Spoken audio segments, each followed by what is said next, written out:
All right, if we break down here, guys, I'm sure for the same cash flow targets. I appreciate you for being here. I'm sure right now this target hit. This is what we call a magic hour. All right, I'm taking this. The upside ahead, the momentum to the upside ahead, everything aligning, live pricing, historical data, right? Right there.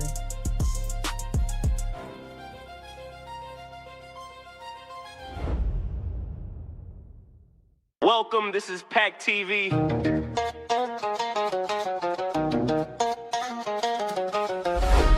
Sit back, relax, and watch how we day trade with statistics. PackTV, God-given, so I gotta make it happen, I'm on mission. Not like them, I'm different, that bag come with a pension. Talk about that business, like I'm hard all in the pain. Shining hard, don't need no chain. All this drip, it feel like rain. Everything on me, got it on my name. They don't got it like this, they don't talk it like this. I was built for this. That TV not like guns, take it away.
Stop me, it's me.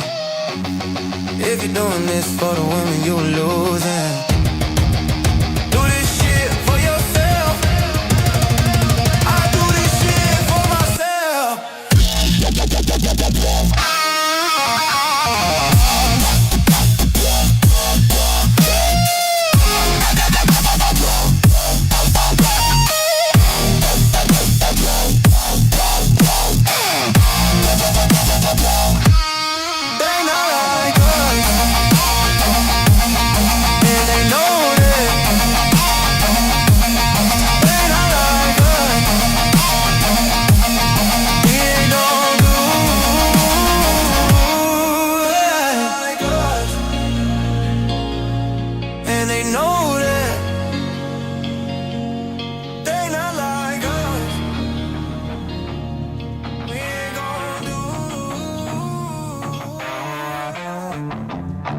They rigged the race long before your first breath. Signed your name in the ledger, made a bet on your death. Puppet masters and neckties, count your hours like cash. Presidents pushing their pieces while you fade in the ash. Game theory kings in a smoke-filled room, writing out the rules to your ruin. The world ain't chaos, it's their game. Their game. You never learn a script they spin, cause they don't want you to ever win. Flip the fucking board, let it rain, let it rain. Burn it down, burn it down. Burn it down, burn it down. A lead over production, too many miles out the throne. China rise in the rear view, old empires turn to bone. Same damn cycle, same sharp teeth in a grin. They sell you fate on a pay-per-view, call it virtue, call it sin. Game theory kings in a smoke-filled room, writing out the rules to your ruin. The world ain't chaos, it's their game. Their game. You never learn a script they spin, cause they don't want you to ever win. Flip the fucking board, let it rain, let it rain.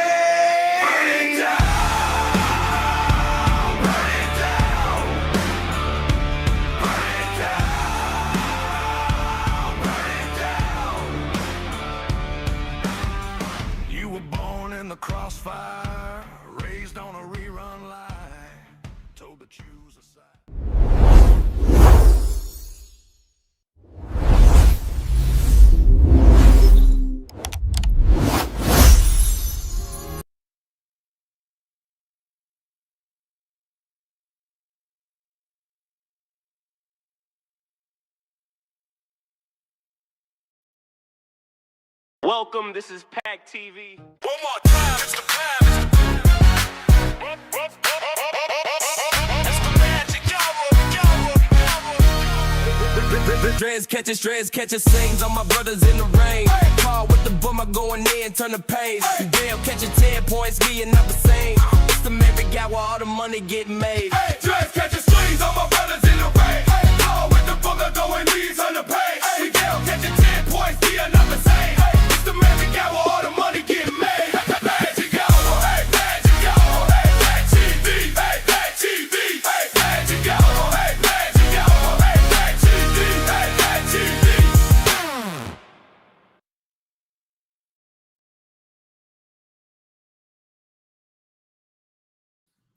Good morning, everybody. Hope you're all doing all right. Hope some of you that follow this already caught that magic hour trade. I'm Karl Hungus. Trade live with Statistical, and different setup here. We had a great opportunity to take a trade toward the P12 mid. I was not able to get it though. I wanted it to see it come a little bit higher, to be honest. I wanted it to get back up into this 05 box, this blue shaded area here, before I went short. Definitely an opportunity right here to get short into the P12 mid, but that is now come and gone. So I'm going to sit here and wait until 7 o'clock, see what that can bring us. Right now, we're looking at a Q1 high with a Q3 low. This is setting up to be, I said it to Austin too during setup. We got a bearish, we're going to get a bearish magic hour here. So let's see what 7 o'clock brings us. So I hope everybody's doing all right this morning. Hope you're all doing all right. Let's see what's going on over here.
Yo, Karl, you're muted, bro.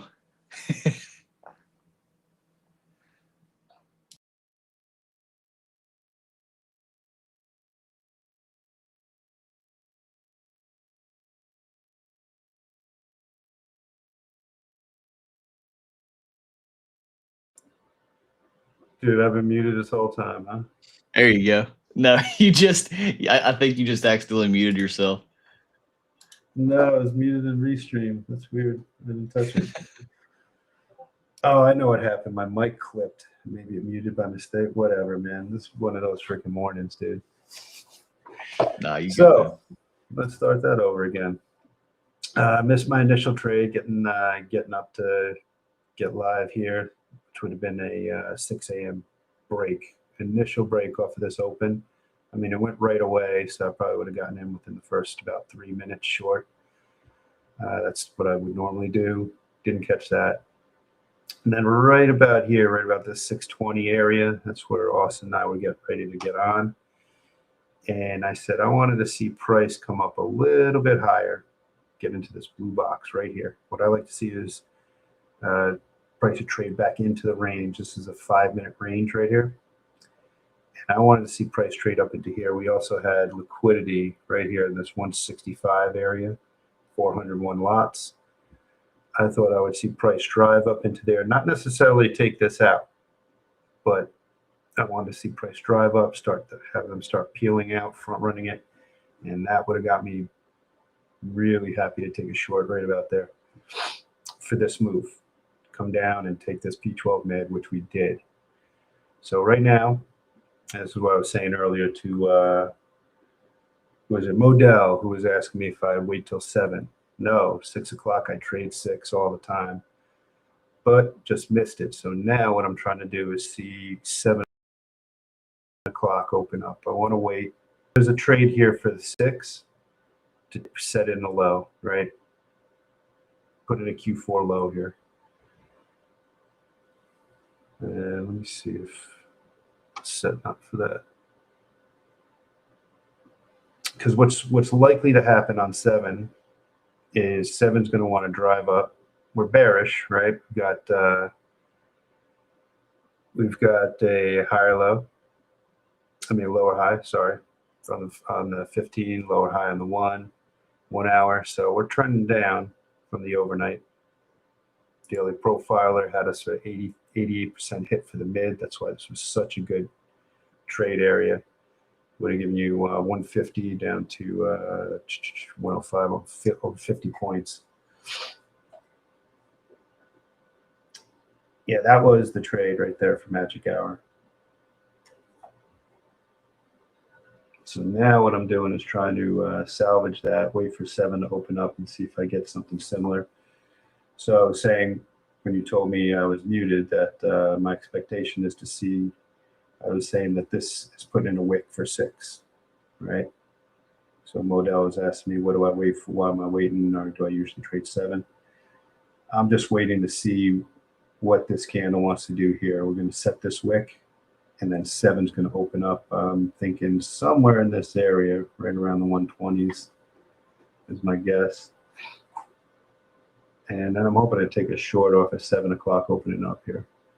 And the reason why I'm waiting is because a lot of times in the open of those hours, you get an aggressive move, one direction or the other, you know. So my guess would be that the move would be up to set the wick, the high wick on the 7 o'clock hour and a down candle. So that's kind of what I'm waiting for here, because I'm looking for this to continue here. So we got 5 o'clock hour, 6 o'clock hour, and 7. So these 3 hours I'm looking for to trade down. 1, 2, 3.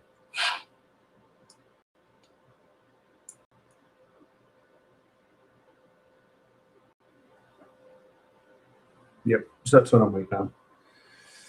At this point, kind of missed the main show. The main trade was, like I said, right in here around 620. That's when I was getting set up to get on here.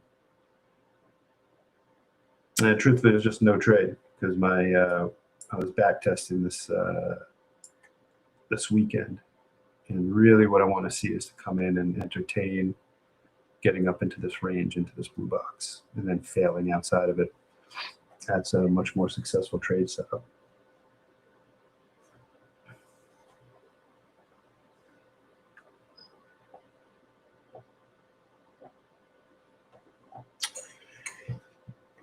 Yeah, P12 mid.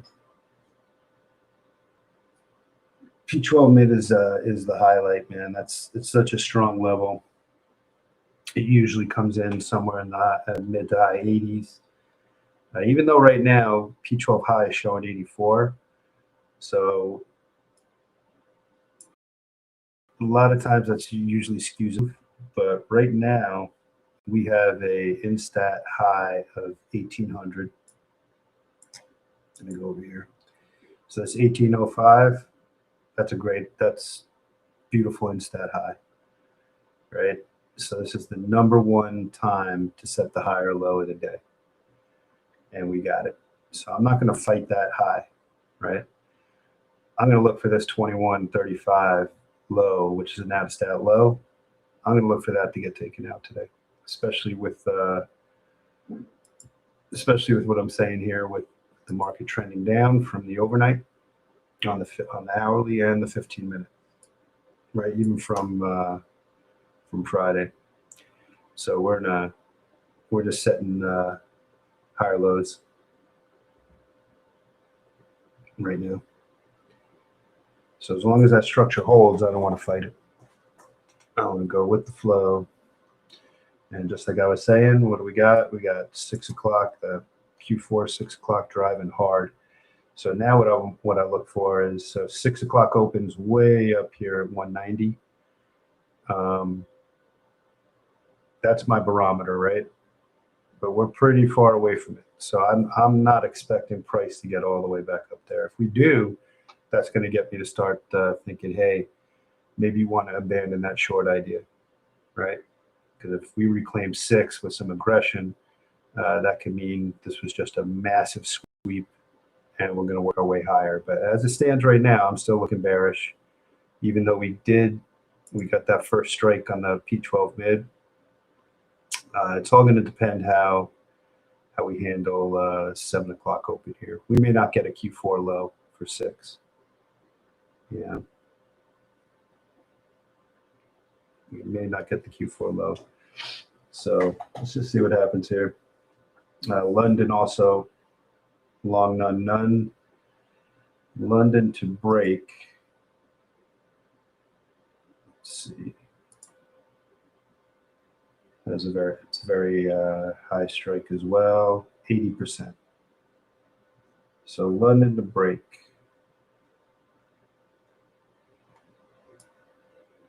And that's going to happen at first time that's going to happen is 7:30, 7:45, because that's when New York 1 opens, right?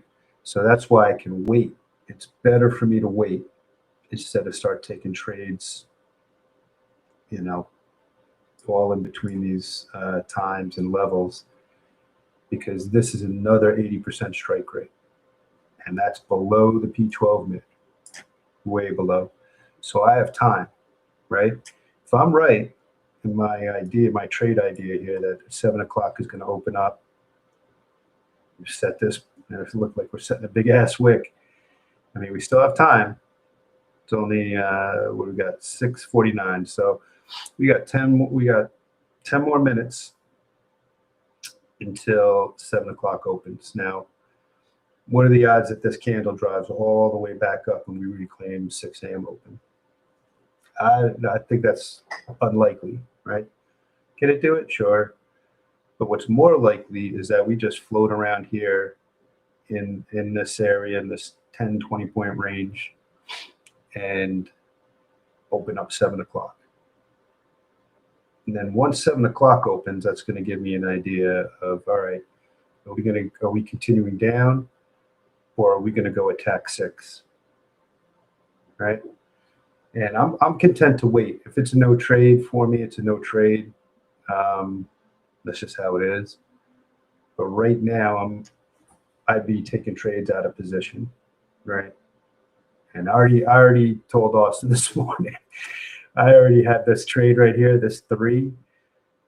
This is 3NQ from the 1800 open last night, the 1800 break that instantly put me in about $450 a drawdown because I had to cancel it right away. Thank goodness, because it would have lost me a lot more money. But yeah, so I'm not looking to jump in and out of any trades right at this point. I have to be very clear with my executions and work back from that. So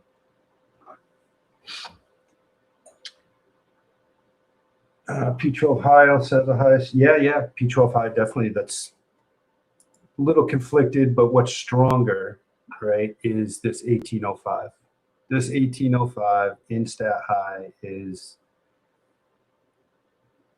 combined with the fact that we're already in a downtrend, right? 15-minute down, hourly down, right? Those are the things I don't want to fight. 84% strike, you know, price could just say, thanks, bro. Appreciate your spreadsheet. Hold my beer. We're going to go take the other side of that, which carries a pretty high strike as well. Like I said, down here at this London turn and fall breaking, which happens at 7:30, 7:45 is the highest time right here, right? 68 days out of 551. 15.32% of the time, and the next one is going to be 9:30, right? So if it doesn't break it during that 7:30 time frame, it's going to go for it at 9:30 potentially. So those are the highest probabilities on the board for me right now. Not going up and taking this P12 high. It's not the highest, even though it carries that 84% strike. We're just not set up from our other major statistics, in my opinion, to go do that.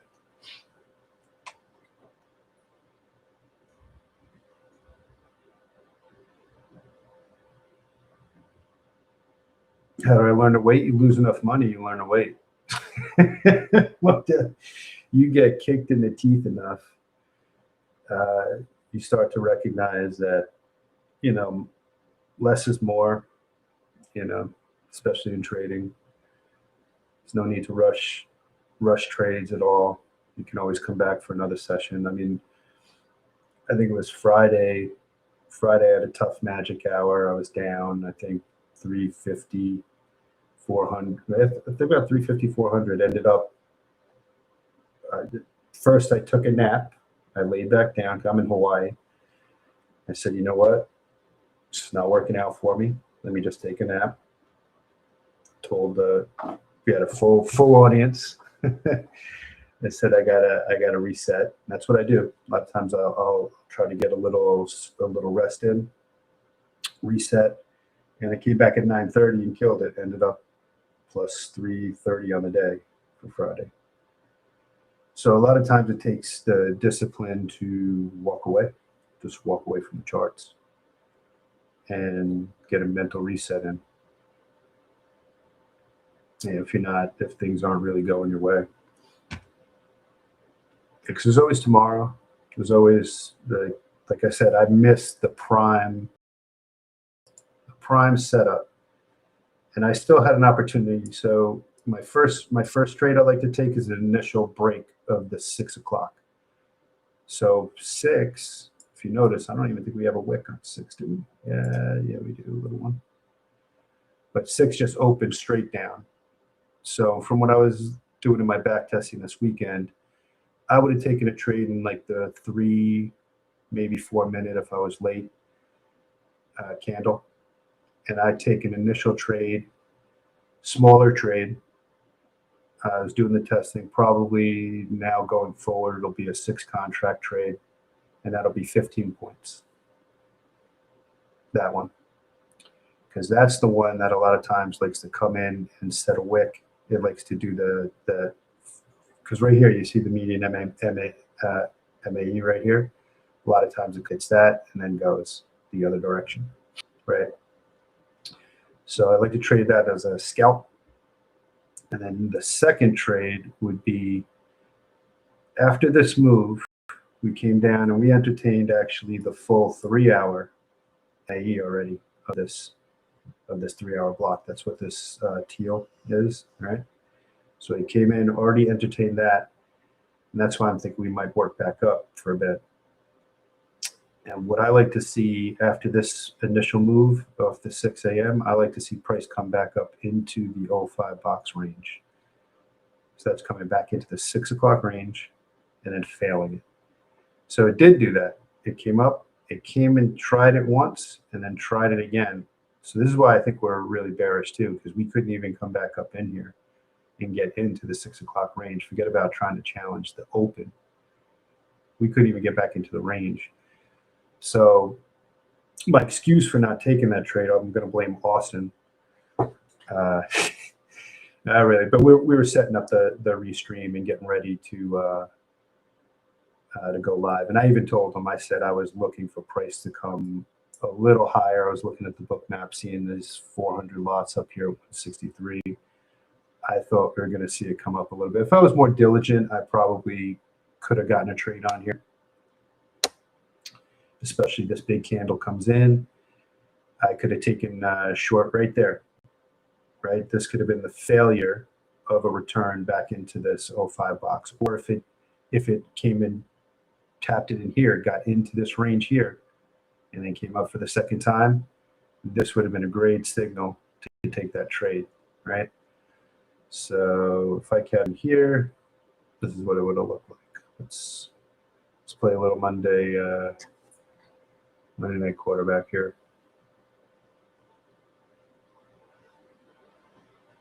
It'll look like this. Where is it? Right there. It would not be 23 points. Risk 9. Man, that would have been close. But so that candle closes. Get in somewhere in that area. So that would have been tight. So if I was on my execution was a little lower here in this next candle or something, you can see it's getting stopped out right there. But a little bit better execution. Maybe it holds, and I go for.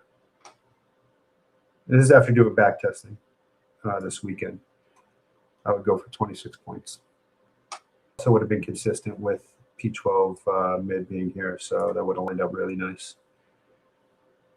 And typically, too, what I like to do is take the trade off right before the P12. Sometimes it likes to come in and back off, but that would have been the setup.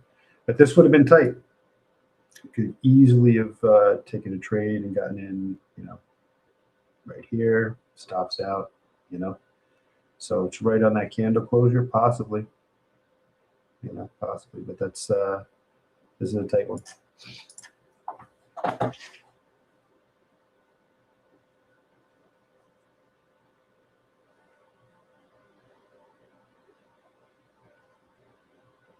What else we got? Horizon trades. Actually, let me. I can't move this over here. My other monitor. My other monitor is acting up on me. So yeah, when I look to the right to look at the chat, I'm not facing my mic, so I'm not talking into it. So here we go. 7 o'clock is going to open up. We did not get the Q4 low for 6. Here we go. 7's opening. Let's see if we drive up. Yep, looks like it. So now my expectation for this is we're setting a wick. 7 o'clock. It's going to be a bit of a different trade for me. But let's see.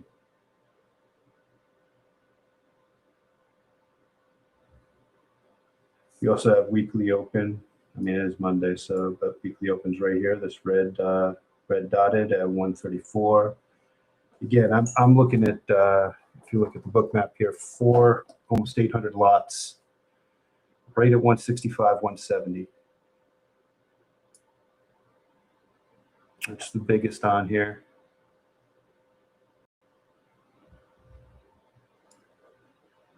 Not coming for it. Yeah, they just set the wick.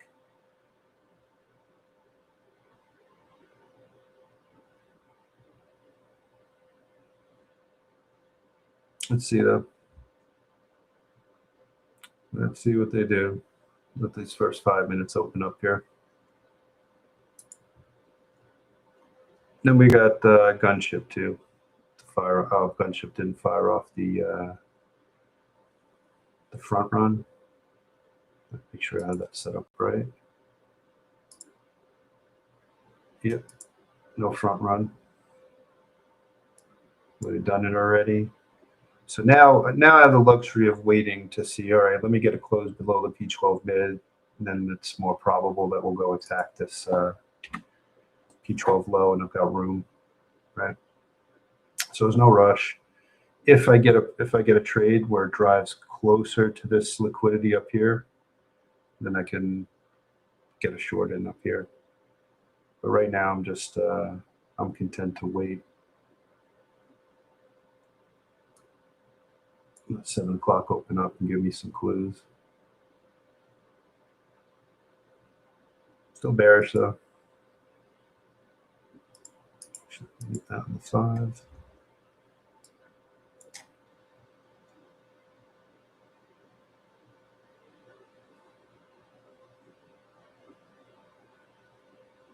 Thanks, Brian. Appreciate it. And you know what? Listen, like you should talk to yourself when you're trading. Talk out your ideas. Talk out what you're seeing in the charts. It'll help you from just clicking the button, right? And that's the place you don't want to be. That's an easy way to get yourself into over trading. At least if you're talking out your ideas, you're talking out what you're seeing in the charts, verbalizing it. It slows you down. It's going to slow you down, right? And there's nothing wrong with taking this a little slower, especially for if you're not consistently profitable yet, if you're just having a tough time struggling, you're missing your setup, and you're trying to get. If you find yourself trying to get into a trade, you probably want to start talking to yourself. You probably want to start talking about what you're actually seeing on the chart, right? And that's some of what I'm doing right now, guarding myself against trying to take. So here, I could have talked myself into trying to take a trade to that Q4 low in 6. And I've done it. I've done it many a time. But I'm talking out what I'm seeing in the chart to make sure I don't get myself into a bad trade. Drez, what's up? I see you snuck in the back door, man. Morning, good morning. Morning, brother. Did you get that? I know Drez is a snake, man. He's probably already up a bunch. What'd you do? I got it short, yeah. Yeah, you got it. Are you taking the 7 o'clock short? No, earlier. I got it to P2 mid. Yeah. Yeah. I got it here. I got my swing here, and I got short at 545. P2 Oh, you got mid. this guy. Yeah. 545. Yeah. Yeah, we inside Sunday range. I know. Fighting settlement. Go for it. Right now, so we inside Sunday P2 mid right here, right now. And we got Asia broken.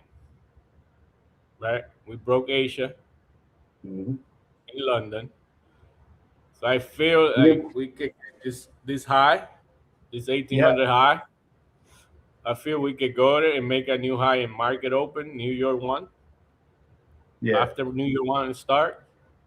Okay. And then we could see some, even getting to this previous day mid and all of that. I still got to do my war game because we went down into the candle science low day zone. Okay. So I got to see how many distro we got for New York 1 and see if we could get either a low day, a new low day, or a new higher day. So let me do my wargaming. Do it, brother.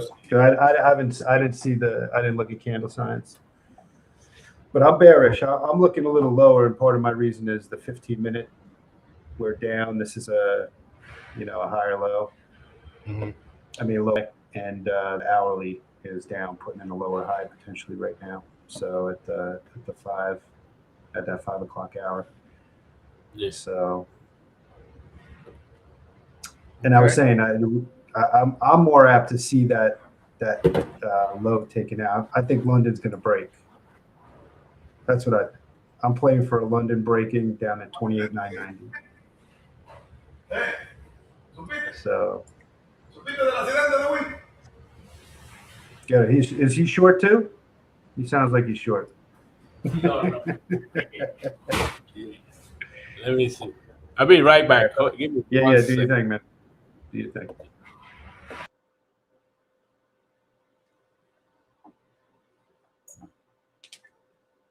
Yeah, good down line.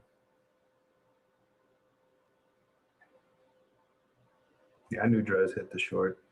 See, my problem is I just went right when I wake up. Right when I wake up. I wake up 5 minutes before 6. I probably got to set my alarm earlier. Just get less sleep.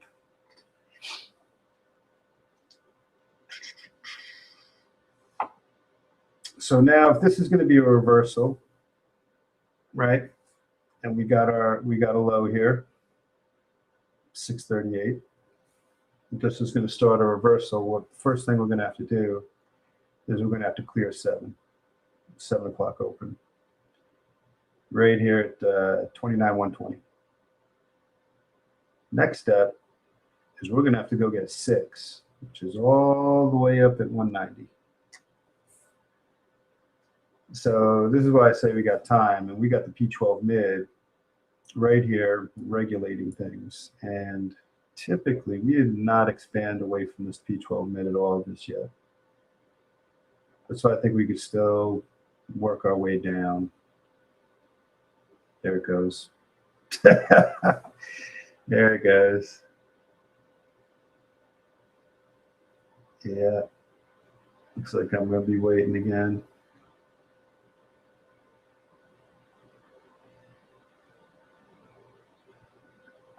See if this 15-minute. Again, I'm going to want to try to see this price come back up into the range of even 7. Because what I'm really looking for here is I want to see a sweep. We've been short. We've been short all night, right?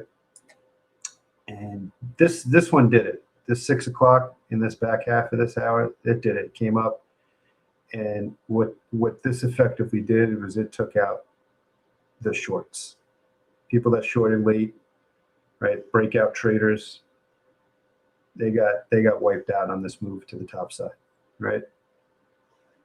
So now I'm just waiting to see if we get another move from 7 to do the similar. Do a similar thing and just keep working down, right? Or are we going to start our reversal process back up?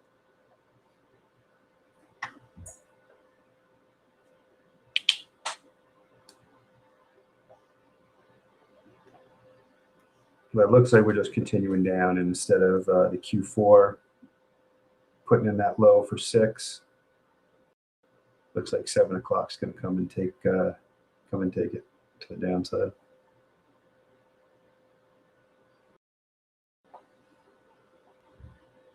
There it is. There it is.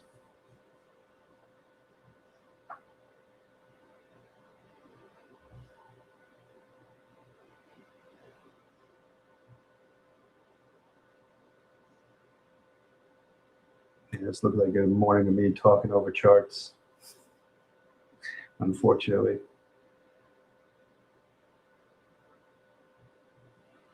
All right, just tag midnight open.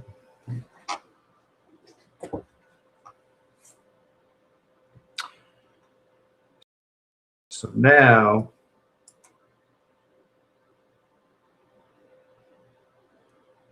I'm going to be looking for the same thing. I'm going to look for price to trade back up into the 7 o'clock range, which is the blue box here, 05, and see if I get a failure, right around this P12 mid. So my hope is price can come up, challenge the mid, maybe get above, and then fail it, and then I can short, because we still have not broken London.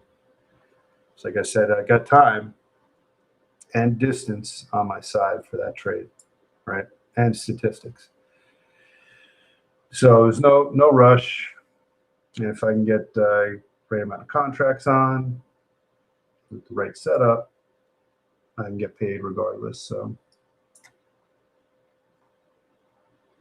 let's see what we do here.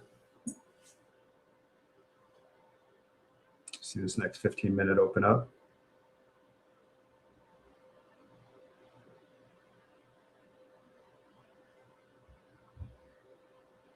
Come challenge this mid.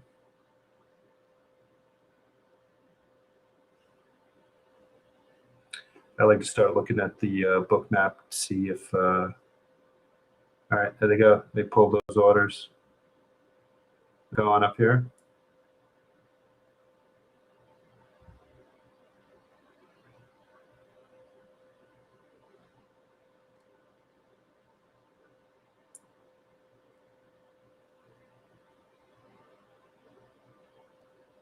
And there they go. So there's two sets of four, almost 800 lots. They moved them down. So now they're at the 120s.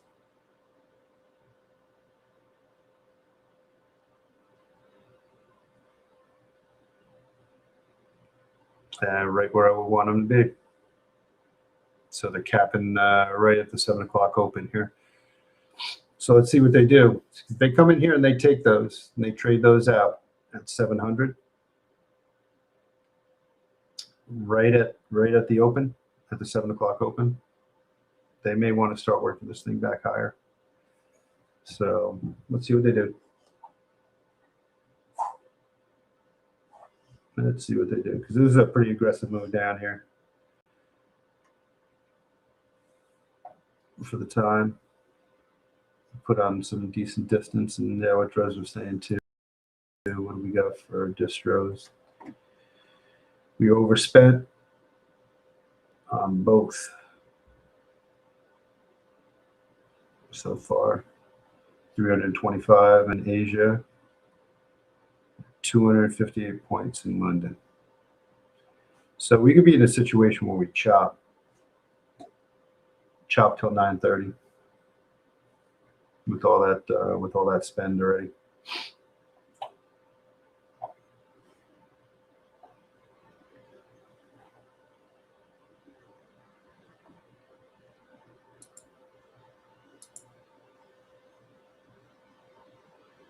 Didn't get the close. Didn't get the close for the match hour break here. And that's the other thing I go wait for too is the gunship. These teal lines right here. This is the range for the gunship.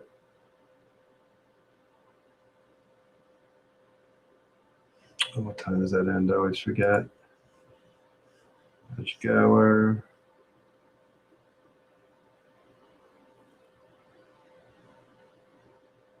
$7 o'clock. Break up by 9:30. So yeah, that range is set at 7.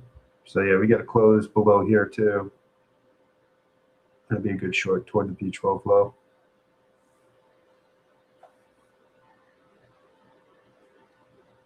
Let's see what we do up here. We're getting close to those 754 lots. Let's see if they start front running it.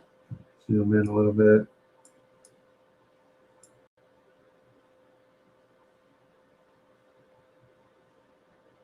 A lot of single digits here, meaning they can just run it. They can run it down, but they're going to have 754 lots to deal with when they get up here at 719.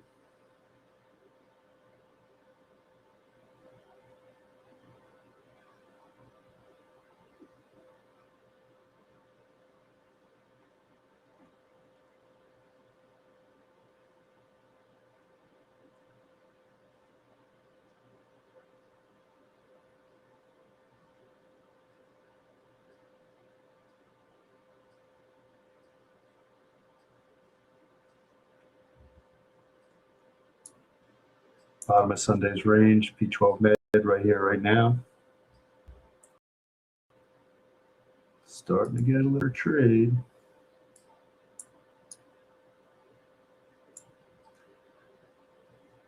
See how they handle the mid.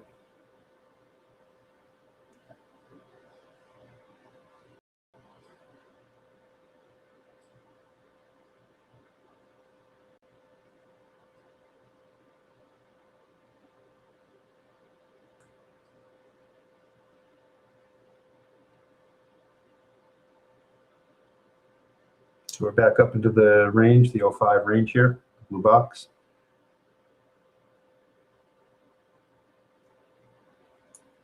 So we get to close outside of it.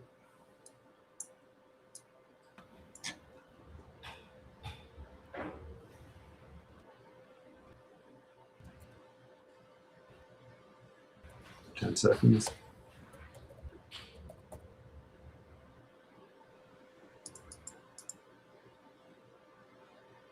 Getting 6 lots loaded up.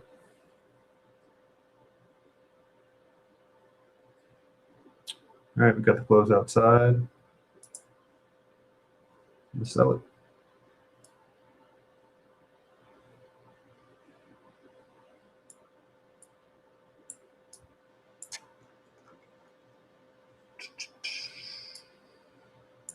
$100. Oh man, here.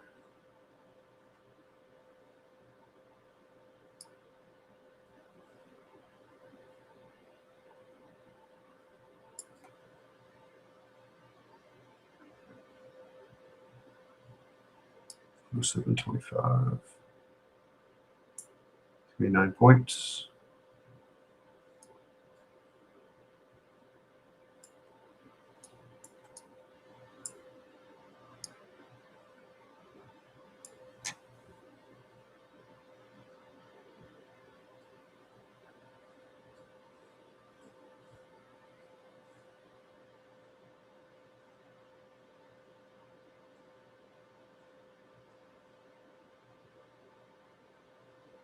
And this may be an instant stop too, so I wouldn't be surprised. There it goes.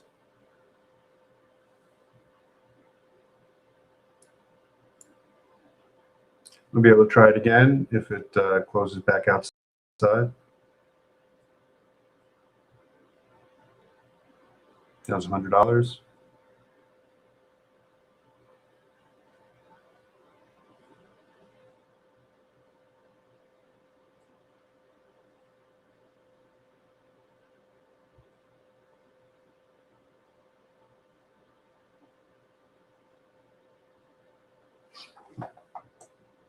Give it one more shot.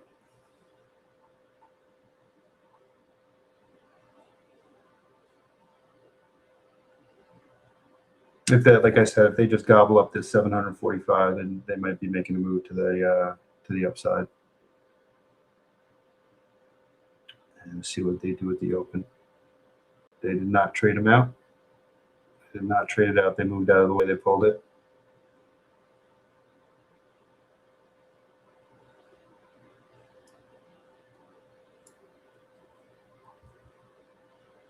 Yeah, you can see it didn't trade.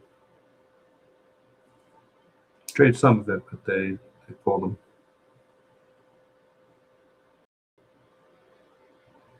So right at 7 o'clock open.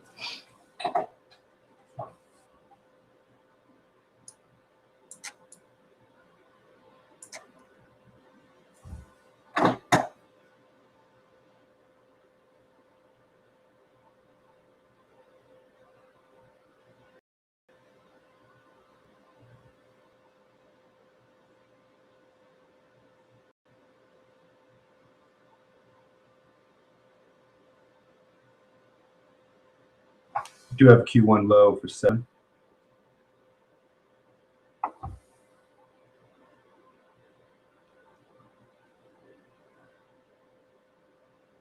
going to want to see candle closures above 7 o'clock.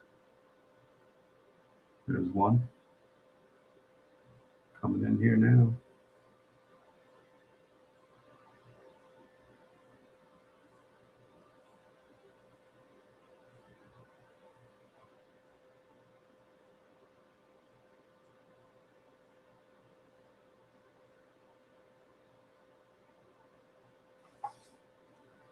All right, got a closure above 7.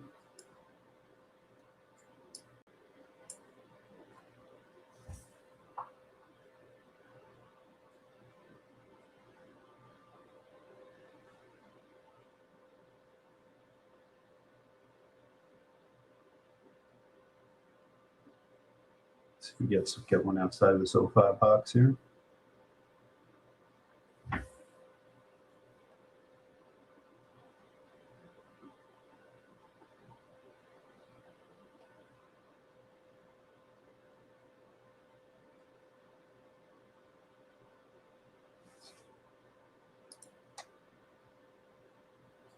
They're back inside Sunday's range now.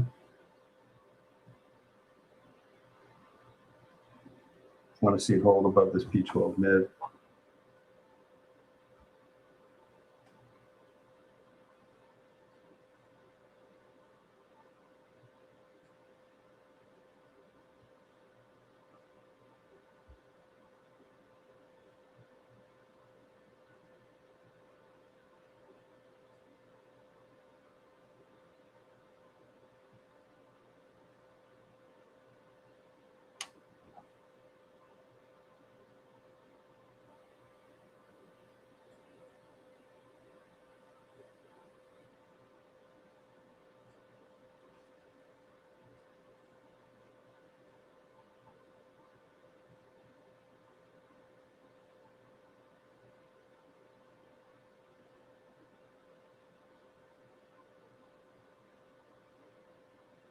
Yeah, they're moving this liquidity up. 222 lots, 212 lots, 150, 751 now up at what is this? 178. Drez took his bag and left the building. He said, "You know what? I already got my profits. I'm out of here, gang."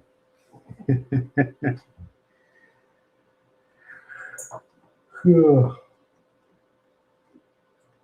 probably having some connection issues.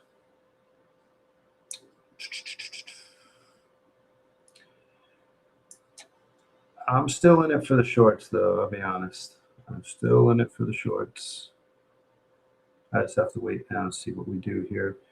I want to see closure above Sunday range. I mean below Sunday range. Sorry, below P12 mid. Maybe take another crack and then take a trade inside of here. I'll take a long to the upside if I close above it.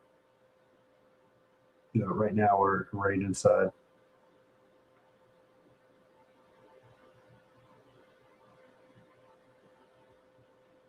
So no trade for me just yet. I mean, I already took this instant stop out for $100 here.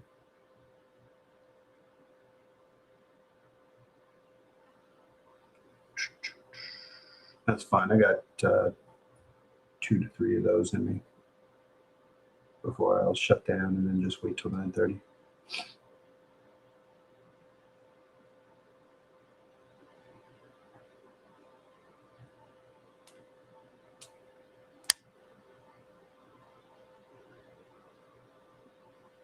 Here we go. We get close below this P12 mid again. Got 5 seconds. This candle. Not going to do it. Probably this next one now is going to put on a big old God candle to the down, Darth Maul to the downside.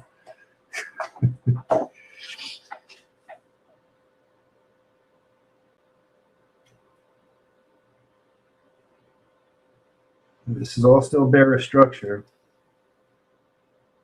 Heading down.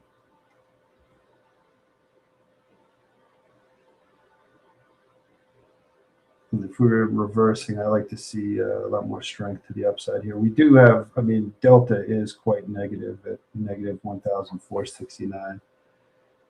That's a lot of negative delta for this time frame. Usually it's in the 300-400s before it reverses.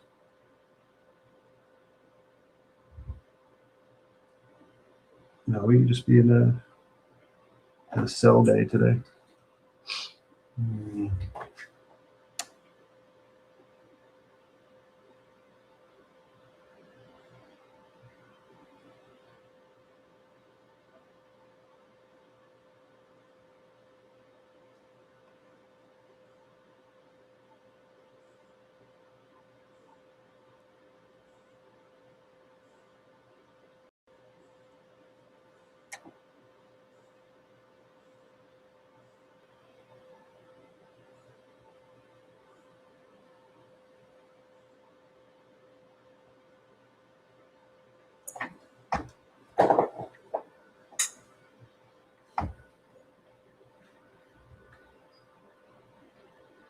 All right, 17 seconds. Let's see if we get a break. That's looking like we will.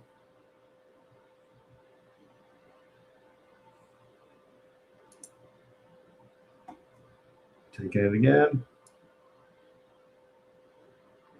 This time here. 1, 11.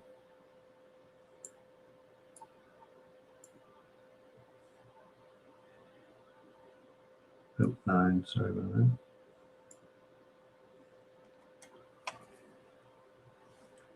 All right, close below the P12 mid. It didn't get outside of the L5 box. Probably should have waited for that, to be honest.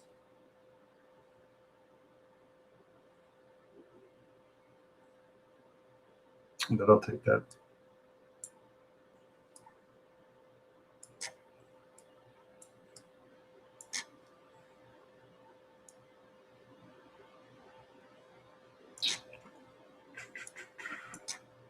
I'm going to split this one up.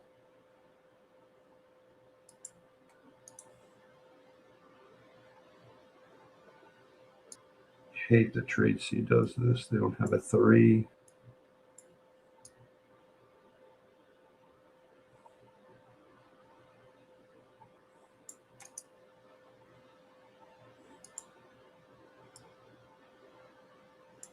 And take half off there. And I'll hold half.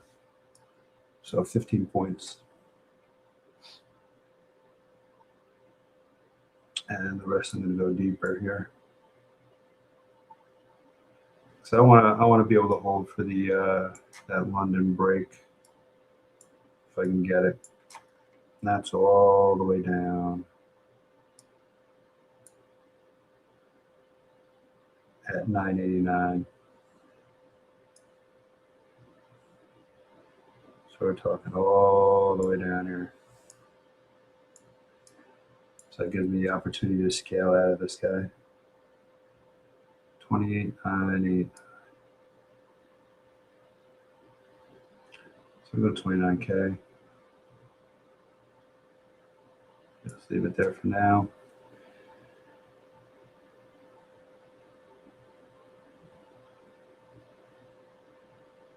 It's looking like volume point of control down there too. 29.17. Yep. Okay.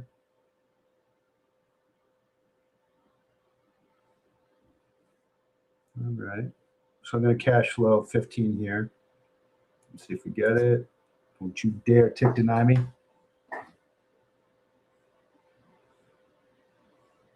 But I do like this move for stronger move. Go deeper though. I really do.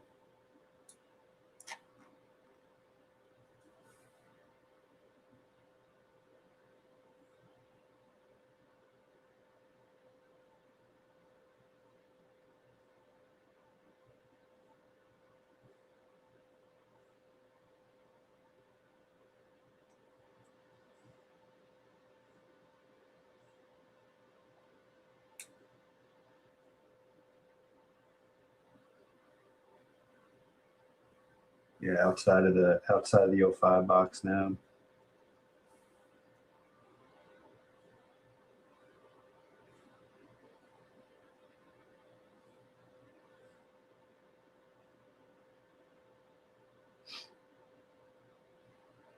Yeah, you know what? Let's see. I'm gonna pull a Austin here. I'm gonna take deny me like that. We're gonna move you down. Let's see. Get you down 82, 82.50. How about that? Oh, let's go. Come on. You can do this twice.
right there at the P12 mid.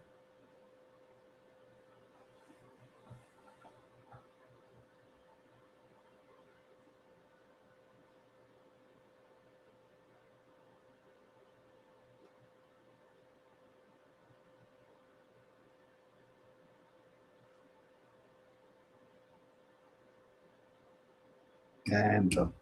All right, well, down 200 for the morning. Tick denied. I had it up at 85.50. But tick denied on the cash flow.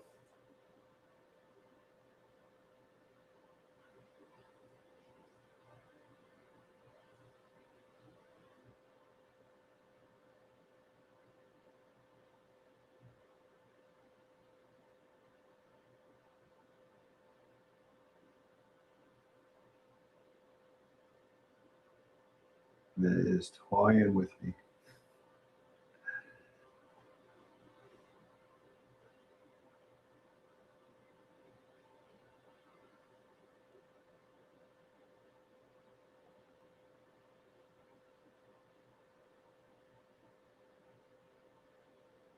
Yeah, New York one's going to open up, so I'm going to wait for that.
Now they traded out those.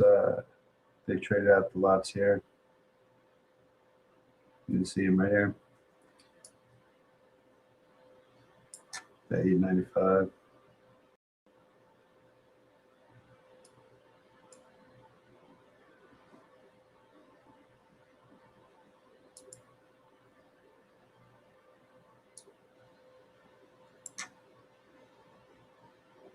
So we're above the 7 o'clock open now. There's a strong candle above it. We're outside of the 05 box now.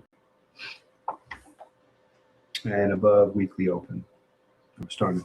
Yeah, we took out 1,000 lots of that negative delta. That's what I was trading against too.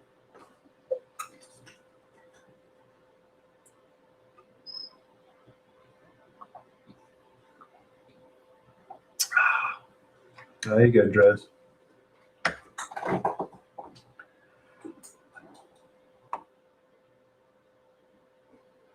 So we're closing above 7 o'clock open now.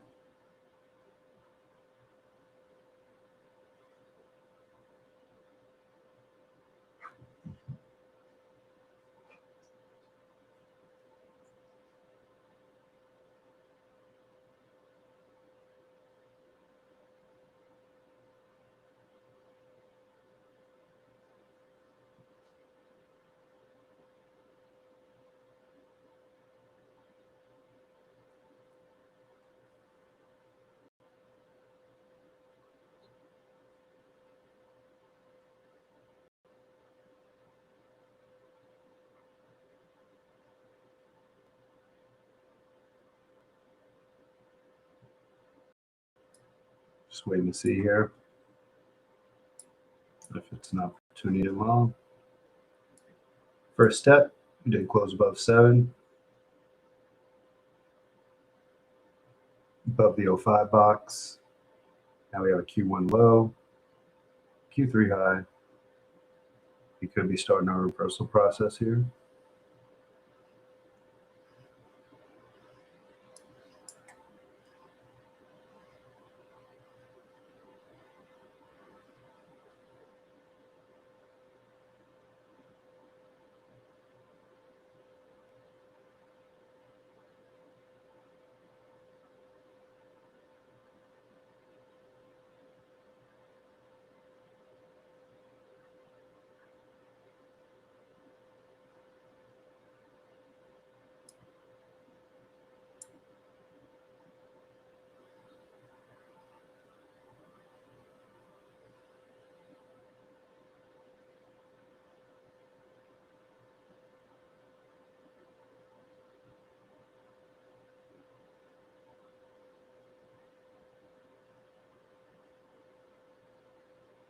coming back into this 05 box right now.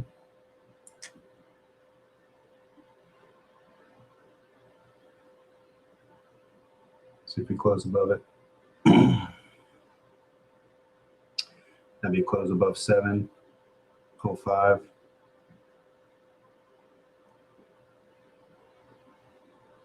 I'd be able to get a trade on for Q4 high here. Gonna run away without me.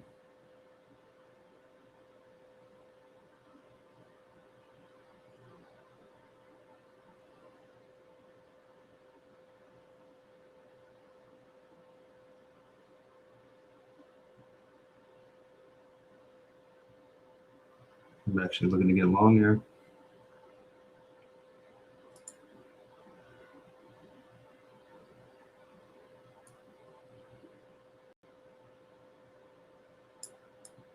Same thing.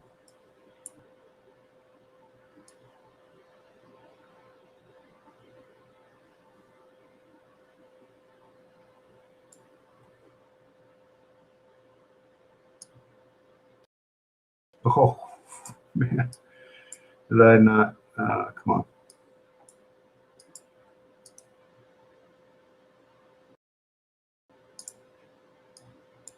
I'm getting out. Oh, whoop, whoop, whoop, whoop. Close that out. All right, we're out.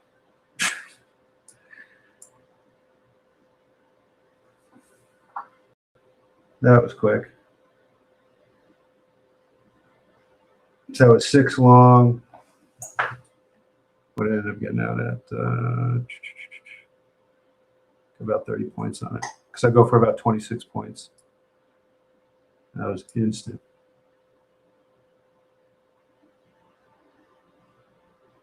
I was setting up to try and break that trade just like I did to the downside, to try and take 3 off and then take another 3. But it didn't give me the opportunity. It's all right. Salvage the morning. But that's Drez, my man. He called it. He called the long. Something happened though. It's got to be news related. There it is. U.S. Proposed temporary waiver on Iran oil sanctions.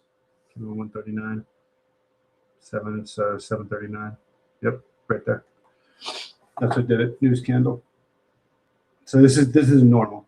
Like that type of shit right there. That's not a normal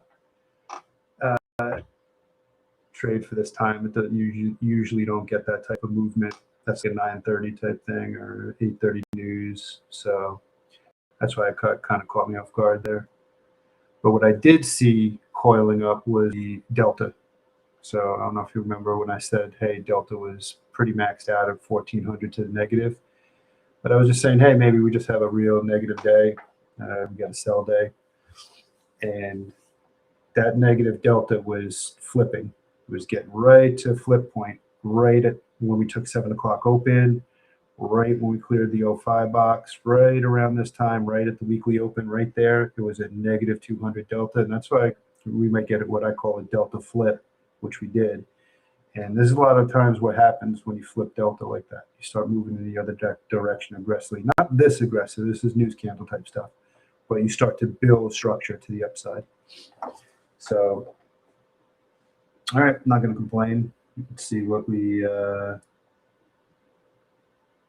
did on that.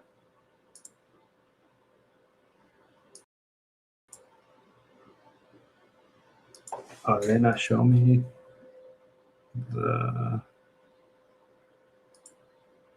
I don't think they show the dollar amount like they do in Top Step. No. Yeah, I'm still down 3 and change. I was down like I think 600 and something bucks from the overnight with the. I put on 3 NQ by mistake for the 1800 trade, and that instantly went down to like 450. Then took another trade that didn't work out. So this got me about half back. I'll take it.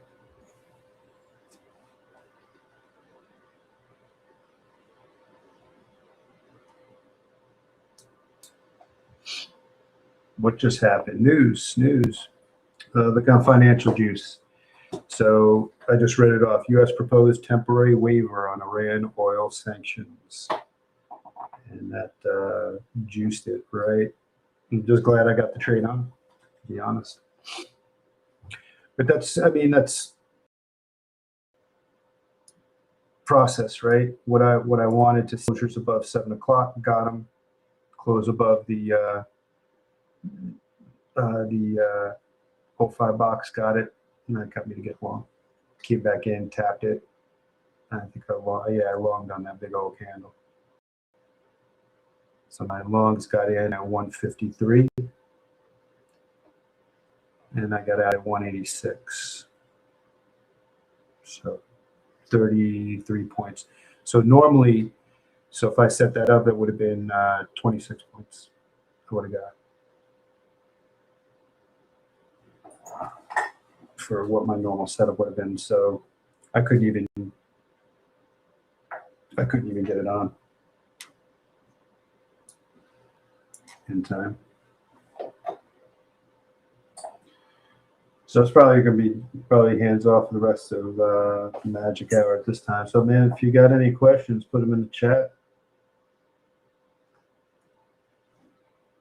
You just want to pop off, put us. If you're still here, Shag, I saw your testimonial on X, man. You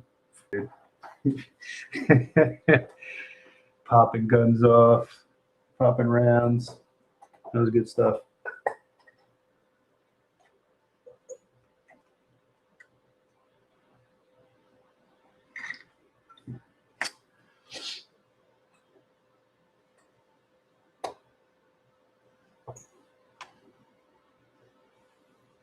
Now I know when Drez was talking long, he wasn't talking. He wasn't expecting this type of stuff to happen here. But oh, is he coming back in? You coming back in, Drez? Trying to get things fired up. But I will say, talking to him helped me not get locked into just, hey, I want to see down, down, down, right? When he came in and said, hey, I did candle science, I could see longs. You know, I wasn't seeing the long. I wasn't seeing the long at all. But what I did let happen was the process, right? P12 mid reclaimed, 7 o'clock reclaimed. We came in, retested, 05 box. All these things stepped on it, found footing. All these things attributed to me taking a successful long here. Not just the feels, not just going off the seat of my pants, right? I took 2 stop outs, right?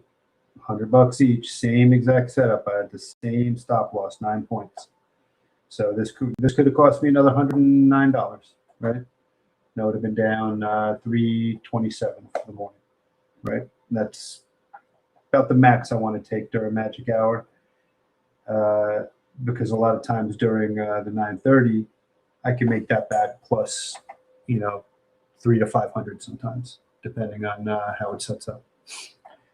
So, or goes the other direction. I lose another 200-300, and it's a fraud day for me, and I'm down $500-600 in a eval account right now because I'm trading the eval right now. Not trading my fundeds right now. I got a lot of crazy stuff going on, so I'm putting those on the shelf for another week. Or probably maybe this week I'll revisit them. We'll see.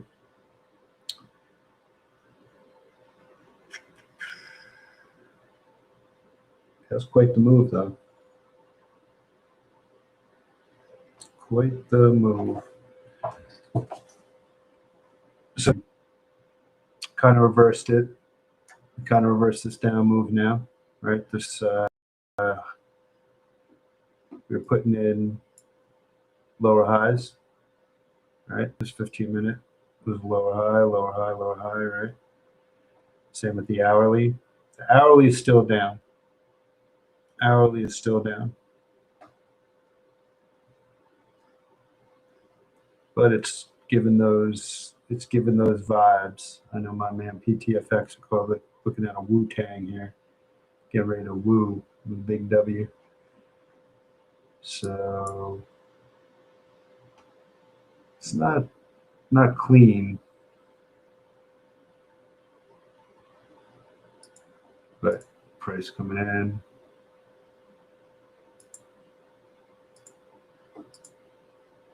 And we got the W going on.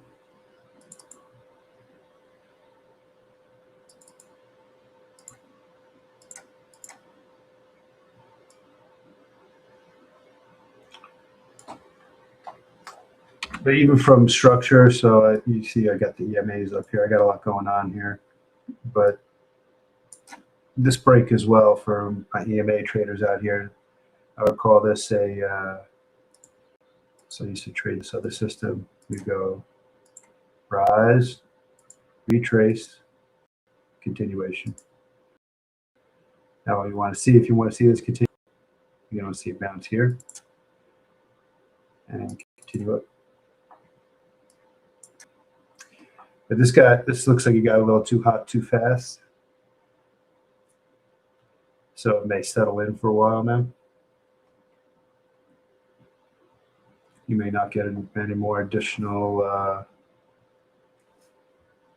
movement to the top side just yet. After a move like that, may want to sit. What time is it? 7:45.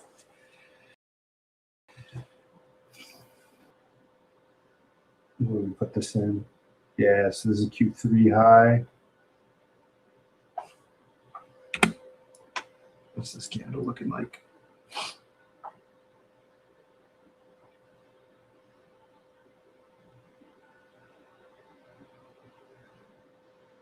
Yeah, I'd expect this candle to close somewhere around this 220s. Around 220s, I would guess. Got a nice wick on it. Engulf. So if we're going to be bullish, right? If we're going to start, so if that's what we're going to do, I want to see a closure above it, engulf this previous hour, and it'll give me a lot of more confidence in saying, okay, we might be making our run to the top side here.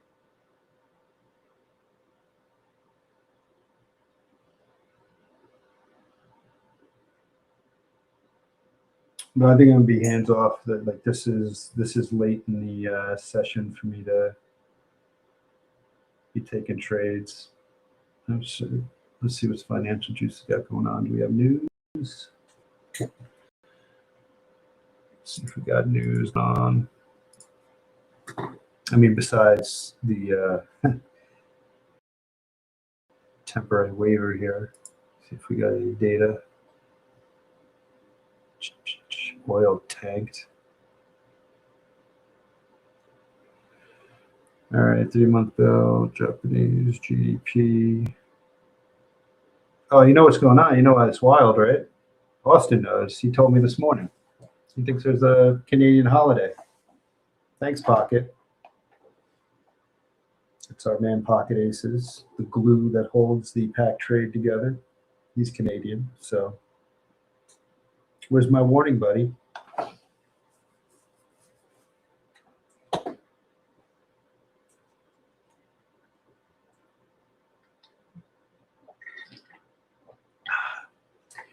Well, I don't know if I call it a real holiday. It's a, Canada holiday. It's America's top hat,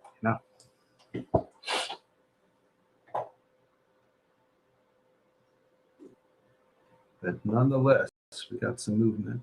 Yeah, is this delta sticking up here now at 650?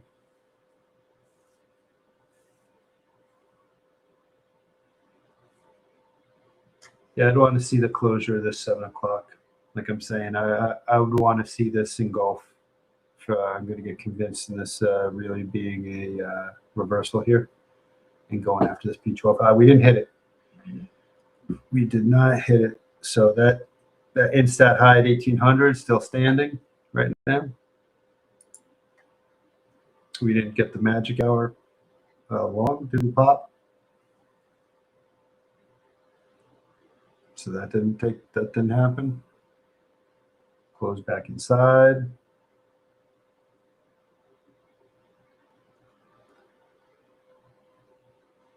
We didn't move volume profile yet. The point of control is, maybe I'm wrong. Hold on here. Back it up.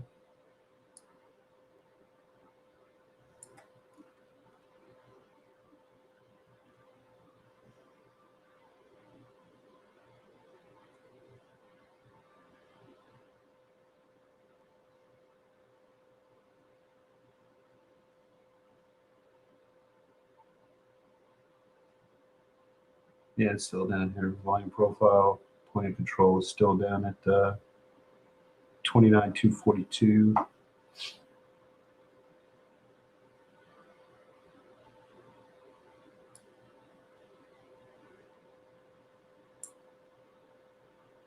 Oh, basically right where price is. Okay, we do have it up here now. Okay. All right.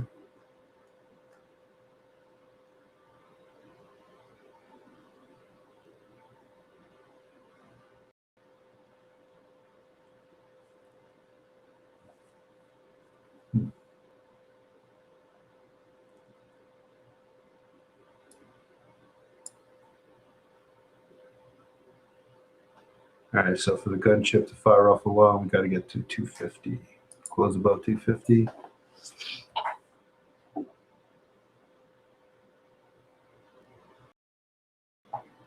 And that's on the 5-minute pop for me.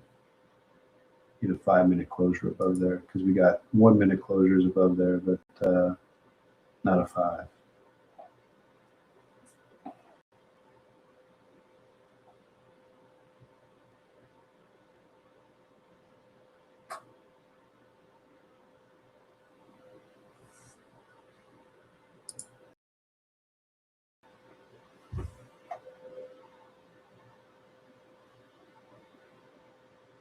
Anybody else catch some trades in there? Anybody else jump on that timely long?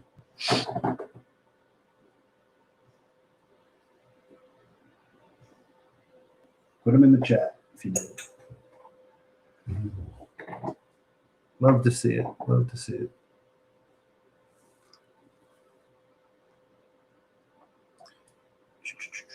Yeah, a lot of times when these news candles come in too, they kind of jam up the works of like normal setups that you would take, that I would take anyway. So that's probably, like I said, that's going to be it for me until 9:30.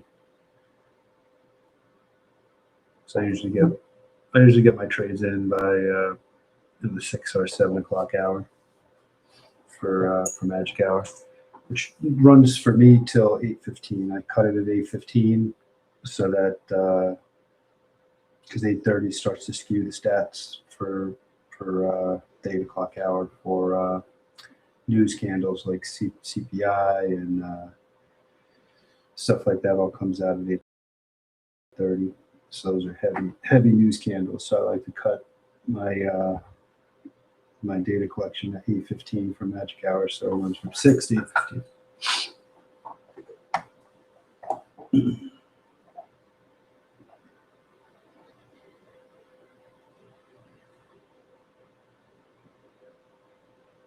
But they're eating it up, man. This delta is still climbing as we move down. It's up to 7. So we've been moving down. This delta's been creeping up. So somebody's absorbing this.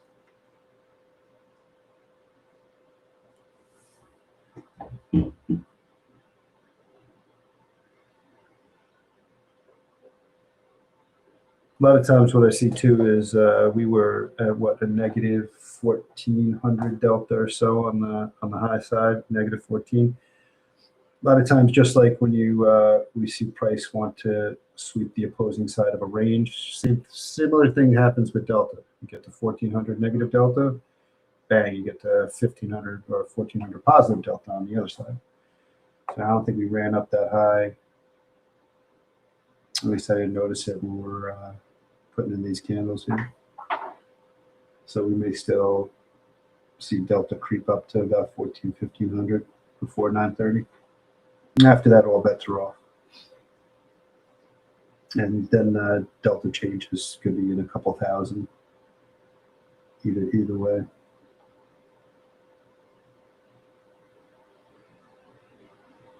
So the big boys come to play 9:30.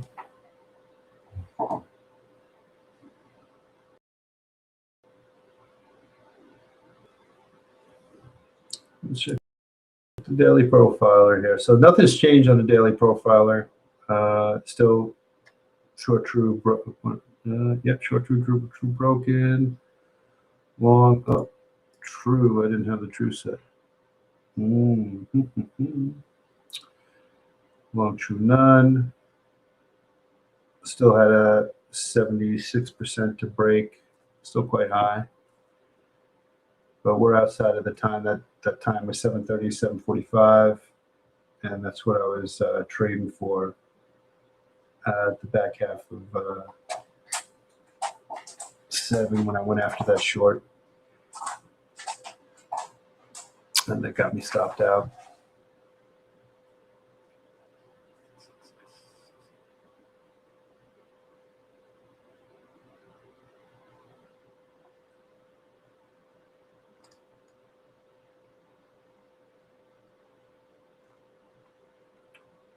New York 1.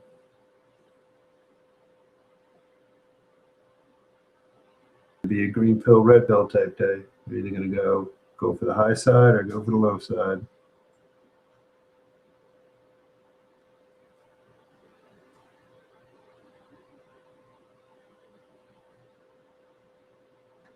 Yeah, I'm kind of unsure at this point. Like I was pretty confident that we were going to work our way down and at least go for this break this London.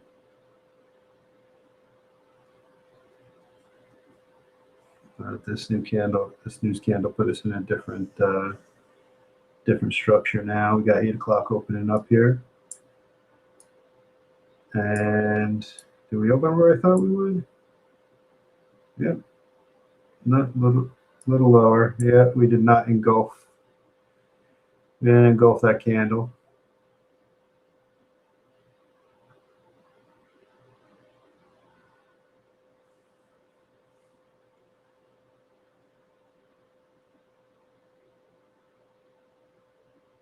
We go working our way higher.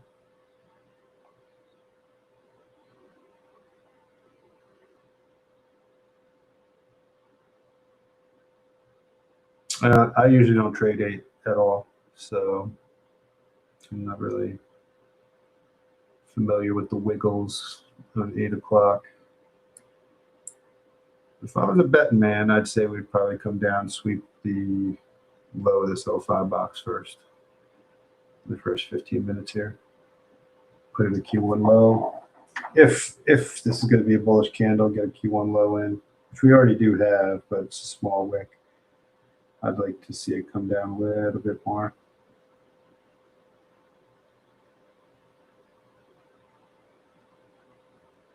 Sweep this swing right here.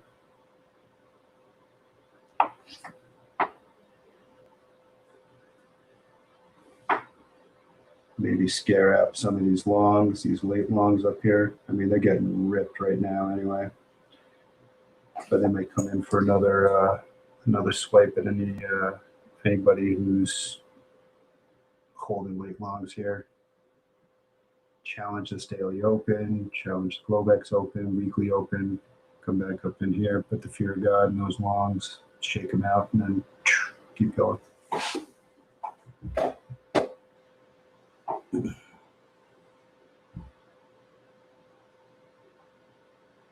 That's what I'd be looking for.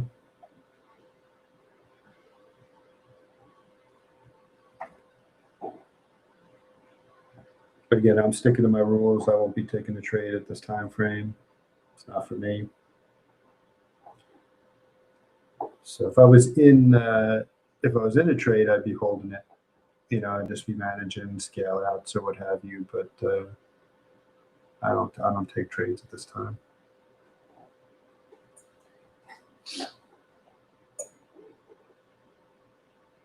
So we just get to sit here and stare at charts. Oh, but here we go. Let's actually do this. Levels. So this is a daily profiler for anybody who's visiting who doesn't know what we do, how we trade with statistics, this is the backbone. I know Drez brought up candle science. That's another tool that we use too to be able to predict.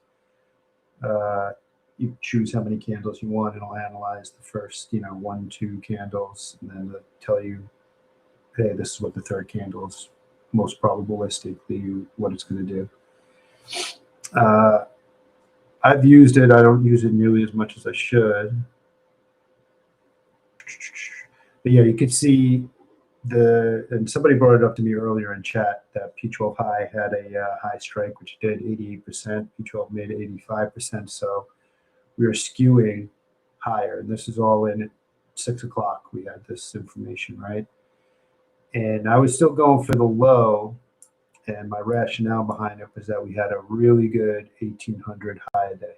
And we still did. And that's an in-stat high. That's the most probable time to put in a higher low of the day. And my feeling was that we would go, if we didn't take out this low down here at 927 or 925, that we would at least come in and break London, which would cause us to come all the way down here to 991.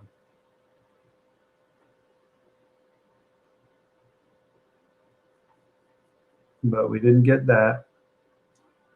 We bounced at the London mid, London OU, right here at 7 o'clock, 7:11. Looks like, yep.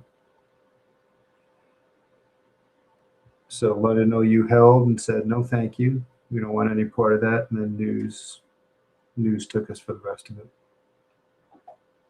But yeah, that's how I use these levels before New York 1 opens to try and see, all right, what's my probability to come in and hit the mid. I missed the mid strike at 6 a.m. was the magic hour trade. That was the best trade. Drez got it at 5:45 right here.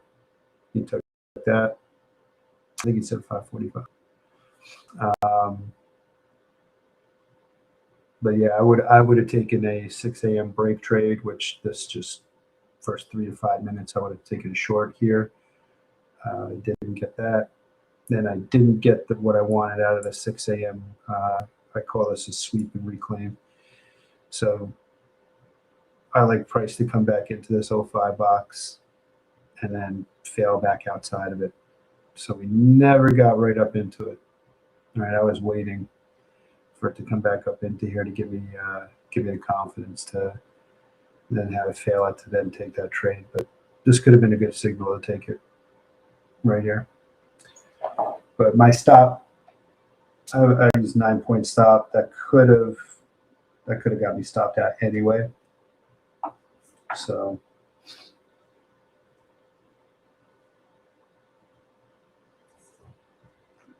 yeah, here we go, 8 o'clock.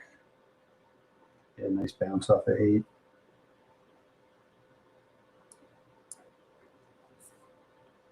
So yeah, anybody looking to trade this right here, you had a nice close above the 05 box.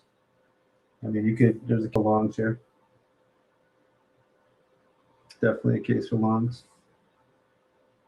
It's not for me, but you definitely see it coming in now, holding this 05 buy. I would use 05, top 05, probably 8 o'clock open as my validation point for a long, because we start closing below there. What time is it? Yeah. You could be setting a Q1 high, right? And if you close below 8, you may be looking at a situation where you're going to work lower.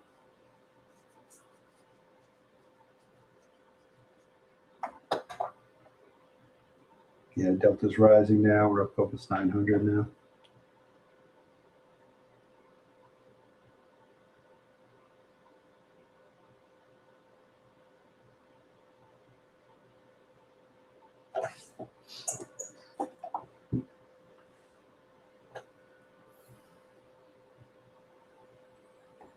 I actually did better than I thought on that trade because I was down quite the bit. You know what? Let me get this off here. Let's just.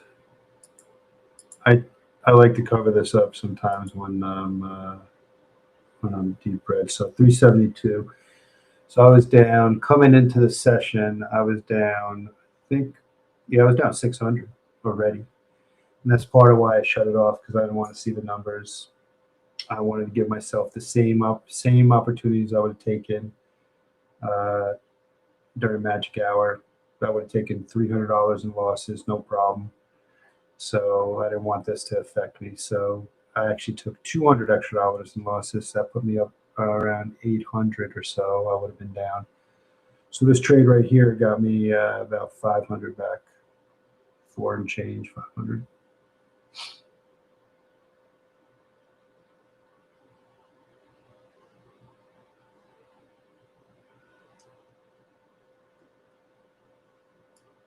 And that all stemmed from this fat finger right here on NQ. Taking three short. No, what did I do? I think I took. Yeah, this was the 1800 trade. I think it was long, 3 long, but it was NQ by mistake instead of MNQ. Just instant down me within. I think I killed it in about 10 seconds, and I was almost $400.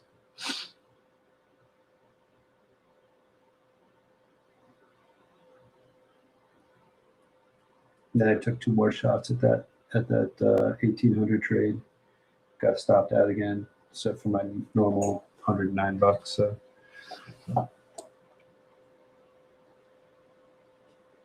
So now I'm much more manageable, down 372 going into New York Open.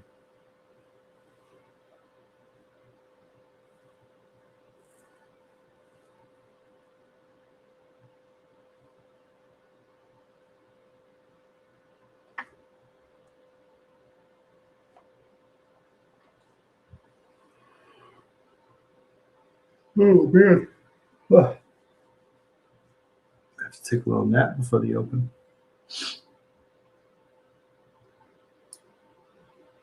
That's another thing I'll do is like if I'm having a tough morning, and it'll happen at least one day a week where magic hour just kicks my teeth in. I either don't execute properly, or it's just a tough trading day. It just doesn't want to work for you. Like these 2 stop outs right here. If I took a third one, if I had taken a third stop out, I'd probably take a nap. I'd probably go take a nap from 8 o'clock till 9:30. I wake up at 9, set an alarm. I wake up at 9:25, 5 minutes before 9:30 hits, and get ready to take the 9:30 trade. Because I already know where I am from the pre-market, so I don't need to do any more analysis or anything like that. The 9:30 trades, the 9:30 trades. So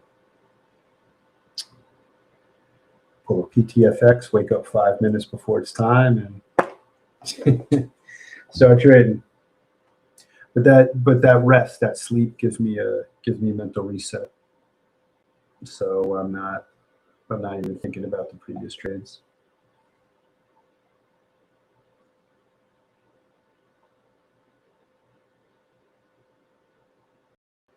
Yeah, this delta is staying elevated, 749. Yeah, it's looking good to the top side. Drez is right, and then we put in a new high, and then we come take out this 1800 high. He must have known that news was coming. I think he's on the inside with the Trump gang.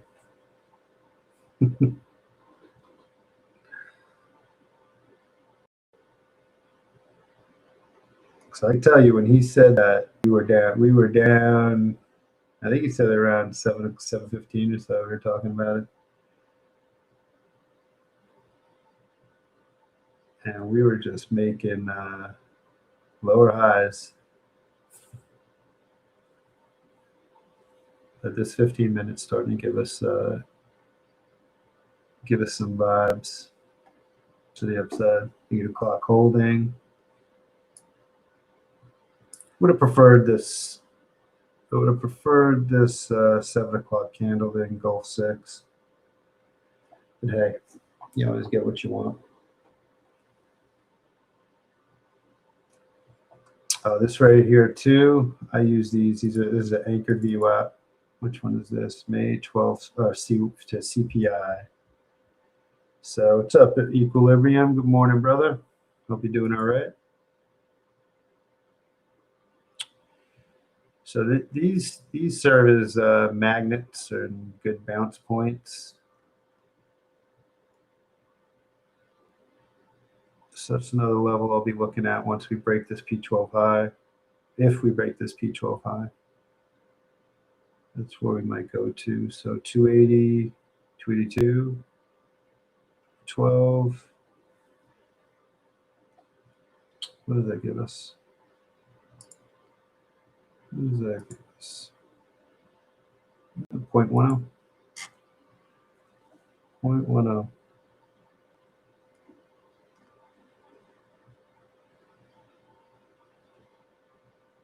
Yeah, if we do it before 9:30, I would expect us to peel back. That's what I would look for. Before 9:30, a breach of the P12 high. I wouldn't expect it to just scream to the top side. That's probably what I would look for, is it to back off there, and then 9:30 to, if we're going to work higher, I think it's going to be 9:30 that's going to be able to jam us to the upside. So we don't have, there's no news. Unless these, 6-month, 3-month, no. Unless those bond offerings or T-bill offerings go horribly, but it's not like it's a long bond. It's, oh, NVIDIA CEO speaking.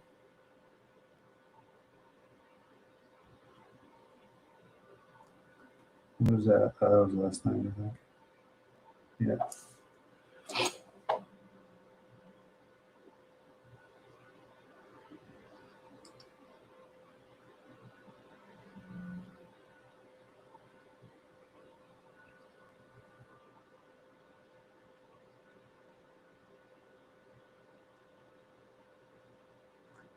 Yes, that's gonna be, that's about it. I think the gangs, the main show's getting ready to start up.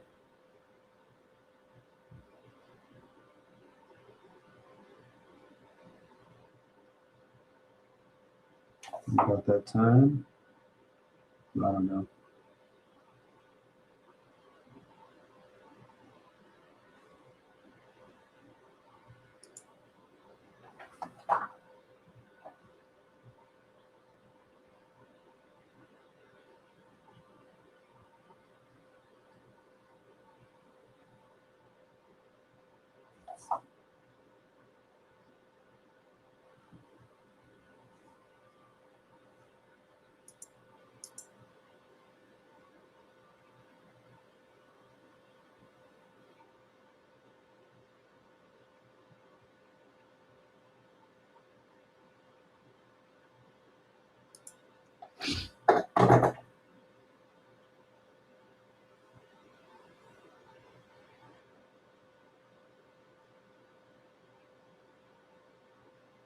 Still hovering right around 600 in delta, positive delta here.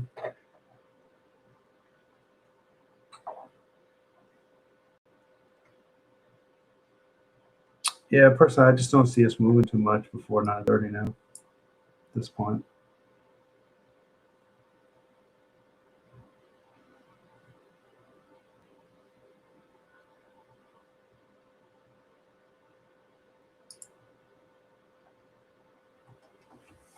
But we'll see what Matt, Mickey, and Austin have to say. Their pregame coming up shortly.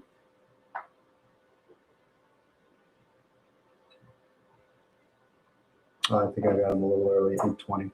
Yeah, it's 8:15 over here. It's another minute. But hope you guys had a good morning. Hope you got something out of it. you saw me execute my plan, 2 stop outs, then finally caught it.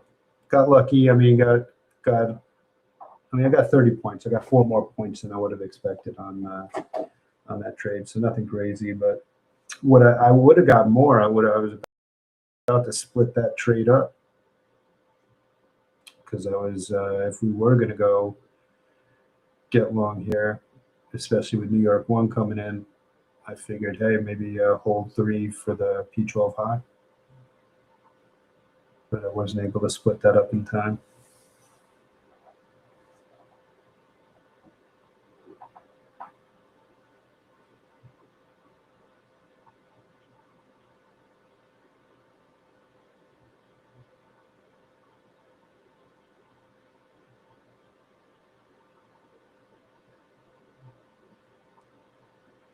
Yeah, and this only says 8 because I put 2 on. I tried to split it up. I tried to sell 2, but it sold 2 after I already got out of my 6. So I just cut that right away.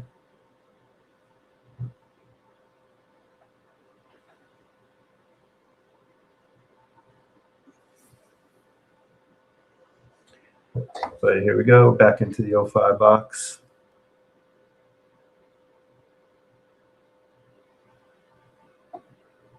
Here's where you're going to want to see 8 o'clock hold. And the 8 o'clock open, which is at 178. And we start the whole process over again, right? 8 o'clock breaks. Starts giving you signals of, hey, this might be getting lower, get below the 05 box. Then I might start getting short-minded, right? But again, this isn't my hour to trade. I don't put trades on at 8 o'clock. I don't think I've ever traded. And probably 6 months to a year I've traded 8 o'clock. So I'm just over here chit-chatting it up.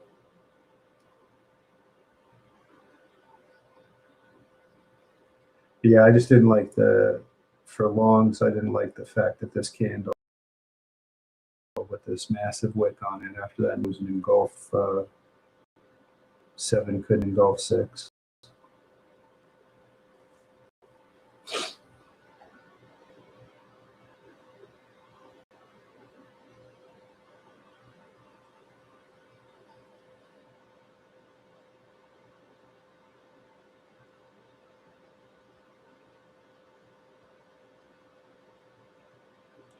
What's up, Miller?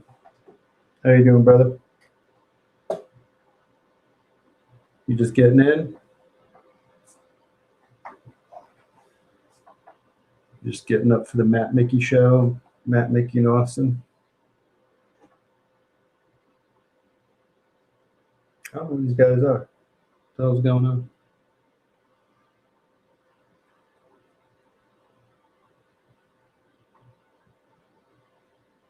there he is. Yeah, man. I appreciate everybody stopping by. Another good magic hour. Hope you guys got something from it. But get ready for the main show. Looks like Austin's ready to go. So appreciate y'all. See you next time. Did you find value in the Magic Hour trade team? You can find them on X here. Watch them trade daily by joining the PackTV group Discord in the description.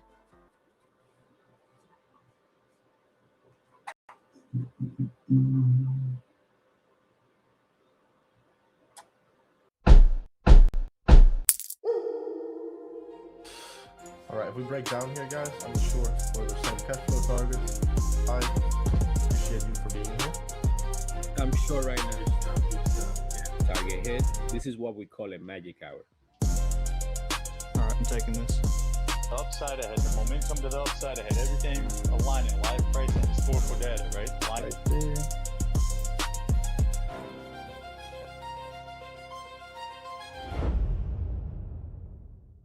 Welcome, this is PackTV.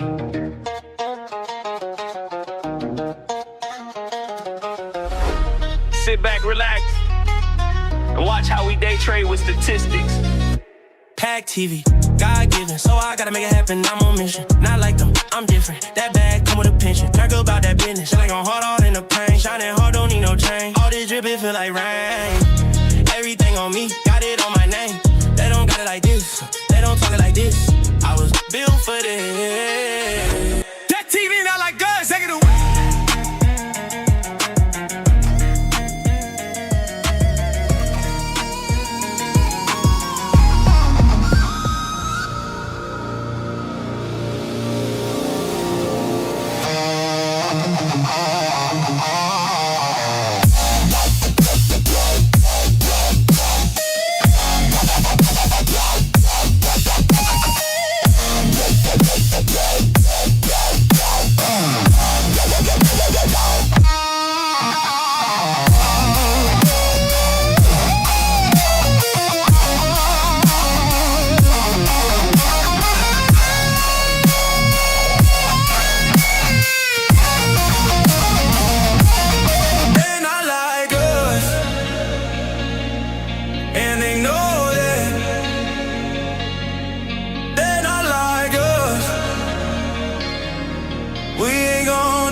Stop me, it's me. If you're doing this for the women, you're losing. Do this shit for yourself. I do this shit for myself.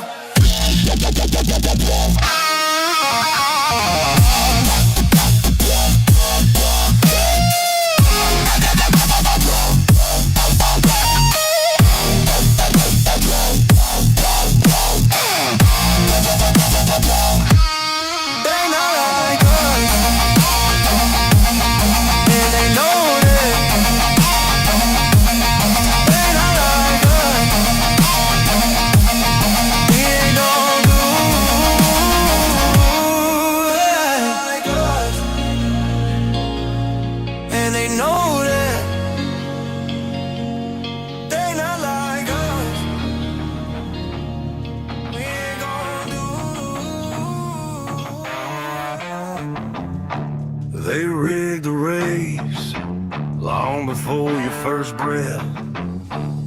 Signed your name in the ledger, made a bet on your death. Puppet masters and neckties, count your hours like cash. Presidents pushing their pieces while you fade in the ash. Game theory kings in a smoke-filled room, writing out the rules to your ruin. The world ain't chaos, it's their game. Their game. You never learn a script they spin, cause they don't want you to ever win. Flip the fucking board, let it rain, let it rain. Burn it down, burn it down. Burn it down, burn it down. A lead over production, too many mouths at the throne. Shine a rise in the rear view, old empires turn to bone. Same damn cycle, same sharp teeth in a grin. They sell you fate on a pay-per-view, call it virtue, call it sin. Game theory kings in a smoke-filled room, writing out the rules to your ruin. The world ain't chaos, it's their game. Their game. You never learn a script they spin, cause they don't want you to ever win. Flip the fucking board, let it rain, let it rain. Burn it down, burn it down. Burn it down, burn it down. You were born in the crossfire, raised on a rerun line, told to choose a side.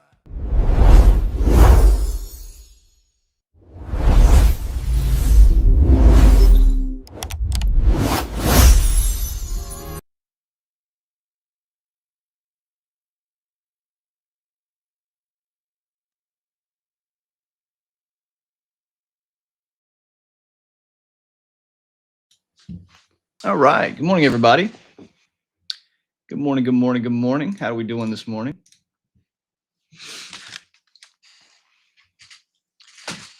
What's going on, Drez? Dude, we had market makers got us this morning, bro. What's going on, everybody? Hey, let us know as you're coming in here where you were watching from. What are you trading this morning? Let's get into it here. Good morning, Equilibrium. Good morning, Daredevil. Good morning, Dojo Cat. What's up? What's up? Karl did great. Karl was riding solo this morning, bro. Market makers was holding off on Drez. LD Honest is taking a little break. Let's figure out why my screen is not sharing here. There we go. What's going on, guys? Good morning, Wes. Good morning, Scotty. Good morning, Horizon. Chitaki, good morning. Colin, good morning. Thor, good morning. What up, what up, what up? Here we go. I like it when we're alive and awake, man. Makes doing this fun, all right? Profitable trading is boring. What's up, Equilibrium? What's up, Pumpkin Day Trades? This is Bo Peterson watching from California, not trading in the boot camp. That's how we like it. We tell everybody that goes through the boot camp, just don't trade. Just don't do it. Just don't do it. Order submitted. We got the gunship going off today, so we're going to be talking a little bit about the gunship. You guys just heard order submitted. That's the gunship placing. It looks like Q1 break gunship trades. Looks like it's getting into a Q1 break long to the upside on MYM. And then it's placing a limit order. There we go. Order submitted for M2K. So let's see how that goes as the day goes on here. We got Wingo Trades in the chat. Good morning. Good morning. Hey, if you guys haven't, real quick, I ask you guys this all the time. Just all we ask, just retweet. Okay, just retweet and share out the stream to as many people as you want, because we do this every single Friday. And what do we do here? We trade live. We apply the statistics and the tools that we do, and we apply it onto the chart, and we see if today is green or red. All right, that's all we do. That's all we do every single day. What's up, KYS? Good morning, good morning. Karl is new here, trading from the middle of the Pacific. First day. What's up, Second? Good morning, Second. Matrix is here from Shag's Gun. Oh my gosh. All right.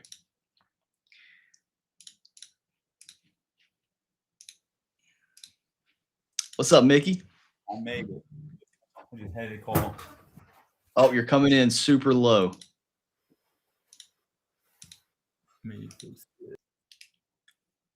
I'm out AirPods hook up. There we go. Sound good now. Cool. Good stuff.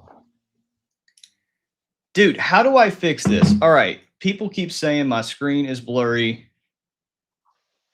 I don't know how to fix this, guys. Somebody DM me this, and I did exactly what they said. They said, hold down Control and plus. Hold down Control and plus. The only way you can fix What it. about that? The only way you can fix it is if you go to a white screen. That's just the only way. Never. What about that? Is that? Yeah, that looks good. I think they're talking about the numbers and stuff from the daily levels. Maybe that's what they're referring to. The fix they gave you was only to help with the numbers on the side. Your actual size of your printouts are very small. So you need to increase your font size for your actual lines and percentages and stuff. Oh, I'm sorry, guys. Listen, I love y'all, but I'm not going to make these any bigger. Like, these are opening prices. Y'all don't need it. I got these bigger. I guess I tried making this look a little bit better for y'all. It looks like I'm a geriatric right now looking at the biggest font on the, let me test your vision. This is like line number 2 on the vision test. Drop your PC's resolution. It's because you have a no, guys. This is so I don't have it full screen on my widescreen. This is like a normal. I don't know how to describe it. It's just a normal screen. This isn't like the ultra wide screen. So I don't know. I'm not sure. Have you thought about doing it Control from your Shift phone? Q. Control Shift Q. What's this do? Control Shift Q. I freaking hate whoever did that. Oh my gosh, did they get you? They got me. You know what? I was just about to tell you not to. Dude, I didn't know that's- Control Shift Q did that. Dude, they got me a couple of times a while back ago, and I had to set everything back up. It was epic. I knew there was like an F11 or something that closed. I didn't know Control Shift Q closed you out. Oh, that's I was good literally family telling fun you, right but there. unfortunately I was muted. Jesus, bro. I was hoping that's what it was. I was like, I'm not sure if that's the right. Is that the code that they gave me? And I was like, you know what? I'm not saying shit. You got a bunch of funny people in here. Oh, that's funny. Let me see. Oh, hold on. I got to log back into everything because it just logged me out of everything. So we're gonna have a fun stream this morning. Jesus Christ.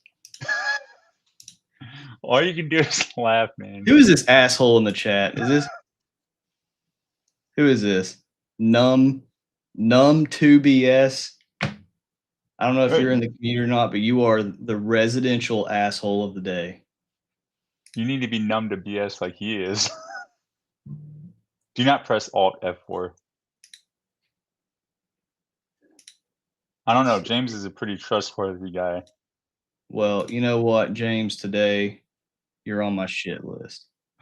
No, that wasn't James that told you that. Oh. He just told you Alt F4. Maybe it replaces Oh, it. I thought that was okay. Well, whoever Num is, I don't like you today. You're making me. Not only Num, did you make me close down and log out of everything? You're making me take it out on somebody that is just an innocent bystander. James is over here like, what did I do? What did I do to deserve this? There we go. We back now? Are we back? We logged in.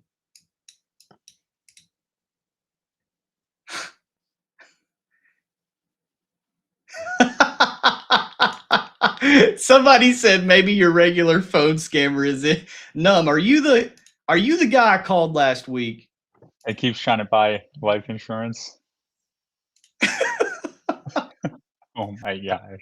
I can't with you guys. Like, I can't. Like, you guys are making my heart. I mean, that was good. Girly. Like, listen, I can't be mad at it. Like, that was. You can't. That was epic. Pretty good. Listen, when they did it to me, I was so mad. I was so mad. And then I was like, you know what? Like, you can't be mad, dude. You fell for it. Like, they did the pull my finger trick on you, man. Touche, numb BS. Numb to BS. He's No, numb to listen. BS, but he's not actually numb to giving BS. Yo, numb. Like, hit me up in the DMs. You might have just earned yourself a free bootcamp slot. Oh, that's epic. F11, that's what it was. F11, yeah. All F4. See, how many? I didn't know there was like multiple of the. Dude, that's a new one. I've never heard of Control Shift Q. So now I know. A quick trigger. Listen, numb to BS. If you can convince Pocket to do something stupid like that on a Monday at 12, like you don't have to do it today. I will give you a free bootcamp slot. You will never convince. I was yelling at the screen to Austin, but somehow I was taken off and muted because I'm like, dude, don't do it. He's like, no, stop it. This is how we give giveaways out. Like, you know how these prop accounts and these influencers are always giving shit away.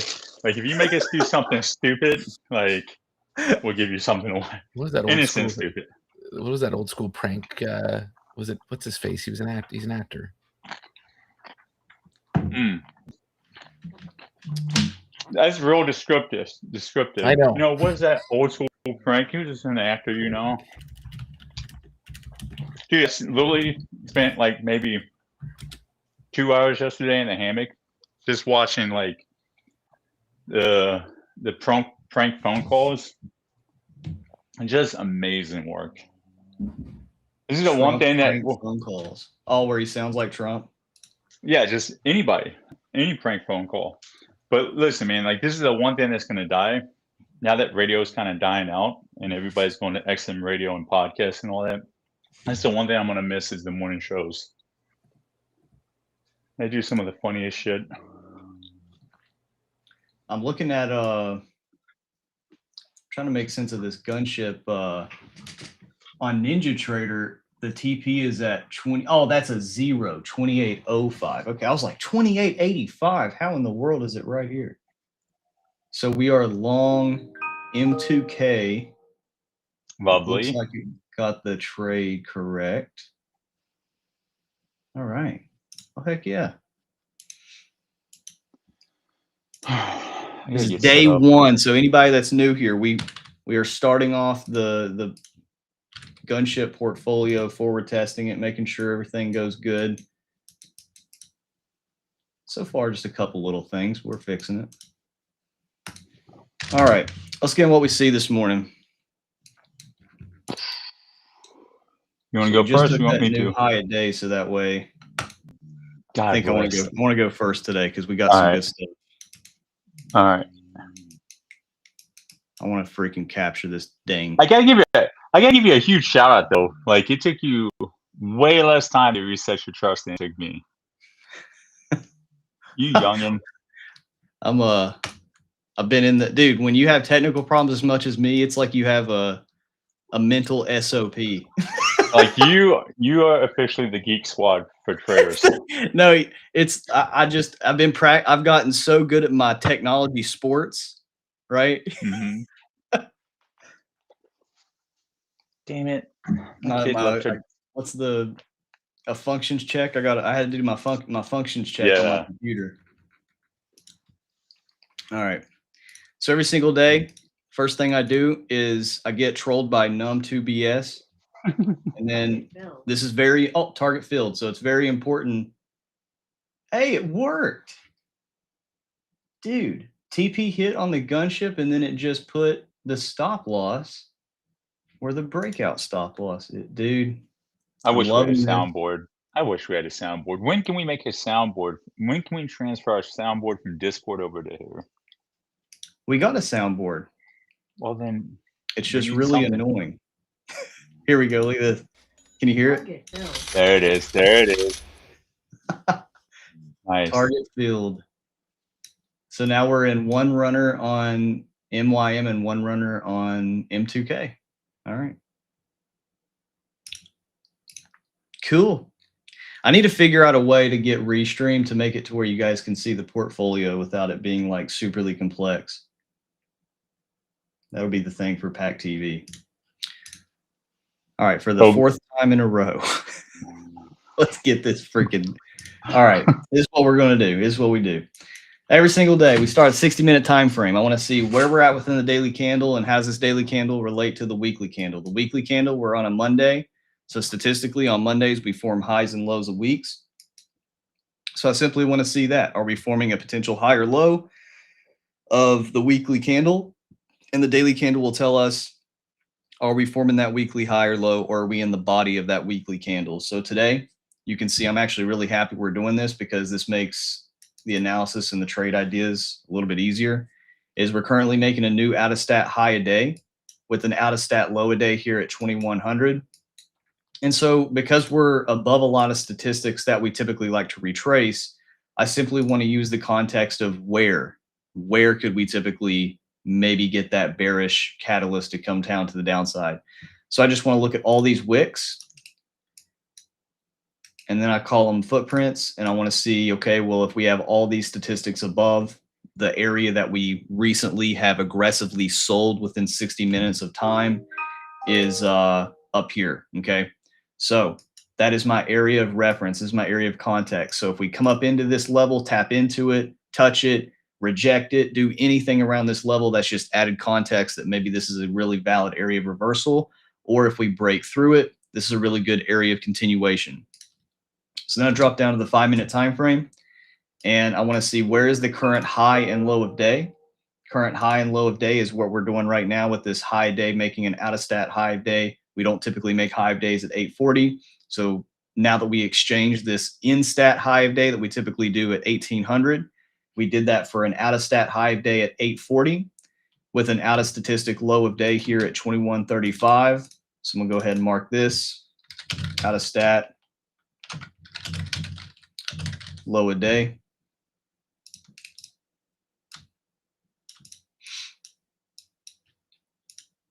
All right, and then because we have this out of stat high of day and out of stat low of day, now we shift from where are we at within the weekly candle, where are we at within the daily candle, and how does the daily candle influence the weekly candle? And then from a day trader perspective and intraday perspective, I want to see, okay, well, now that I know that this low or this wick of this daily candle is not typically what time we formed the wick, and we know that this wick up here is not typically the time that we formed this wick. Now we fail to the statistics, right? We lean on the statistics to tell us at what time do we typically take these levels and where are the levels? Are levels above or below where price currently is? Because we have levels below price, we have all these bearish levels here from the Pack Trade Group. We have an indicator called the Daily New York Levels. It gives us levels every single day backed by statistics, okay? So this level has been hit 85.3% of the time. This level has been hit 81% of the time. So all of these levels, think of it like a big box. This is an area where price can mean revert to from 8 a.m. to noon. And so from 8 a.m. to noon, I want to let live price tell me that between that time period, we're going to come to these statistics, because I like to say statistics is, or live price tells us where something is about to happen, and then statistics tells us where to. So I want to let live price tell me we need to go down, and then statistics tell me, okay, well, now that we're going down, where are we going down to? So these statistics tell me that if I do get bearish intent out of the market open, then P12 mid, midnight open, opening prices, bearish levels, daily New York 1 going false, all this stuff gives me context that this is where that downside movement can come to. And then 9:30 is the next statistical time period to make a low a day. So then that tells me, okay, well, if this high of day that we currently have at 845, I'm not just going to go ahead and click sell because we have these statistics below. What I want to do is wait for live price to now tell me that we are confirming to the downside. So now that we are long out of New York 1, we only have to look at the long side. And when I say long, for those of you that are new here, that just means we took the high of the 730 to 830 time-based range. So if you take the high and the low of 730 to 830, we call it New York 1. And when we take the high, we statistically take the low. If we take the low, we statistically take the high. So because right now we are long out of New York 1, we are looking to see for evidence for us to come back down to take this New York 1 low to get all of these statistics right here. So how do we do that? We leverage time. We say right now it's 8:45. Statistically, that's not when we take this New York 1 low. And if you guys want to visualize this, I like to say for the new people that come in here, all statistical based day trading is, in a very simple way, is we are deducing what is very least probable, and we are trying to pick away at things that are very high probable. And so one thing that we have in the daily profiler here is we have probabilities to tell us what is the odds of us going false versus true. So if you guys see my screen, when we use statistics in day trading, it's the same thing as if I were to ask you, behind door A, you have a 50-50 shot. In this case, in trading, you have a 50-50 shot at every time we click this button. If I had zero other edge, zero other structure telling me what to do, I just randomly wake up and I click buy or sell. You have objectively a 50% chance at just arbitrarily being correct. No edge behind it, no thought behind it, nothing. Then you, behind door B, you have a 50.1, just 50.1, not 60, not 70, 50.1%. So behind door A, 50-50, behind door B, 50.1. And behind each of those, you could become a millionaire. You could get $1 million. Every single person would choose door B. Every single one of them. It's just you're going to go with the higher chance because that odd, that number is what we leverage to make decisions around. And that goes with everything in business, with real estate, with starting a business, with measuring where you want to go on a road trip. We use statistics and measure numbers to give us confidence because those numbers is what we get to root objectivity versus feelings on. If I just look at a car and I'm like, that car looks like it gets good gas mileage. No, what are you going to do? You're going to look up the miles per gallon. You're going to find the number. And then that number, that whatever the car manufacturer created from, that came from statistics. They did all these different tests, collected all this data from all these different conditions of how the car drives, and it gives you this number that, okay, over all of these different conditions, you're going to have a baseline miles per gallon of XYZ. So then you, the consumer that is looking for this car, that is looking for an economical miles gas car, you're gonna be like, okay, this is what I want to go. I'm not going to go with the Dodge Charger that gets 17 miles a gallon. I'm going to go with the hybrid that gives me 40 because that's just what objectively is true. I don't have to go with feelings or I don't have to think this car gives me good gas mileage. It just does. Same thing on this chart. If you look at the statistics here, today conditionally with exactly how we've moved in the Asia and London markets, we can see that today we have a 71.48% probability of going false. So again, going back to the door analogy, behind door A, we have a 28.52% probability that we're going to take that low. Behind door B, we have a 71.48%. Now, unlike the door scenario, we can't in that scenario just peek behind the door and see which one's correct. Right? You just have to choose. In trading, here's where it becomes a lot more powerful. In trading, we can. In trading, we can open that door and be like, is this actually what's behind that 71.48%? Because we get what's called OHLC data. Every single candle that you see on this chart is an open, high, low, closed data point. That's all they are. This candle does not hold the secrets behind why the market makers do what they do, the hedge funds. This candle doesn't do anything other than just give you a report every single time frame interval that you're on of what the open, the high, the low, and the close is of that candle, of that moment in time. And because we can see that, and because we can look at history and say that, okay, these are the days that give us more edge of midnight open being retraced, or these are the days that give us more edge of trending to the upside, we can deduce and derive that no matter if we experience this 70% right here, no matter if we experience this 70.48%, or if we experience this 28.52, we can trade both of them. But these probabilities give us an objective number that says if live price is agreeing to go towards the false movement, we have a 71.48% chance that we're going to come at a minimum to here. So I'm not putting a lot of leverage that I'm trading specifically to New York 1. I'm just saying that this level now, if we get below 930, get below the RTH open, this level holds this probability. So I don't have to guess that we're just arbitrarily going to take this low or this range low or whatever. I know that that specific level is not just random, and that specific level is not just a 50-50 shot at being accurate. That level has a 71% accuracy if we shift bearish. Now, next question would be, well, then how do we shift bearish? What do we use to tell us that bearish intent? You can use so many things. It doesn't matter. For me, I use 930. I like to keep it simple. So I use the 930 first 1 minute candle high and low. So let's say 930 opens somewhere like this, and this represents the 930 high and low. Why do I use the 930 so much? Well, when Mickey and I first met, he introduced me to how he likes to trade 930. I was like, dang, this is a really good tool to see that if I'm trading towards midnight open, and in this case here, midnight open is below us, and we get above 930, those are the days that I'm most likely just getting my face ripped off trying to get a retracement, because live price, the opening bid of the day, the opening auction of the day, because that's what I look at the RTH as. It's just an auction. It's every single body in this world can now participate in the market, and we are seeing it in real time. And if we are getting above that opening price and above that opening range, price is objectively accepting above it. And then same thing, if we're getting below it, prices, the RTH and the daily candle and everything that involves the RTH, we are now taking that open, high, low, close candle concept that I just talked about, and we're now shifting bearish.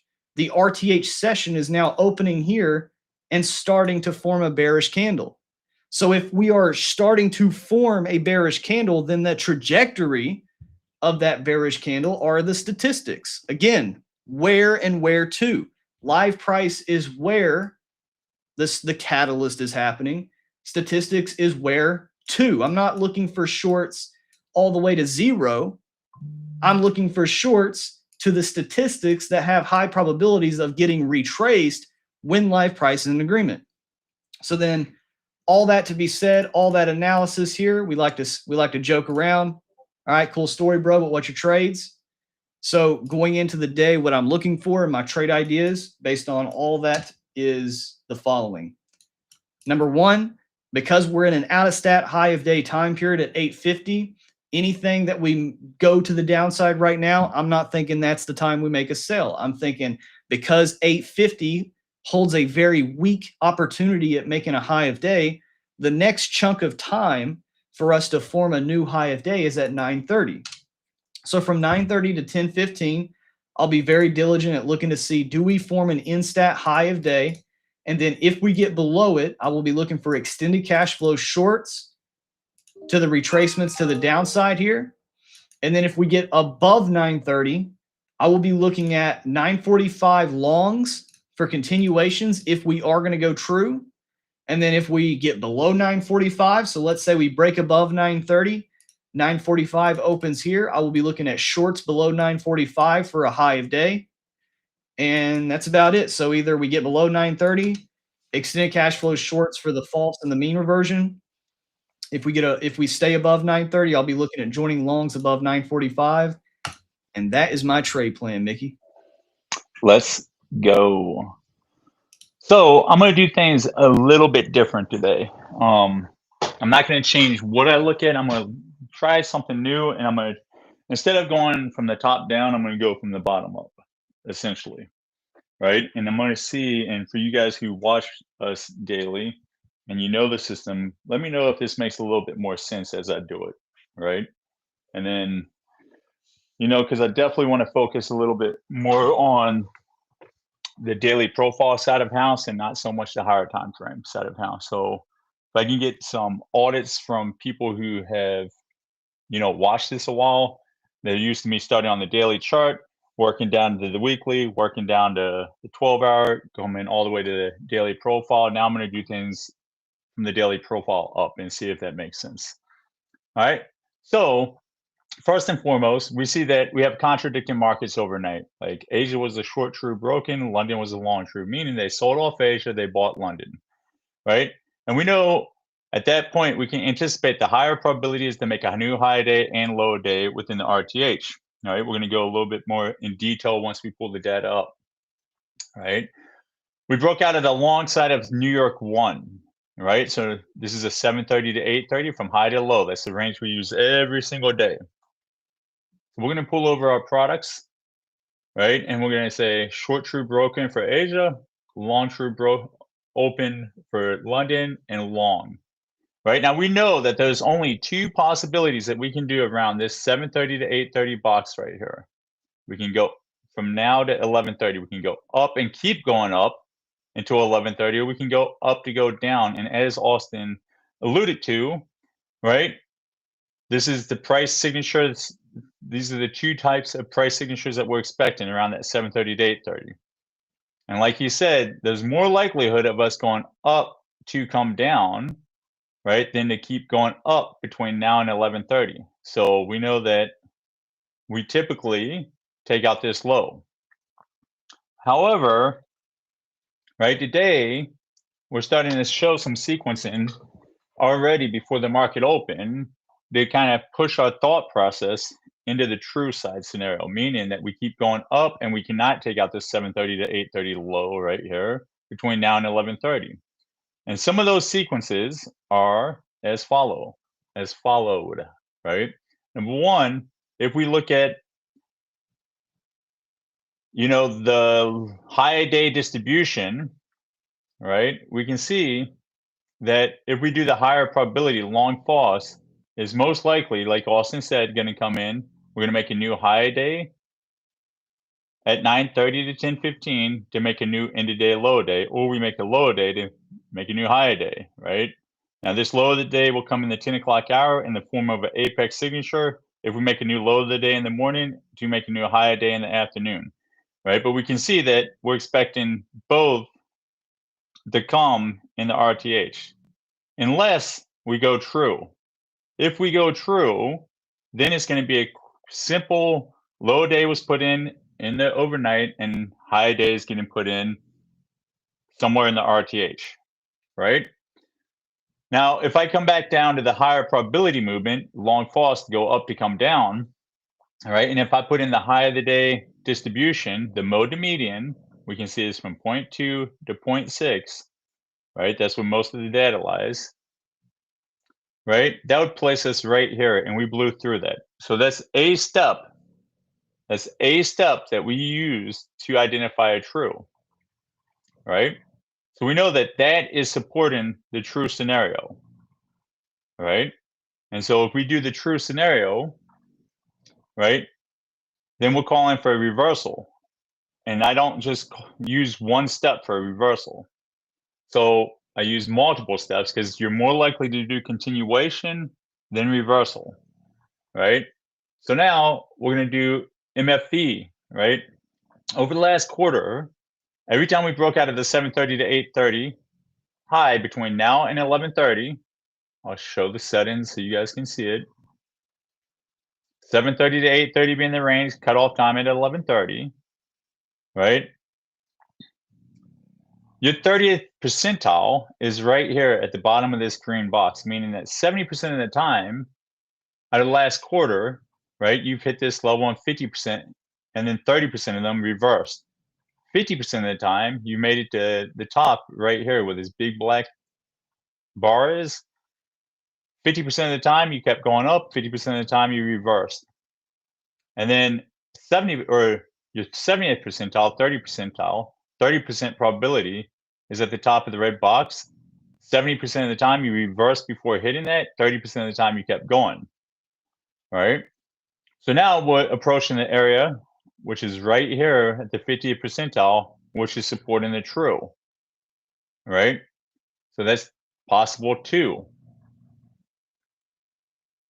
And then the next thing will be 0.4 basis point, 40 basis points off of the 6-9 box is the third step to say, hey, we want to do true more than false. And then the last step is the 4-step reversal, the lack of 4-step reversal today. Right, so if we get a lack of 4-step reversal, kind of like what Austin was saying, like we can't get below 9:30, we've shown no mean reversion, then I'm going to have to anticipate an actual true day. If we get a true day, right, let's put our high day, low day in. We know that the mode to medium low day was from -0.1 to -0.4. So let me put that in real quick.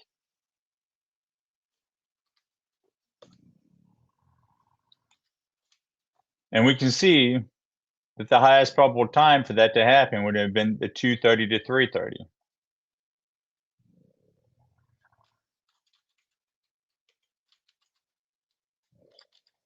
And then we're going to do the high day zone for the true, which I know is throwing people off because I usually do that after. We can see the mode to median for the true high day is from 0.5 to 1.2, right? And it's going to be an end of day high day. So let's go put that in.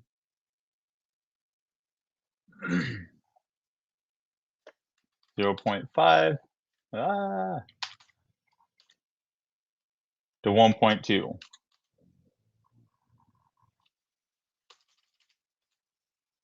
And we know that power hour is going to be the highest probable time for that.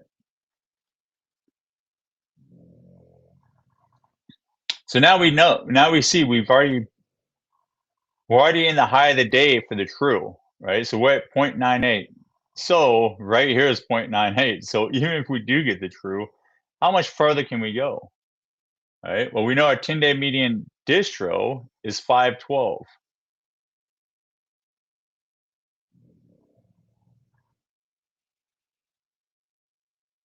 Right there. And we know New York 1 quarterly distro, median distro, is 106. So we've already spent our New York 1 distro.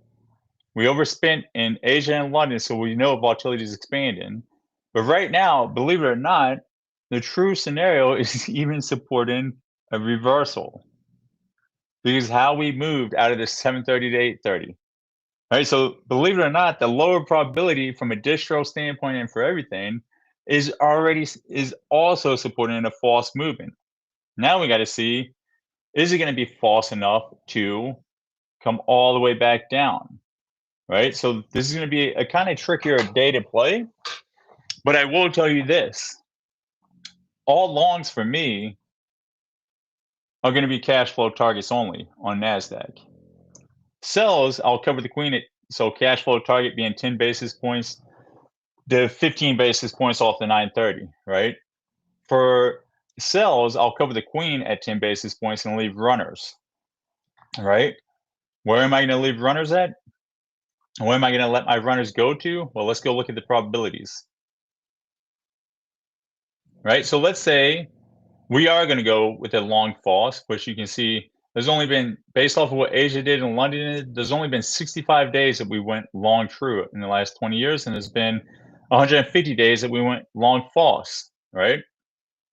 So now we're going to come over to our profile, and we're going to see, right, if we do the higher probability, what levels do we have below us that we can rely on? And these levels are measured between 8 and 12, right? 8 and 12, right? I don't run them all day. The daily profile doesn't run them all day. They're from 8 to 12, right? So we can see, and then P12, I stand corrected. P12, I run from 06 to end of day, right? But the levels I'm going to be looking at today are going to be the Globex Open, the settlement, and the midnight, right? Why? Because that is all the way below, right? Settlements within the range, so I can get sells even if we are going to make this a long true. I can get Globex Open even if we are going to make this a long true, and I can target midnight open even if I am going to target long true, right? And then right now you got London OU below, which would support the false, and then you got London lows that would support the false, right? So this area right here from midnight, actually we'll go even low, from London lows up to midnight to London OU, right, is my area of interest. All right. For the sells, for the higher probability, go up to come down, right? So it would look like this, right? This is what we can expect. This is the highest probable movement right here, right now. So let's go look at the probabilities of those levels. We can see that midnight has a 75% probability, primary time being hit between 9:30 and like 10:15. Globex Open has an 88% probability, primary time being from 9:30 to like 10 o'clock. Settlement has a 79% gap fill, and on a Monday, we can see that our RTH levels, 25% gap fill, 50% gap fill, 75% gap fill, all above 85%. Our 100% gap fill is 77%, right? This is a good day to target 100% gap fill, right?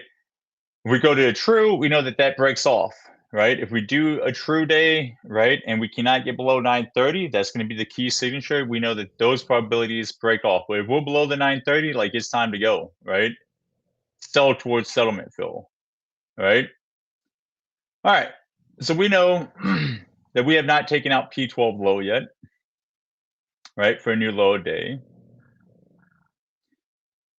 And we can see that there's a 68% probability for a new low of the day, with the primary time being between 9:30 and 10:15. So that's another area of interest, right? P12 low, right? So now my trade plan is as simply as followed, right? If we get a 930 breakout to the upside, yeah, I probably will skip the buys. It would depend on how it sets up, right? So if it's aggressively to the upside, right? I know only have like so much more room to go to the upside. I'll take the longs with like max 20 basis points, right? Because of how fast the 930 moves. But if it gives me a sell, I'm selling it, covering my queen, bringing it back down to at least minimum London OU, right? Which we haven't covered that probability, so let me do that real quick. London OU, right, has an 80% probability with the primary time being between 9:30 and 10:15. That syncs with this London low at 68%, right? So this area right here is going to be, I'll cover the queen at 10 basis points, and I'll let runners go until London OU, and then I'll also sync that up with any additional contracts. I'll sync up with the 10 o'clock 05 box and the breakout of that, right? But if we get this move, right, it'll probably happen fast and furious, and then like this will be the trade of the day, right? So I probably won't trade after this. All right, so now we're going to move on, and we're going to say, hey, from an MA MFB 12-hour perspective, does this make sense? And we can see on a Monday, our current MA is here, or it's here, right? We either have a shallow check mark, which supports the trues, but we've already hit all targets to the upside, or we've got a deep check mark coming down. So from an MAE analysis, we can see more times on a Monday, do we reverse and put the MAE in between 9:30 and 10 o'clock? Then right here at 7 o'clock. So it's higher probability that you put the false wick or the one side of the 06 to 1700 12-hour candle is more likely to see that happen between 9:30 and 10 o'clock, not 7 o'clock, right? And then when do we expect distribution? It can come throughout any part of the day, right? Majority of the time is after 14:30, but you can see these clusters right here, right? And since we've already hit the 10-day median range and all that, it could definitely come in one of these clusters right here, right? And then if that's to be the case, then obviously we'll use the targets down here. We'll expect a new low of the day, and we'll expect definitely a range 1 after that. All right, moving on to the weekly chart. From a weekly chart perspective, right, we can see we're above Sunday.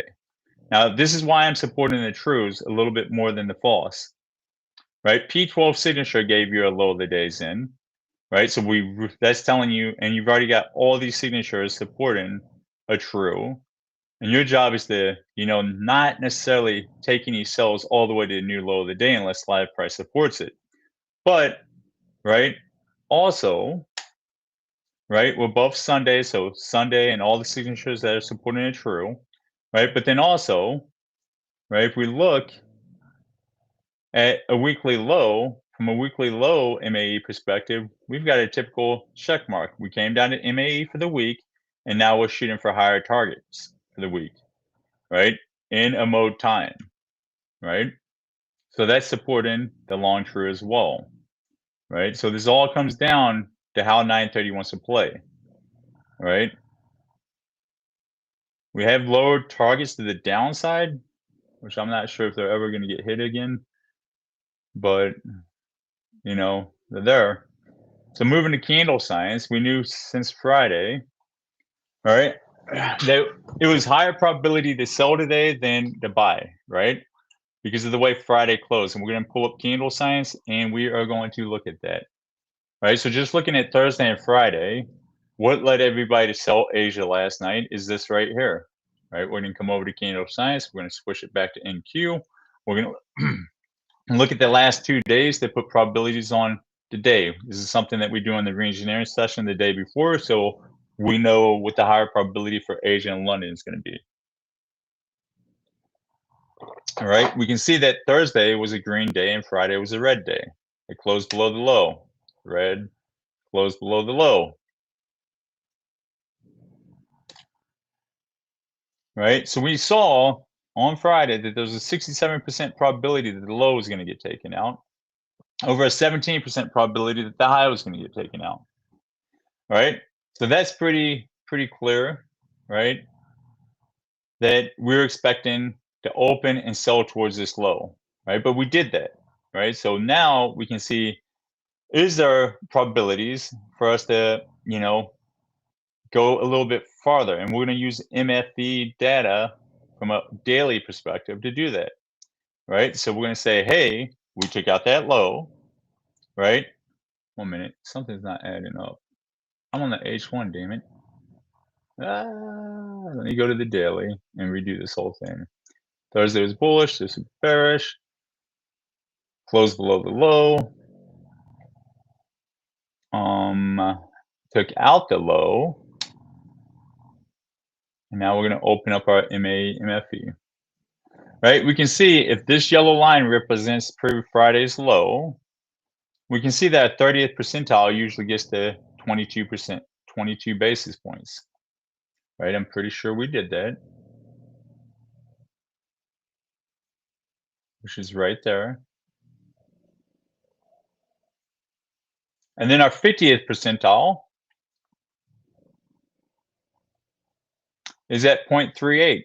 That's our median percentile. This has happened 354 times out of the last 20 years. 0.38.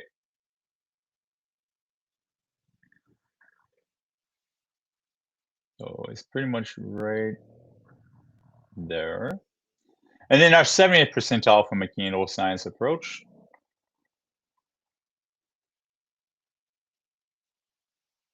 is at 0.62.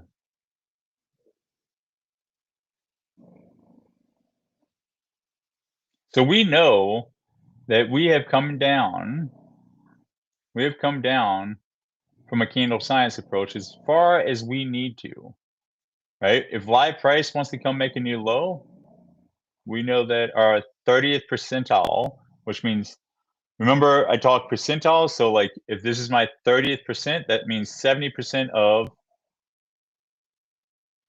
that 354 days, 70% of them breached this green line. 50% breached where the green and red meets, and only 30% of that 354 made a new low after hitting 62 basis points. Thank you, Christian. So candle science is saying, hey, we don't really need a new low, right? So that supports a long true as well, right? So my trade plan is just like I said, wait for us to get below the 930, sell it, cover the queen 10 basis points off, right? Target London OU and midnight as a target.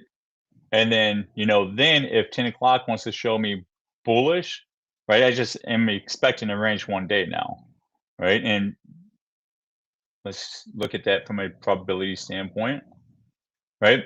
There's a 49% chance of a green daily candle, a 50% chance of a red daily candle. Wait, nothing's selected. Yeah, it is selected, right? It can be a range one or a DWP. So now I'm going to rely on my distros that we have almost overspent already for that piece of information. So like I said, like if we rip the heavens, you know, the previous day high, that's not really my trade to take. If we start getting a pullback and then 10 o'clock gives me a Q1 low and I'm expect Q2 takes out the high, then I will take a long down in this range, right? But from up here, like I'm expecting pure mean reversion, right? So it doesn't make sense for me to start buying up here, right? It makes sense for me to sell because that's where the probabilities are leading my thought process. So that's my trade plan. Hopefully it was helpful. And do you guys like it when I start from the daily profile and work up, or do you like it the old way where I start up and work down? Type in the chat. Because we have done the same thing for years now. So you guys know the workflow.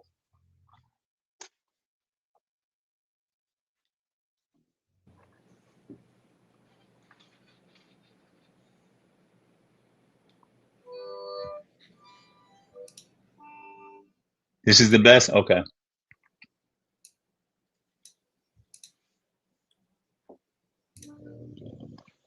Austin. Yo. How's your weekend? It was great, man. It was very boring, but got a lot done. You know what I realized? That that? life usually is boring when gunship's not operating. I didn't have gunship to run my crypto trade, so maybe one day. Wait, isn't the market going to be 24/7? Is that a rumor? Or is that like a very real thing? It will be a real thing within the next couple of years. Are we going to be trading NASDAQ on the weekends? Hopefully. God, you think the market gives people a reason to divorce now? Good grief. We're all going to be living in caves trading the NASDAQ in bands and shit. It's pretty interesting. I'm very curious to see how like a 24-hour futures market would look. Dude, I'm just trying to get the futures market data for Amazon and the big stocks now. You know, since that's going to be a thing. I don't know. Like, I probably, if we ever get to that point, I will probably be on the charts from 9 o'clock to 10 o'clock on the weekends, and then because I'm not going to sit behind the charts on the weekends. Oh shit, we got the gunship, so it doesn't even matter. Yeah, that's what I meant. Just having the gunship, just rocking some low a day trades on the weekend. Yeah, man. Getting divorced 10 years ago was part of my trade plan. Oh god. Patrick Coleman and Drez says it's very real. Yeah. Mm-hmm. Fun times.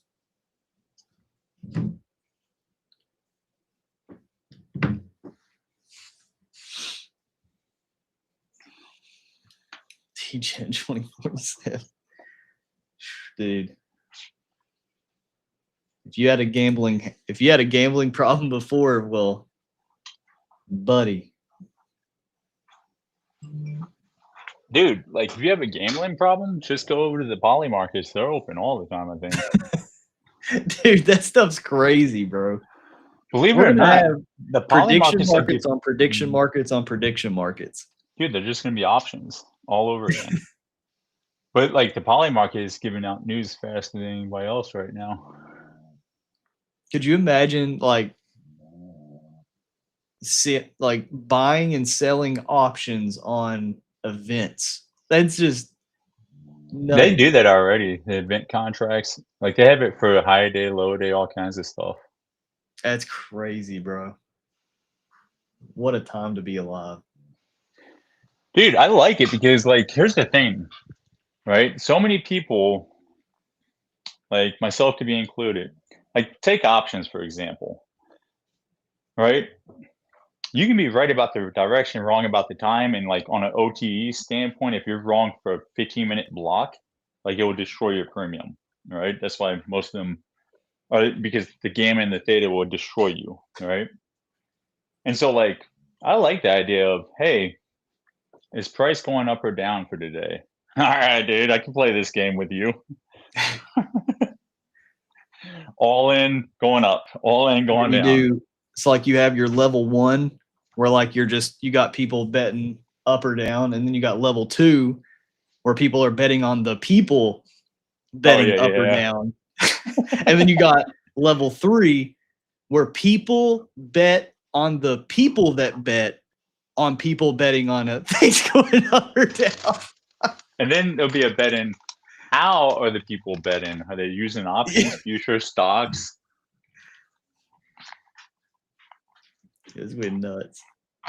Fate of Legend says single stock futures this summer already ruined my vacation plans. Oh god. I'm telling you guys, you're all going to be dead or on your deathbed in 40 years. You might want to enjoy life, not let these markets destroy them. If you're stuck behind the charts 8 hours a day, 12 hours a day, 18 hours a day, like you gotta get that shit rolled in, man. Because I'm telling you, you only need one 15-minute candle a day. Keeps the tilt away. You accept the win or the loss. You already can trade futures on DraftKings? What? Wait, what? Dude. Drez, why are you holding out on me, man? Drez over like, dude, I've been running. I've been doing it. Already got algorithms going. It's always the new people that keep us up to date. Our community members never like tell us the 411. Drez is a new guy here, so. All right. Ultra trades, I'm assuming you've been here for a minute. They said, just give me summer markets at that point. No, those are fall market conditions. The fall market and the spring market are way worse than summer and winter markets. We got a question here. Pumpkin day trades. Bo says recommended screen time during the boot camp. All of it. I'm just kidding. So like what I recommend is like screen time, like I would say between 9:30, 8:30, and 11:30, you need to be watching these markets live, right? You should always be re-engineering. Like, what did Asia do? Let me go do my 4-step reversal, my 4 steps in Asia. Let me re-engineer the 3-hour period from 18 to 21, 21 to midnight, midnight to 03, 03 to 06, 06 to 09, right? Same thing that I do for the RTH at 1500 every day, right? You should be doing for the Asias and the London markets, right? Because we know our systems work. 8:30 and 9:30 is why I recommend that screen time, is because that's the time that skews everything, right? And we have already figured out what's more likely to happen, right? If it wasn't for the 8 o'clock and the 9 o'clock hour, I could just easily run, you know, line versus apex probability flag scenarios, best sync with the quarters, right? All day, every day, right? But 89, like we've already seen in the data, skews all that, right? So that's where the daily profile comes in to do the heavy lifting during that time. And believe it or not, right, there's plenty of people that just trade the 9:30 and they pull a good, healthy amount of money in. All right, just trading the 9:30 to the 10 o'clock. So it's like, because of the volatility that comes in at 9:30, right? And it seems chaotic, but it's actually the most controlled chaos in the market. Right, so I'd say 9:30 or 8:30 to 11:30 or 12 is your time to screen time the markets. Because the rest of the day is easy. It's either a line or apex. It's either more likely true. It's going to be false. You know the exact hours to see when it's going to go false. Just be intentional too. You know, I mean, yeah. A lot of people come to it and they try to just right away build like how they trade around this, but like just take it one step at a time. Like, I think most people's problem is they're just impatient. Like, that's it. Because think about it. What's the common characteristic of somebody that's not profitable? They're impatient.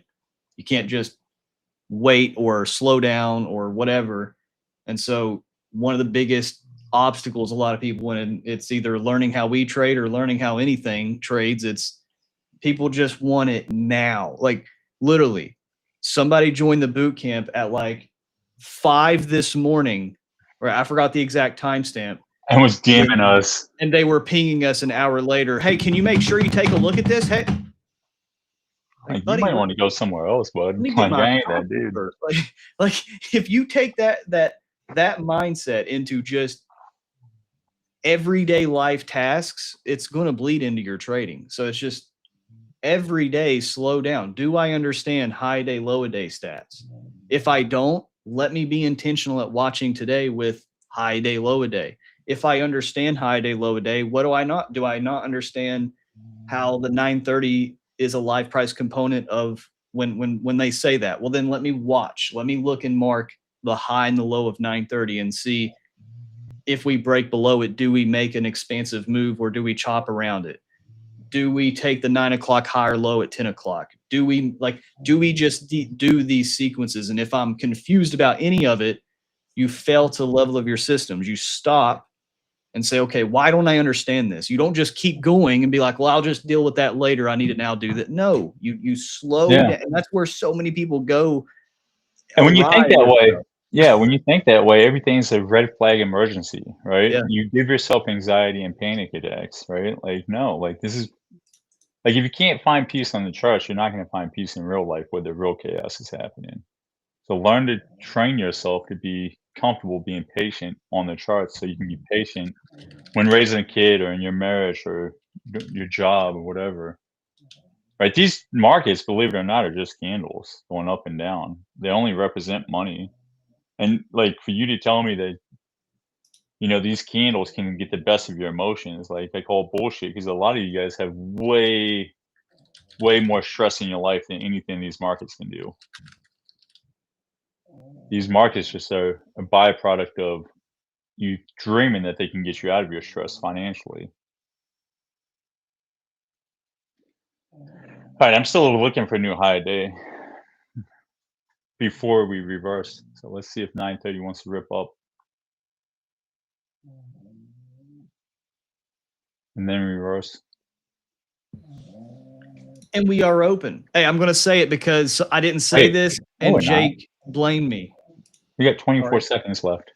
Oh, all right. Damn well, it, you threw me off. I was like, what's happening? So make sure you are on the right contract. If you're trading MNQ, you're not on NQ. All right. If you do 3-4 micros, make sure it says 3 and 4, not 30 and 40. All right, Jake, there you go. Don't blame me when you blow your account. Yeah. 930 selling. No. All right. Come on, little buddy. Make a new high. Oh man, if this ain't sells off, like we got the green pill without good signatures, I will not be a happy camper. Damn. What's all this order filling I'm hearing? Gunship's taking profit on Q1 break.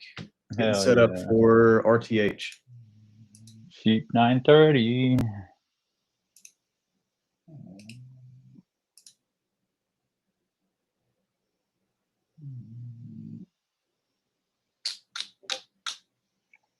Come on, little buddy.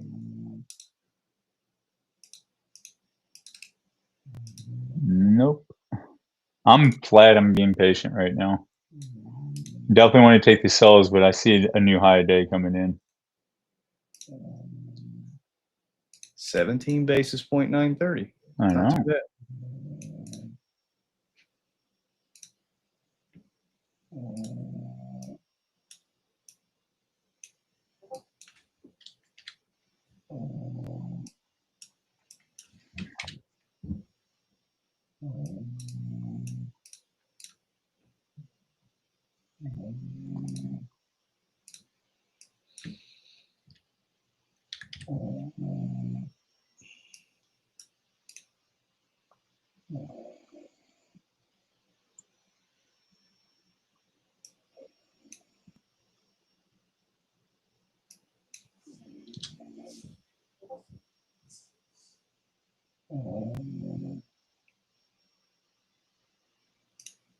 Literally made the high day at 8:59.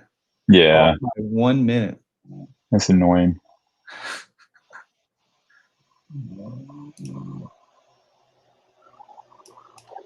If we break below here, guys, I'm taking this short.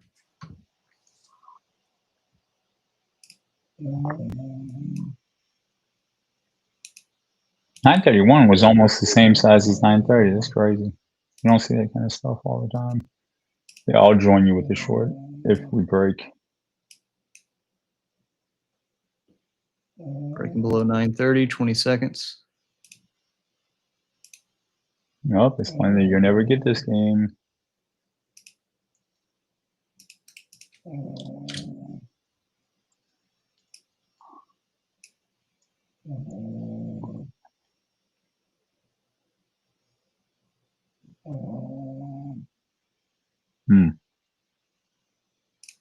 I'm short.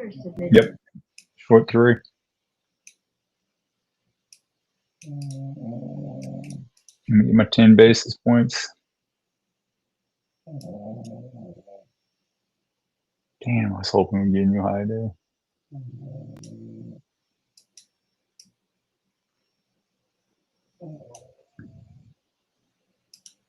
I'm gonna take one off here at 187. Order filled.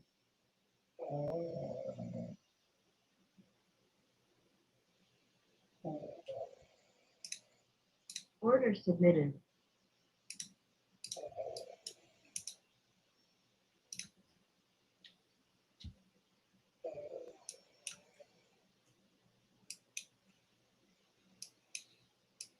So I'm looking at 1 micro here at 188.25, right above these bearish statistics, and 930 is 17 basis points. So I really like spending money around cheap 930s. So if we get a break below 930, short like this, if we get stopped out of this, I am flat. I am not looking at longs. I'll just get right back short if we get back below it. If we get stopped out of this and get above 945, that's when I'll be looking at longs. So that's my trade idea. Agreed.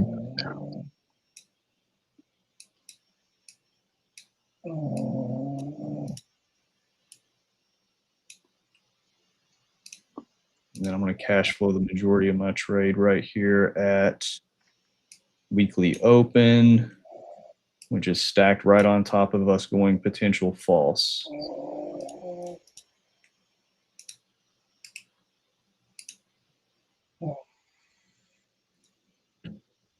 Order submitted.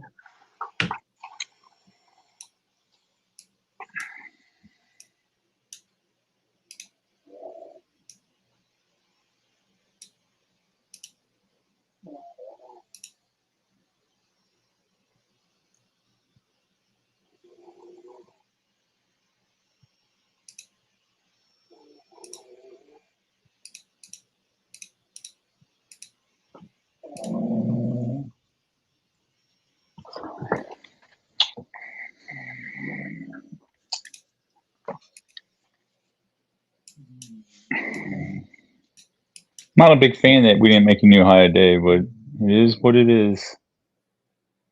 Yeah. Yeah, that would have been the picture perfect trade.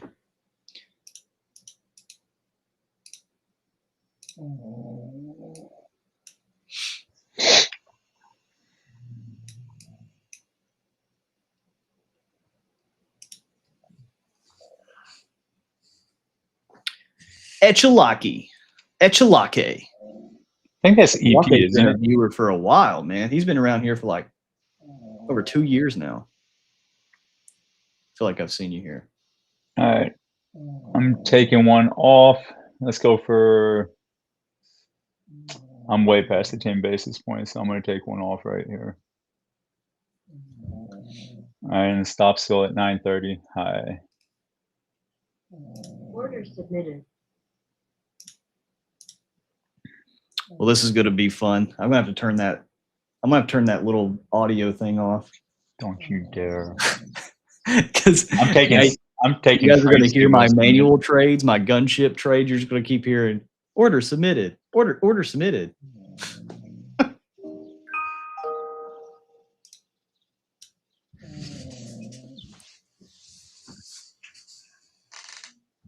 Don't you dare.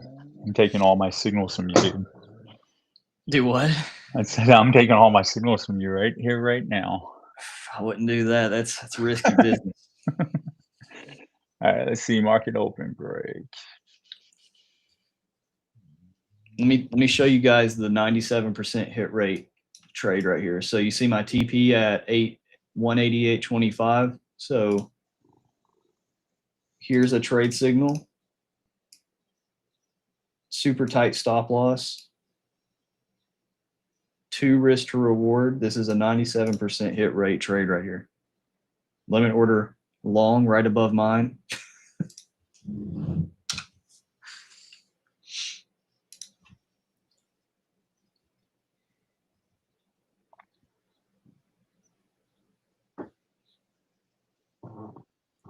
I'm coming back to your Discord. Yeah, dude.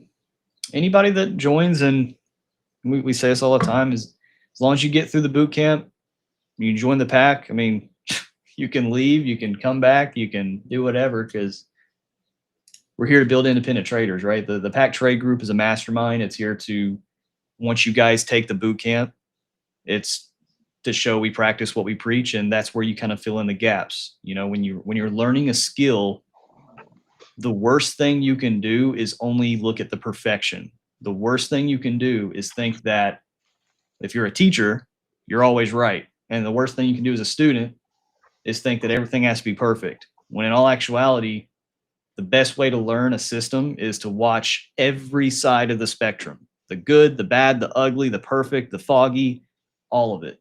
And so that way it kind of fills in the gaps of how you can kind of get your own personality and perspective on price. And that's the whole point of the pack, is to see live trading being done every day of the week. That is, and how are we live trading? We're doing exactly what the boot camp shows, right? And we're putting our own twist on it with how we look at price. And then the other portion of that is you're a mastermind. You're a part of a community that speaks, breathes, and lives the same language that you do. And we do it every day.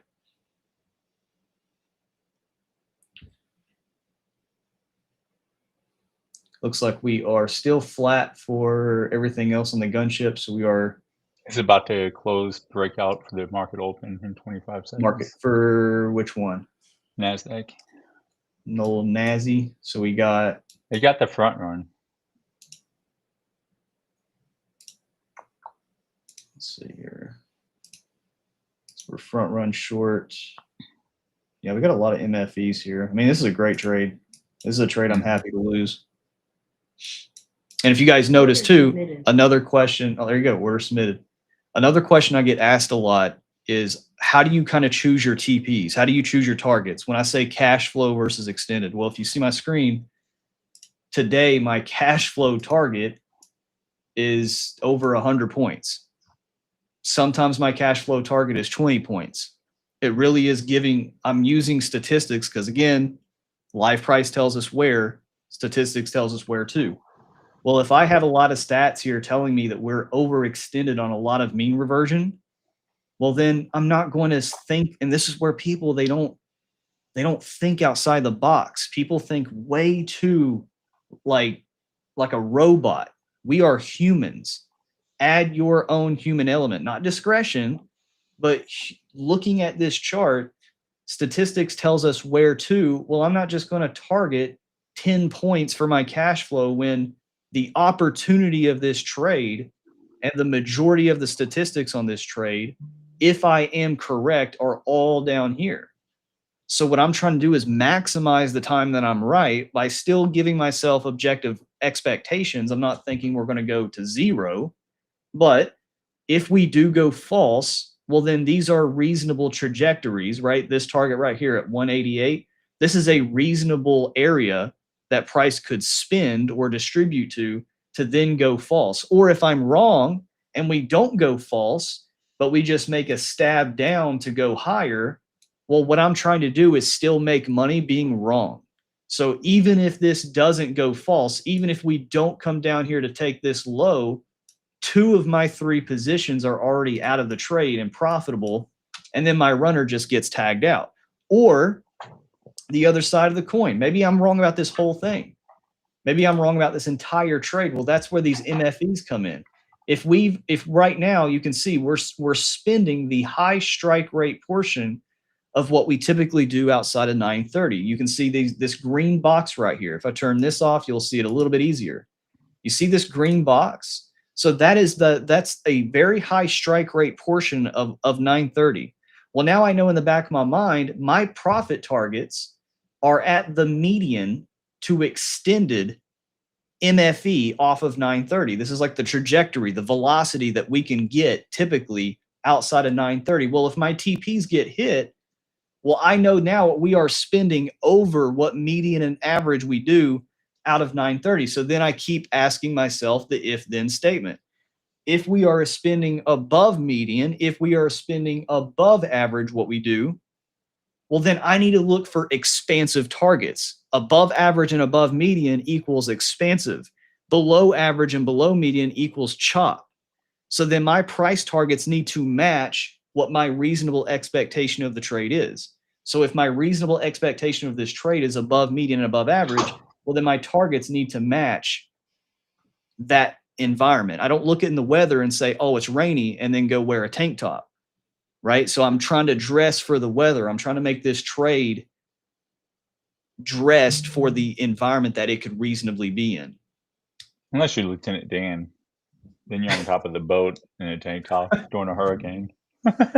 Yeah, unless you're Lieutenant Dan, unless you go to Vietnam and you're missing some legs, then we can talk.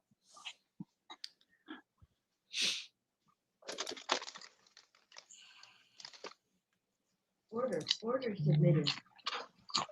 All right, looks like it took a M2K short for Russell and nothing else for MYM still yet. It looks like it's still in a, yeah, we're gonna have to get, if Justin, if you're listening, one kind of weird wonky thing we got to get fixed is flat in the account, but the strategy is still. That's not a fix. That's just the strategies will always do that. That's every. Hey, bud, listen here. We're fixing it. I don't care. Don't care. You know what we do in the military, Justin? Did your cash flow get hit? Yeah, cash flow just got hit. Order submitted. When we want to get things done, we're just going to make it get done. I don't care if I got to steal something from somebody else's tools to make sure I pass inventory. I'm passing inventory. All right. Dude, you don't fail inventory. Nope. You don't fuck around with property in the Army. I will find a visual aid for Austin that blocks all the things he doesn't want to see.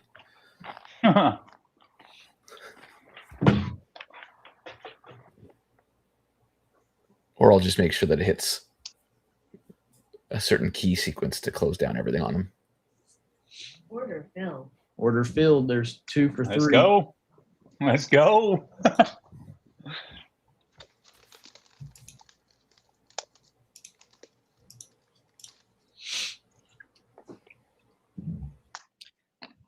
Don't mind me. I'm just, in a 100-point runner drinking out of my Pack Trade Group coffee mug. There's no coincidence.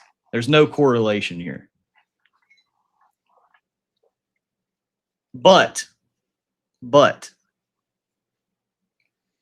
pretty weird every time I drink out of my Pack Trade Group coffee mug, I get an extended runner, but I don't know. Yeah, that's the thing. Extra lucky is the Pentagon doesn't care about the missing equipment because they can just write it off. But God bless if you're missing a wrench in there at the company and platoon level. Yeah, we can leave Humvees, weapons. Dude, we can leave planes, helicopters, bombs. We can leave everything over there. But if you can't find that one singular wrench in a 7 tool set repair kit, you're paying for it. You're paying for it. And not only are you physically paying for the whole set, not just the one thing you're missing, but your eval is going to get hit with it, and then you're not going to get promoted. Yeah. That's how it goes. Makes no sense for me. And people who can't afford it don't get charged shit. The people who get paid $400 a month are getting like nickel and dime to death. The guys who are on the battlefield. Makes no sense. Oh, you turned in a bivy cover and there's some dirt on it? While you spent 15 months in Iraq? What? Sorry. Guess you got to pay for it. Didn't take care of it. There's Globex open.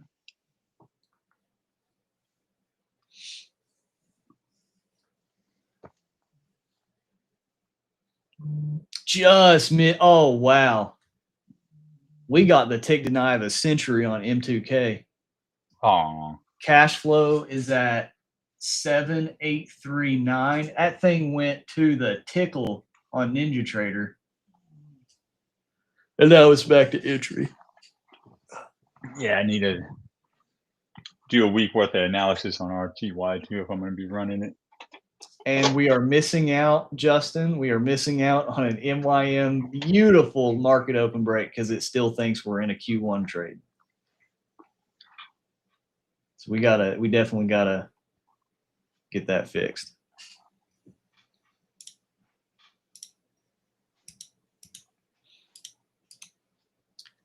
Eat a nuggets as McDonald's employee in year 5. Yeah. Oh yes, that is why we set up that dual thing, but you don't want the dual thing anymore. So I will see if there's a way to fix that.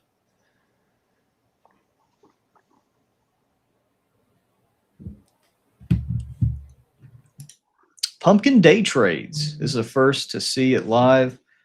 Walk through exactly what would happen. And dude, listen, like we do this because you get to see the good and the bad. Like I think, and this is for anybody, like if you guys do get value, hit that like button, do all that fun stuff. Okay. We're trying to get out to as many people as possible, but go and look like 2-3 Mondays ago. I got chopped up like 3 times. Like it just happens. But the whole point of doing this stuff live and it's recorded so you can see it is so that way you guys can see that no matter the outcome of a trade, we can still operate confidently and consistently the same way. Like that the level of confidence I had taking this short is the same level of confidence I have taking the 3rd attempt after getting stopped out 2 times in a row. And it's not blind luck or it's not blind faith. It's not thinking that this has to be the winning trade or anything like that. It's I am trading with something that gives me probabilities of being right and wrong. And what statistics lets you do is it lets you rip away all these human errors that we make because we're flawed individuals. And we just look at the objective facts. The objective facts are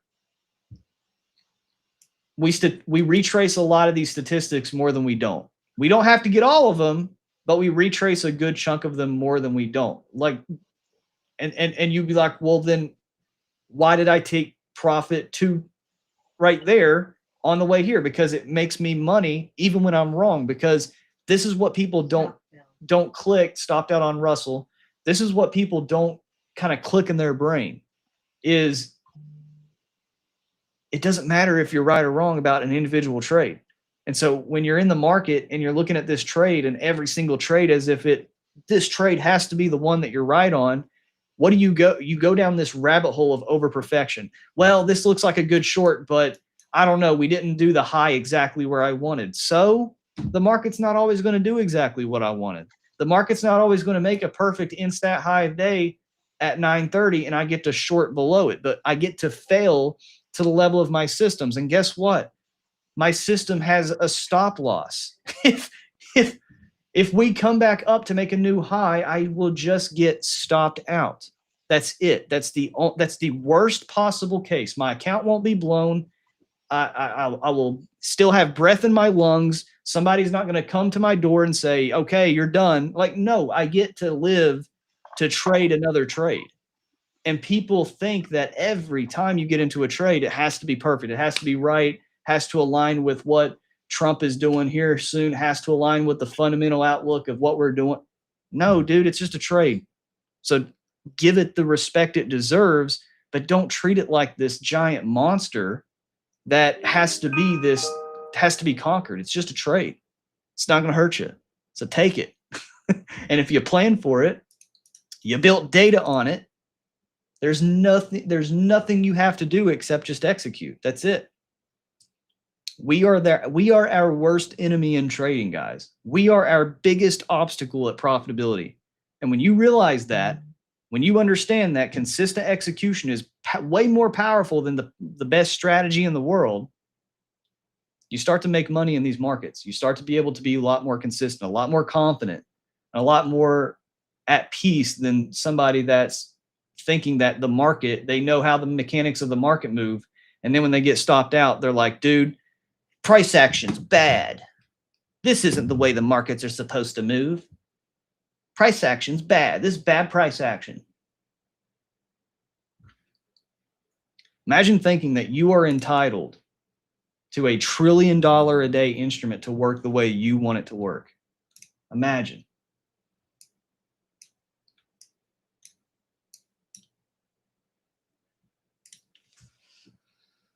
It's the next 100 or the next 1,000, both.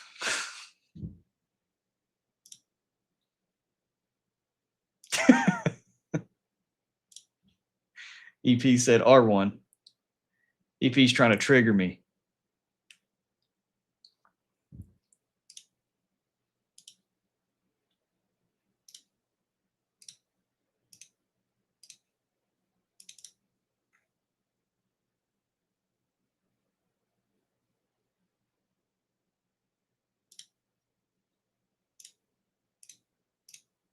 Hey, Precious is back. What's up, Precious?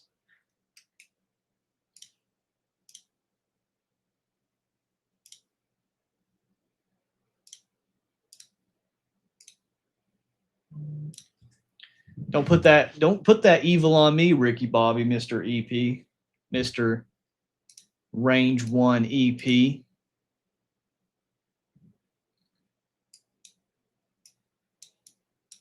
All right, I'm back. Holy cow. I had to get coffee and I was listening, and you said something that I want to freaking drive home. What's that? He said, why would you think that you're entitled? Say that thing that you said about being entitled to a $1 trillion market again. It just why would any trader think that they're entitled to a multi-trillion-dollar a day instrument move how they think it should move? Exactly. And that's with no business experience in the markets. Even the people that have 20 to 30 years of business experience, like I dealt with the T+1 life cycle of a trade, so I should be able to come here and tell you guys Enigma. They don't even stand a chance. Right? Market makers don't even stand a chance.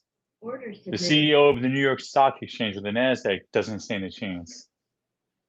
Right? That's why. So if they can't stand a chance, then why do you think you're any better that your patterns are going to do anything great? Right? This is why we use probabilities, because using a probability makes it seem sometimes that you're ahead of the game and you understand what's going on because you can get to the start line quicker. But even probabilities are wrong, and that's why risk management is the most important, right? Collecting the MAE, MFV, and syncing it with a fixed constant, and then building the risk per trade around it, right?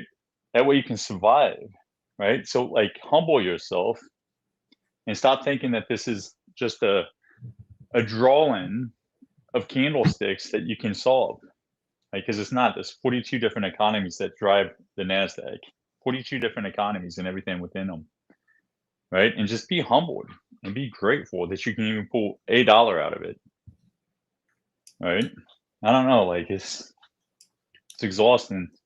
I actually got a call from a dude that I had a misunderstanding with last night, Mr. Dave Trades, and he was apologizing for a little ruffle that we had and just telling me that he was dealing with some stressors. But he said some things that really resonated with me when it came to certain communities and how they just they breathe toxicity, and that was stressing him out.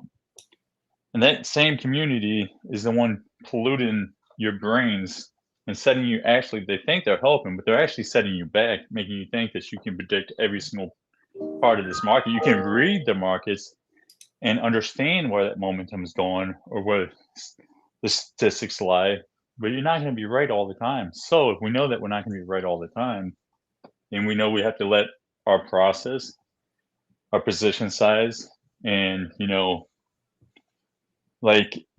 the heavy lifting for us to show up for the next 100 days and trade, or the next 1,000 days and trade, and be able to sustain that account over time. So don't get polluted. Don't get polluted by the great marketing that's out there. The people are literally admitting that they're marketing to you. They're literally saying I did this to get attention. So stop falling for it. Yeah.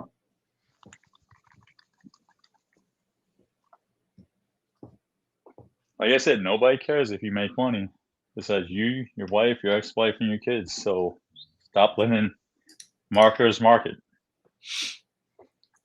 Standing Bear said it best, man. Y'all are teaching me that profitability doesn't equal pretty. It doesn't. Does Nice. not. I love that. Profitability just equals, can I make money and put it in my bank account? And I made a tweet about this 2 weeks ago. It was I forgot exactly how it was worded, but I think I think putting pressure on this market to think that the secret enigma is what a lot of people is causing them to struggle in trading. Because again, if you look at this market like this big enigmatic secret, subconsciously it's going to be painful when you're not able to get it right. And so you just constantly go down, and people won't tell you. People won't. People like to be surrounded by the people that are going through the same level of pain they go through. And so when you got person A here putting off a front as if they know how the market moves, but can't show you a single live trade to save their life. Much less a weekly or a quarter, much less a weekly performance in the same account. Yeah. Oh, and you got person B over here being like they'll low key, act like they know what you're talking about. But yeah. But then they're struggling. They're not going to admit it. And so now you got two people struggling. They're not admitting it. And then they're going to attract other people that are subconsciously struggling and they're not admitting it, but they're coming off like they know how the market moves. And then what do you got? You got this giant cancer growing and growing and growing and growing. And then it just turns into this giant culture of, we can sit here and talk about our theory all day long, but okay, just share your screen then. Share your screen every day and just look at, let me see it. Let me see you doing it. No, I can't do that.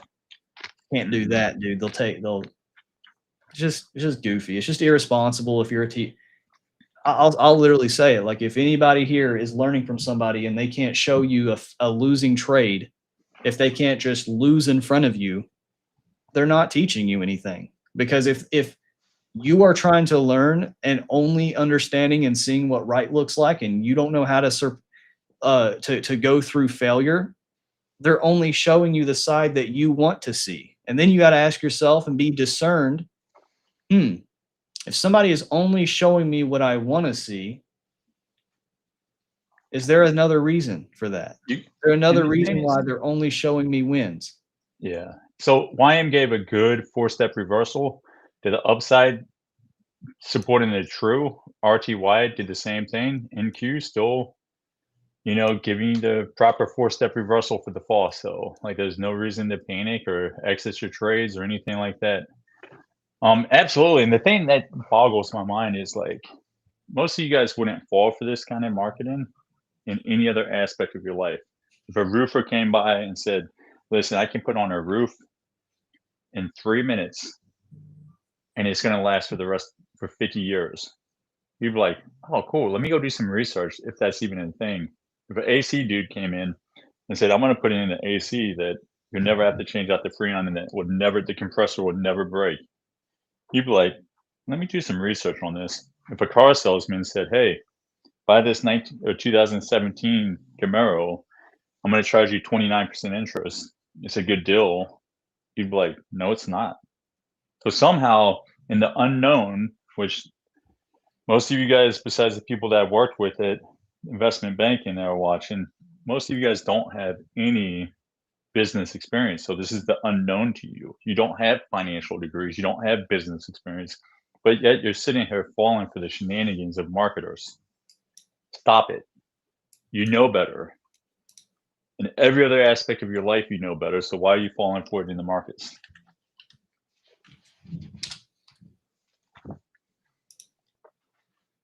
People are changing their stories every single week. They're changing their theories. They're changing their strategies right in front of you. They're so obvious. They're so cocky about it. They're making it so obvious, and they're not even trying to hide it anymore. And you guys keep going back, keep going back. Imagine having a mentorship and then turning off that mentorship and then giving crap to other people that have mentorships. And then imagine working with prop firms with affiliate codes, and then that prop firm goes under and now you talk crap about people with affiliate codes and prop firms.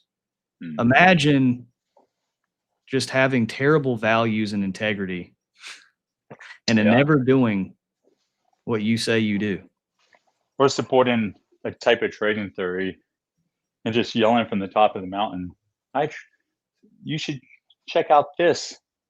But then every time you post a trade, it's some kind of weird bullshit that you've come up with and it has nothing to do with that trade theory. And if the shoe fits and you're listening, wear it. Shove it up your ass. That's why like the people who have been in this space for the last 2 years, right? You can tell who keeps doing the same thing over and over and over again. win or loss. Right? They just bare knuckle fist fight through it. That's their process. They've made it through the compounding phase. They've realized that strategy is the least important part of becoming a consistently profitable trader. They understand that the risk profile that you can build with the measured move, if done correctly, will do the heavy lifting for you. That's true peace on the charts. The people who keep changing and shifting right in front of your eyes, right? Those are the guys you got to watch out for. There's a lot of good traders that are not part of the Pack Trade Group that have been doing the same thing over and over again, right? Gravitate towards those people. People that have 2-year track records of doing it every single day, win or loss, right? On YouTube, on Twitter. Go towards those people.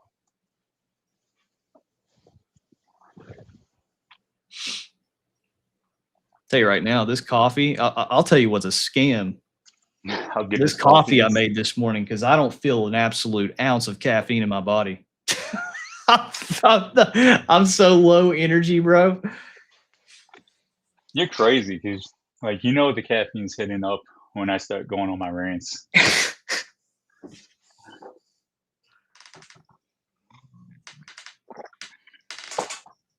All right, the thing that will get me out of this is by 10:15 if we take the Q1 high. We either hit London OU or I get stopped out. Got one contract left. Yep. I got it right at New York 1 low. Nice.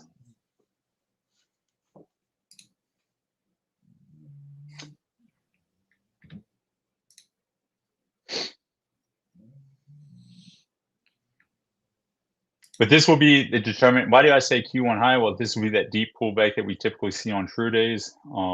Obviously, the 10 o'clock stat will be skewed, right? Probability flags are to the downside until we take out this 9 o'clock low. And then quarters.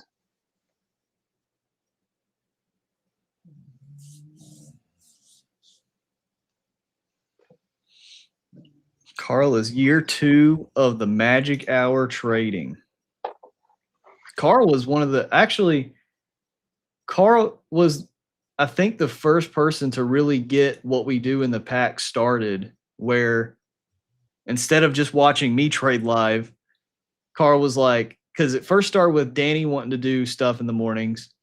Mm-hmm. And then Karl seen that and he was like, dude, this is like perfect time for me. So then Karl started live trading, and then Drez was like, well, dude, I want to hang out with Karl. So then Drez started live trading. El Dionis was friends with Drez, so then El Dionis started doing it. And then they all started doing their magic hour, and then that bled over into PTFX and Cody. Cody was like, I could stream every now and then during the and we're like, well, let's do the late AM session because I don't trade late AM. And then that's kind of how we are who we are now. So yeah, Karl started a lot of it. Precious. Where do I buy? If you're watching, proud of you. If you guys want to know where to buy, so my full exit is at 90 even. Put a limit order at 29,091. You will get filled and you will get an instant 2R trade. All right, so we got a false 05 break. We took out the 10 o'clock close, so we know quarters will drive the rest of this trade. I'm trying to drag your screen over, and Restream said, screw you. There we go. So we took out 9 o'clock's low, stuck back in the range, false 05 break. Now Q2 or Q3, whichever one, would be where I drive this price. So if the next 15 minutes takes out this 15-minute high, I'll be done for the day. I'll exit the position, and that'll be that. If between now and 10:15 we take out the 9:30 high, then I'll get stopped out. Between now and whenever we come and take this London OU, I'll be out of the trade. That's it. I mean, I've captured a pretty good amount on this trade so far. Like, I could get stopped out 2 more times and still be profitable from that trade. And that's why we cover the queen. And then this is looking like a deep pullback for a true anyway. And my validation, my confirmation of that will be Q2 taking out Q1's high. Oh, dang, dude. I didn't even realize it was already 10:10. We've already made the 05 box and everything. I'm just sitting here just yapping, bro. Mm-hmm.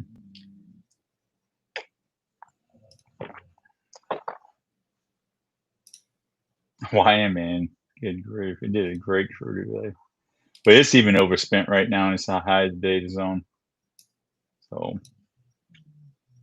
being able to understand when you start entering anomaly markets versus normal markets is a huge benefit too. And you can't do that until you follow a process over and over and over again. Later, Karl.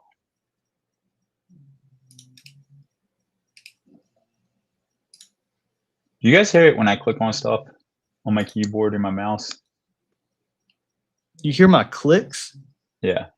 Can you hear mine? Uh-uh. Yeah, okay. Dude, That's you hear that? Yep. Bro, I don't know. That's crazy.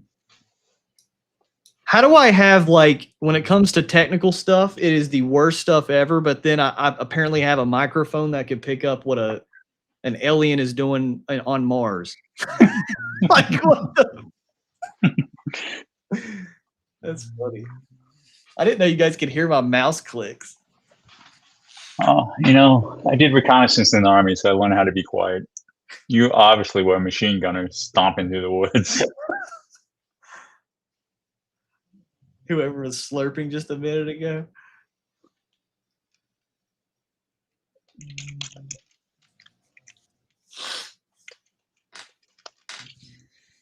Oh, man. Can we just go false? Come on, bro. I want to go play games with my friends. Let's just go false. Let's just do it. Let's just do it. Let's not do this little come back above the previous hour mid, reject 930. Come on. Yep. Let's not do the false. She's like, dude, I'm going to do the true on your ass. And that's all she wrote. If we do it, listen, ladies and gentlemen. If we do a long true and end up making a new low a day, I'm going to shoot myself in the foot. All right? Bad. I'm going to do it. Bad. Let's What would that probability even look like? Let's see. Dude, we have done the most ugly true days. We do a long true. Look at this. This is your low a day. If we do one. That's our low a day right there. I'm telling you. 3, 4 days that we do long true and then afternoon low a day. That would be epic. I'm going to call CME and be like, stop it. They don't even know. They're going to be like, who the heck is this dude? I'm just going to say, stop it. Stop it. And then we'll hang up.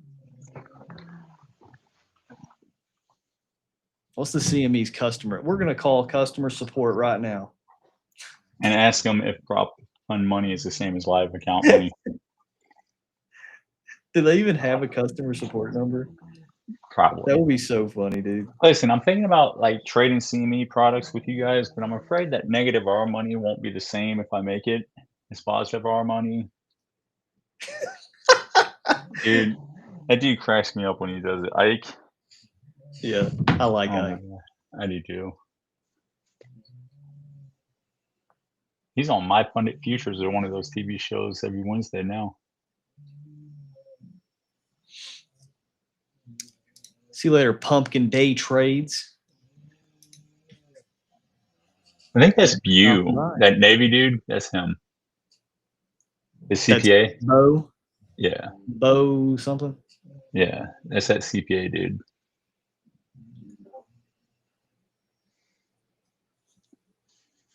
Three more minutes. What makes you think you have an effect on $1 trillion instrument? A great person once said. It just drives me nuts, dude. Like, why did I just listen? If you are if you were to run a statistical analysis, right? Like, how are people just not this aware? You don't have to know anything about statistics. You don't have to care about numbers. If you just find yourself more days than not saying how bad price action was, that's like being like, if you wake up every day saying I have a bad day, well, you're probably not having a bad day. You're probably just in a really, you're probably just a grouchy person. I don't know. Like a bad day or something bad is like out of the norm, right? I don't just go into my car and be like, oh darn, it's just on empty. Like no, it's always like, I'm always making sure it has gas in it, right? It's not like if I just randomly once in a while, I'm like, oh, it's empty. That happens. But it's a habit if every time I go in the car and it's empty. It's like the same thing with a bad trading day. Like if every time, every single day you are complaining about bad price action, or more often than not, it's probably not bad price action. It's probably you. It's probably the market giving you input, and your ego doesn't want to actually acknowledge and listen that maybe there's just something I need to learn. And that's fine. We are always learning. I'm always learning. I'm not perfect. But the difference between me and somebody like always whining and complaining about bad price action is I'm going to be like, oh, I have an issue. I got a weakness. Let me make this weakness into a strength. My biggest weakness before was trend days. I could not trade a trend day to save my life. I would always be focused on the mean reversion. Now, I could just have submitted to my ego and been like, no, I'm always right. No, this statistic has a high probability. My stops above Q1's high now, and if Q2 decides to take it, it takes it, and I'll be in profit for the trade. But you guys know that's my invalidation. We talk about it every single day, all right? So that'll be that. And, There you and I'm go. stopped. And I'm stopped. Christian says, if you get out in the morning and you meet an asshole, you've met an asshole. If you go out and everybody you meet is an asshole, you might be an asshole. I like that. All right. So with that being said, I won't even consider a trade until lunch break around the New York 2, right? We did great today, right? Great trading, profitable day, right? Like the edge has to beat the edge that I had coming into this. So I'm up 544 for the day, and that will be all she wrote for me. Unless lunch break gives me a clean market that lines up with New York 2. And then it's the same process, but in reverse. I expect New York 2 to be true versus false, all that stuff. Good trade. Are you still in?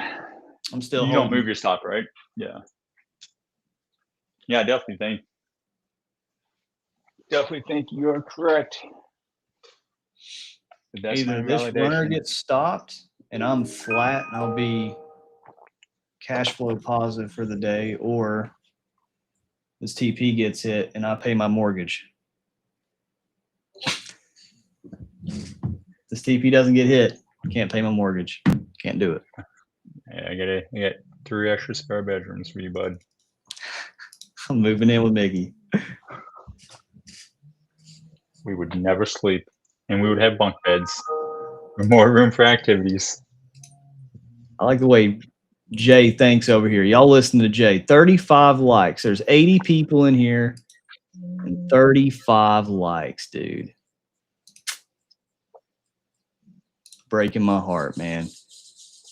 Now, if I was a 48-year-old crazy off my rocker dude claiming I had the secrets and I came up here and just started yapping about the Enigma, we'd be over 2 million followers by now. So let's go.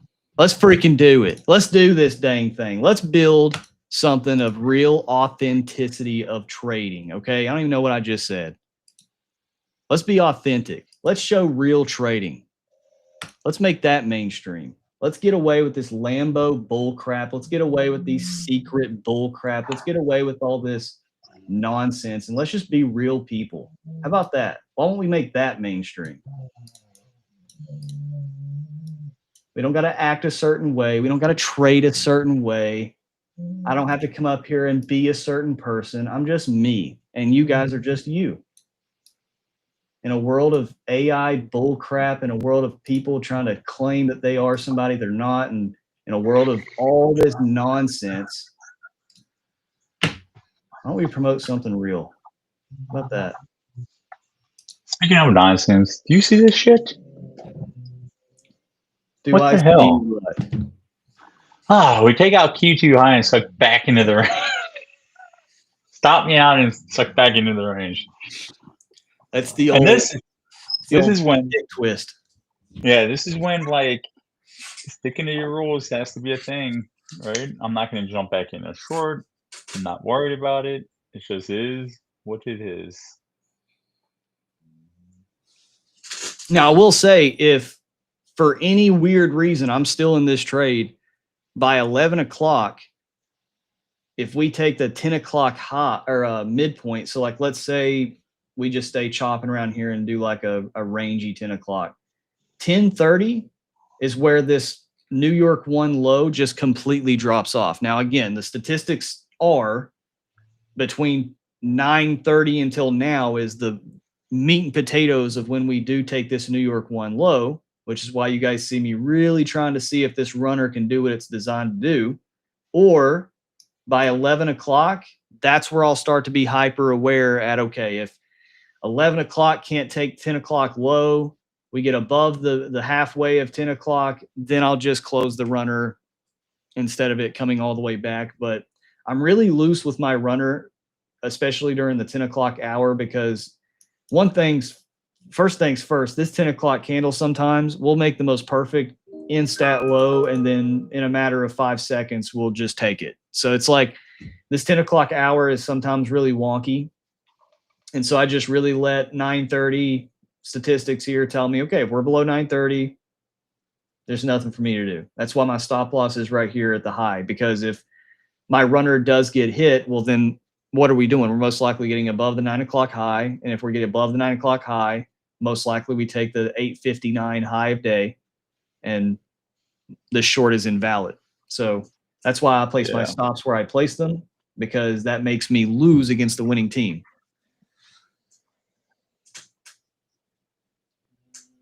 So things a man should never say that are out of context.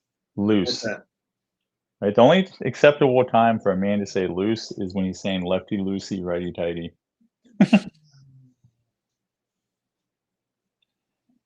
Phrasing. GTFX trading today? YM long. Heck yeah. That YM long was pretty cool. See, that's pretty cool. Like, I wouldn't have taken the long out of YM, but I'll let Algo manage that for me.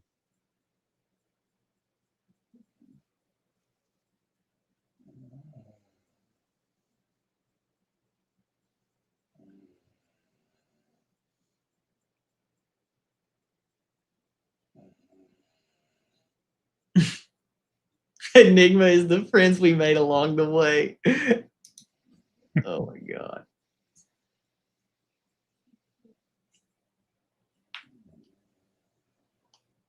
I feel like that's a song to our sitcom that we create. Normal Day Trader sitcom. Dude, if they made an office version of like a hedge fund or something, oh my God. That'd be epic. That'd be so funny, bro.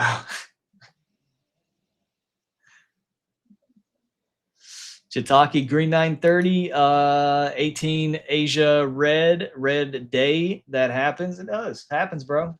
Have a good day, man.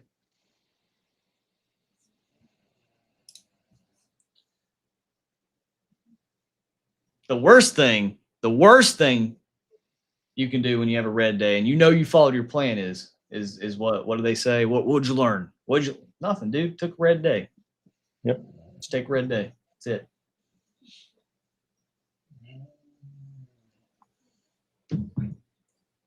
Now, if you're just having red days back to back to back to back to back to back to back, now that's an issue. Now we need to learn something.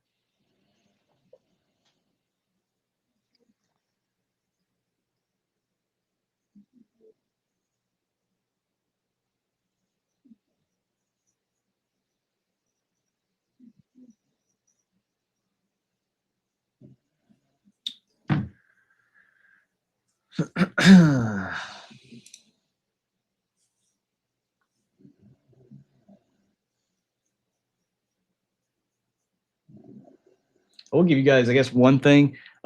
Also, by the way, we got to discontinue background music. So if anybody, I know we have people all the time coming here for the background music, but there's this very big systemic plague in the YouTube space where people just, apparently this is a very big thing where people will just copyright strike you and say that, claim that their music, you're using their music when I literally use AI generated background music from Restream. And every week that we do PackTV, within like a day, I get an email, hey, you've been copyright striked. And I either have to mute portion of the live stream or go through a 45-day dispute process that really you can't even provide evidence. It's just their word against yours. And if they if literally the person that disputes your dispute says that you're wrong, they win it and they get the revenue share off the video. It's craziest thing in the world. So I said, screw it, just no more music. So yeah, I'm about to go and grab everybody's revenue. That people do. It's a very big problem that YouTube has. And I was just like, I'm tired of freaking sitting here getting an email. Hey, you've been stealing my music or copyright, whatever. So no more music. We got to come here and sit and twiddle our thumbs. This is why we can't have nice things. I know. Hope it was worth it. Is Enigma in the room with us now? Sometimes what you learn is to simply take the red day. Yes. Just take it, bro.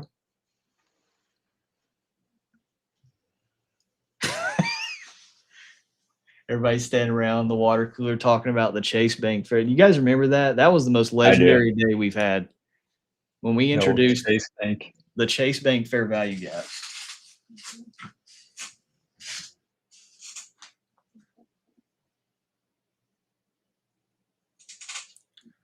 Does anybody have any questions? We got 5 minutes till 10:30 until ambiguous hour comes up here. I don't even know if PTFX and Cody's around today. If not, I'll just stream the gunship for you all. But does anybody have any questions on what we do? Any trading wise, tools wise, statistics, anything? Like if you guys are still learning, if you guys are going through the learning stuff, that one of the reasons why I do this was like, when I was learning, it'd be cool to like ask the person I'm learning from anything and everything and look over their shoulder as they execute. So that's why we do it here.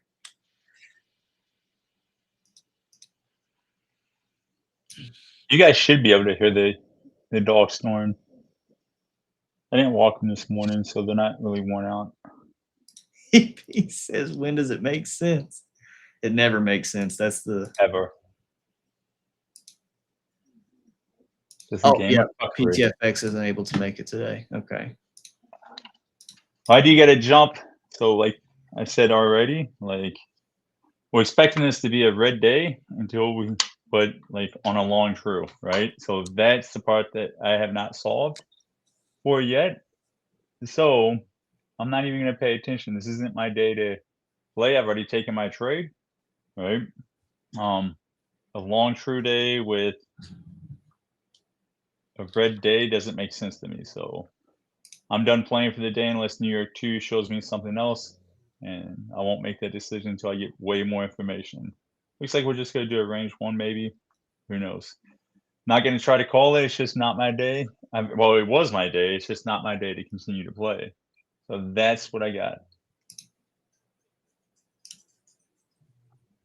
It is a bit weird. Like we're not long false, but we're still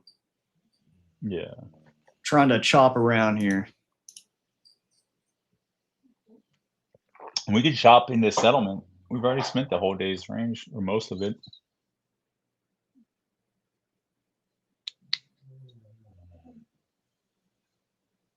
Yes, Jerry G. Absolutely. All right, I gotta go. All right, bro. See you later, man. Later, man. Good trading this morning. Absolutely. Jerry says, do all the institutions and bankers pay a license fee to ICT for using Enigma? You know, Jerry, we've all been wondering that, really. Brooke says, last night's gunship front run, cash flow towards the middle finger, brought a past 50K eval and 50 with it. Huh.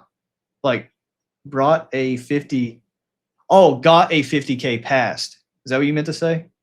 Gunship failed front run cash flow towards middle finger. Brought a past 50K. I'm not sure what you mean, bro. I think you made a typo. Hey, guys, so Ambiguous Hour isn't going to be here today, so I thought, why not take a few minutes? Because I'm already here. We're already live. There's no time like the present. And kind of give you guys a little bit of like a rundown of what the Pack Trade Group is. Because one thing we're doing in the boot camp is trying to formalize a way to show you guys how we do things with when you graduate the boot camp, the next phase is joining the pack. And so why not just come here and talk about it right now? So if you guys go over to the website, thedailyprofiler.com/pack trade group, you'll get a little bit of insight into what we do specifically within the community, what the schedule looks like and everything in between. But I am going to go through this because I'm very passionate about this. And while we're sitting here over top of a trade live, talk about what we do.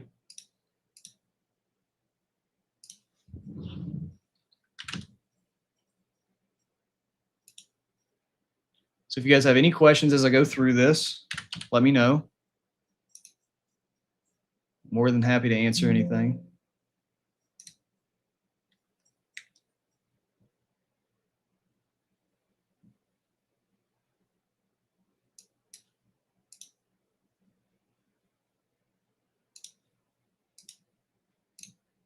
Okay. Is this recording? I don't even know how to use my own stuff.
Okay, so I want to do just a tad bit of introduction into what the Pack Trade Group is while we're letting this trade play out.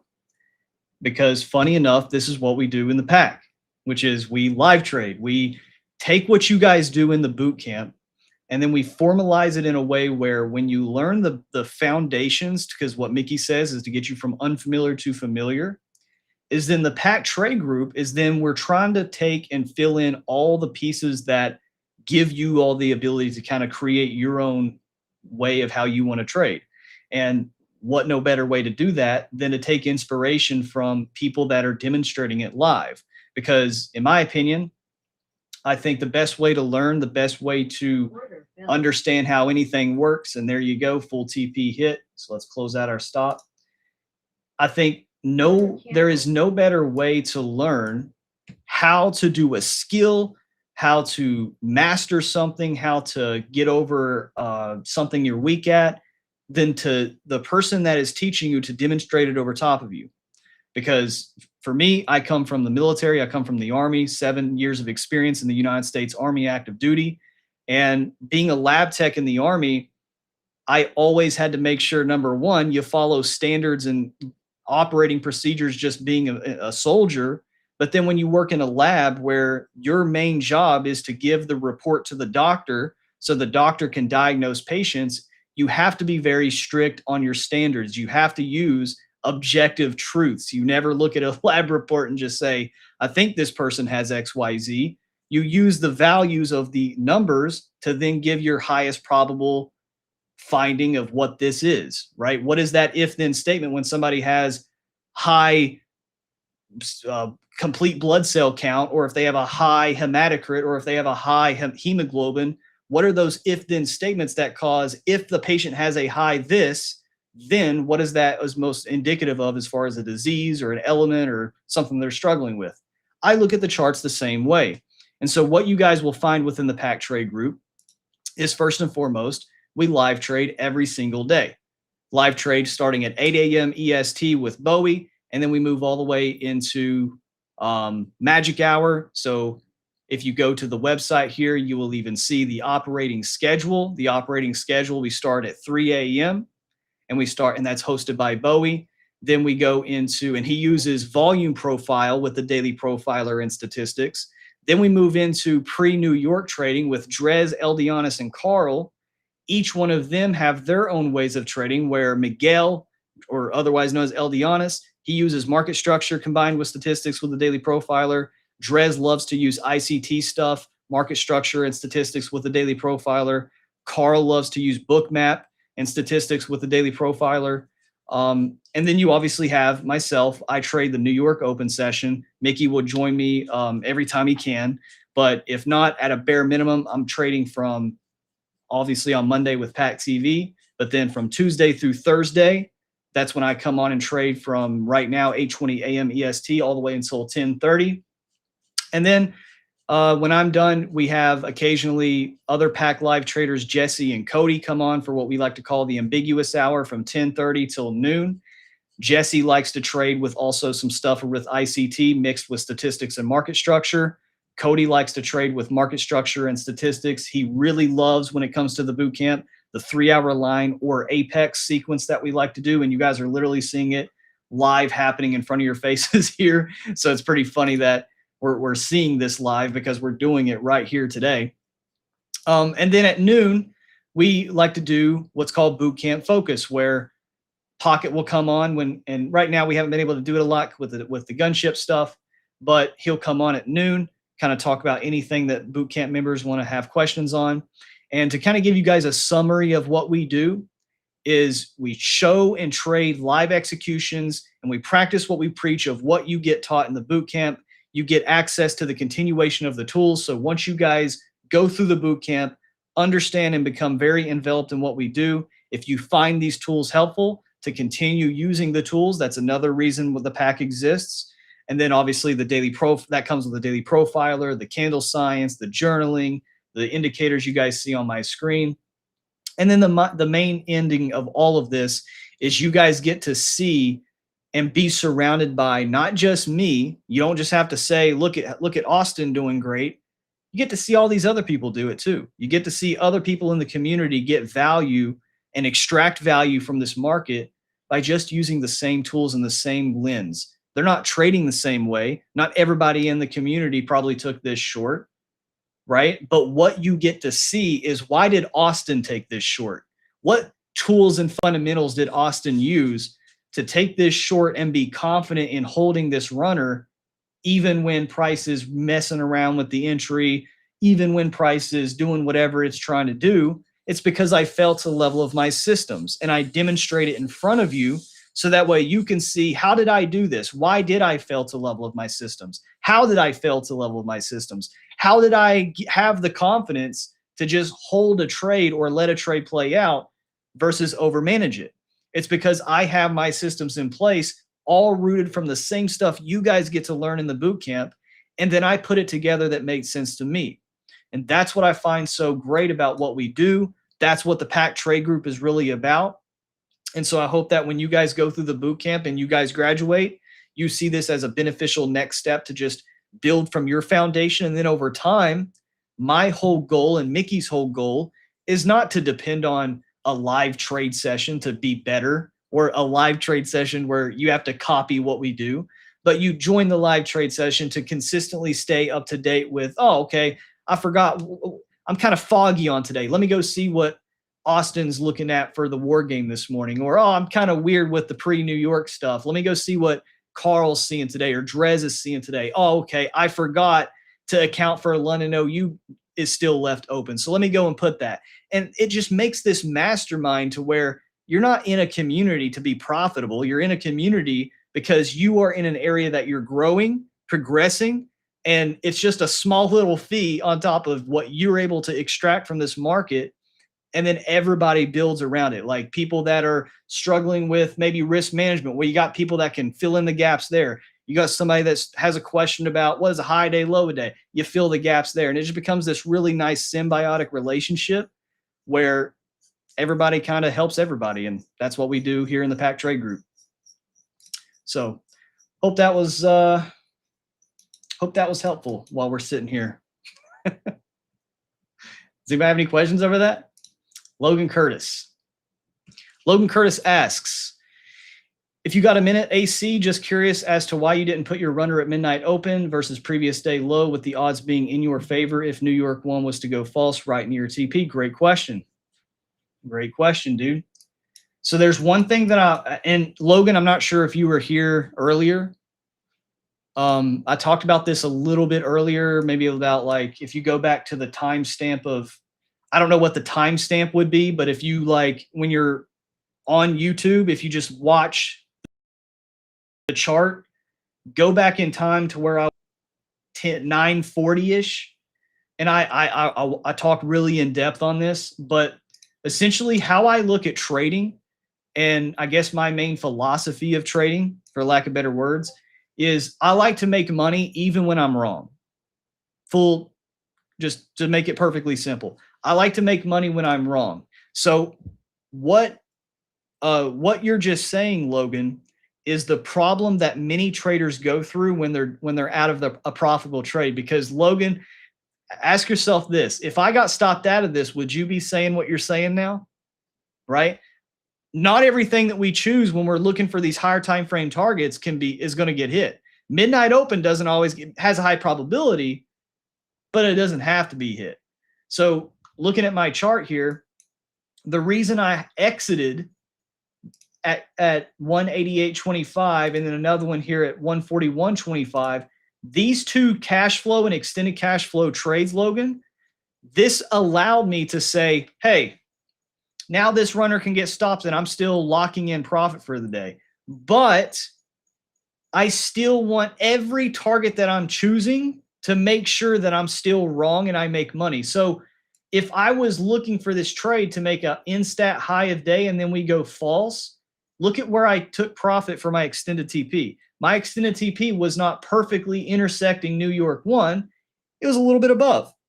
Just like my two targets here, I was looking for these. If I go back in replay mode, you'll see it. And you'll see this if you go back and watch too. But look, when I was short here, look at all the stats I had. I'm gonna take a rectangle tool. Look at this. The closest statistics possible was the median MFE, this white box. Look at all of these probabilities. These probabilities here, opening prices, all this stuff. I'm just going to draw a box and highlight over all the areas that I was trying to take advantage of for my TPs. All right, this box right here. Now look at where I exited. Exit number 1 was right here at 188.25. I'm going to draw a line. 188.25. Boom, right here. Exit number 2. 141.25. 141.25 right here. 141.25. All right, 141.50, whatever. You get the point.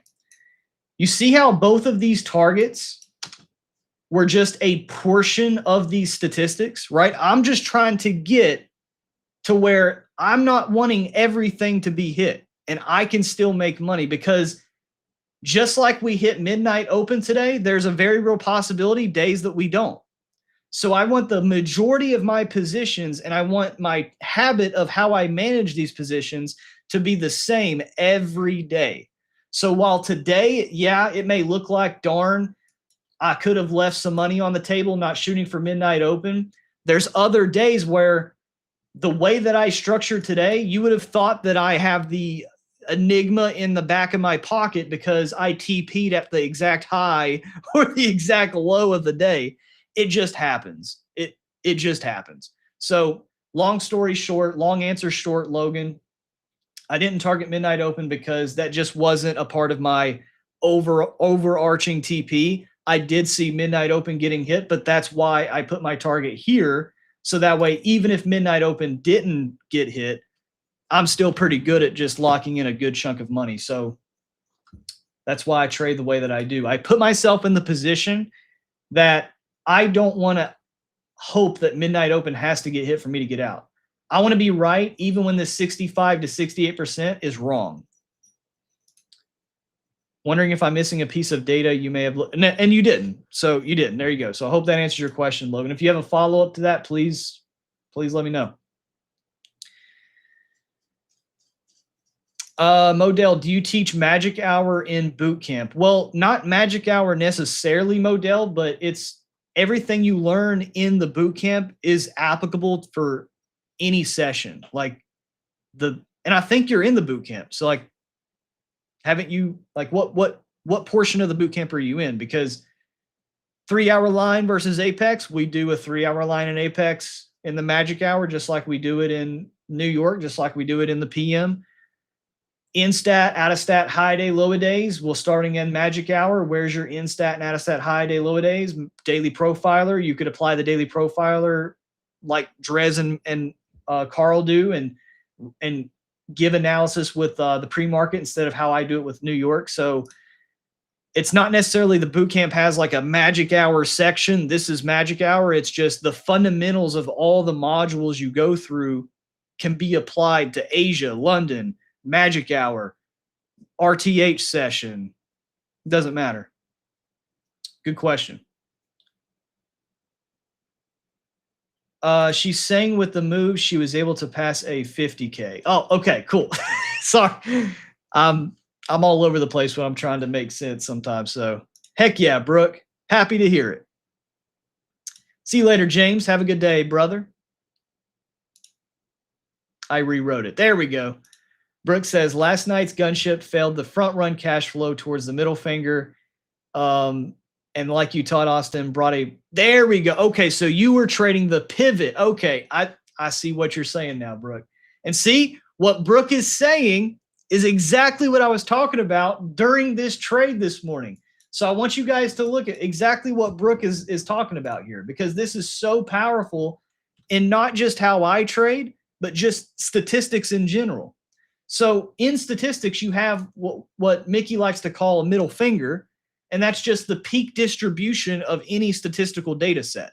So if let's take a look at the MFE off of just 930, because we just did that today live. You see how if I were to like hold my hand sideways, right, and flip you off, that it would give you like a peak, right? So imagine the same thing right here. This is the middle finger of data, right? If I were to give you a middle finger, flip you off, this would be the middle finger right here. So if we just reject the high strike rate portion, meaning if we just do this, and I literally was saying this, again, go back up and listen if you want to put everything together. When I was in this trade, live in this trade, I was already like planning for the next trade.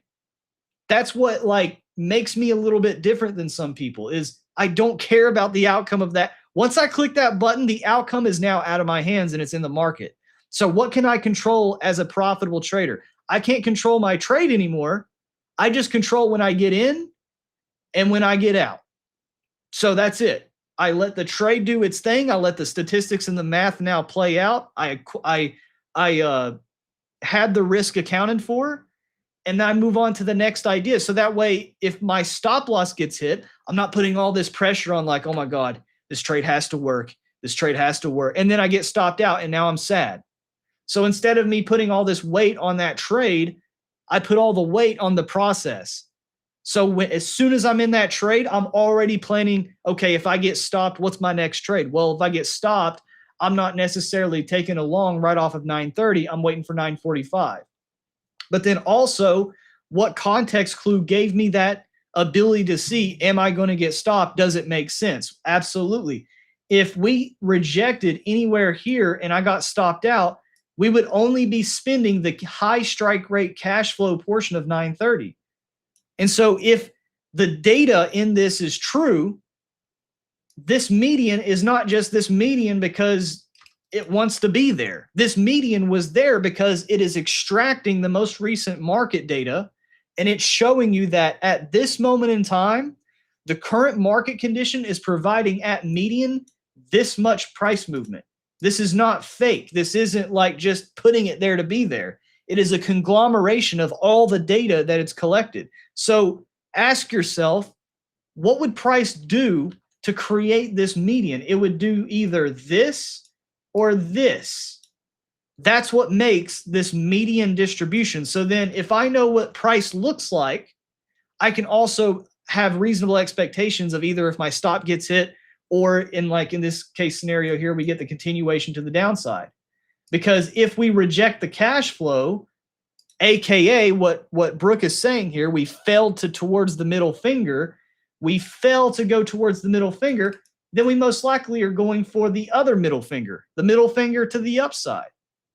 And so that's where we can let statistics in the most simple way possible give us like this really cool ability to read price and align price with statistics. So when you guys hear me say, I'm aligning live price with statistics, this is what I mean. What is live price? What is this current bid and ask doing around what we statistically do? Are we rejecting it? Are we getting below it? Are we doing blah, blah, blah, blah, blah? And then that's giving me that context of where the next if-then statement of where price could go. So really appreciate you sharing that, Brooke. Nice little workshop there on MFE and MAE.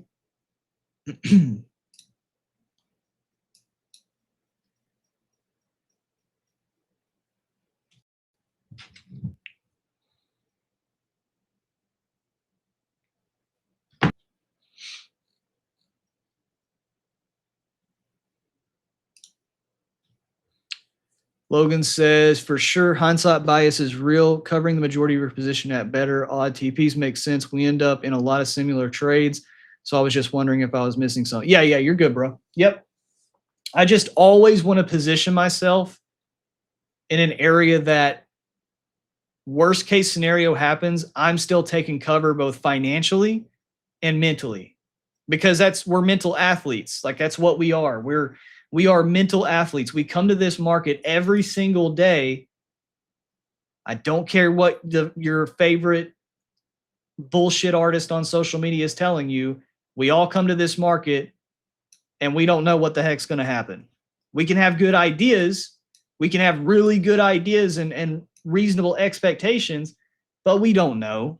We are literally the biggest psychopaths in this entire world. We literally are coming into a market that can go up and down and most craziest of uncertainty.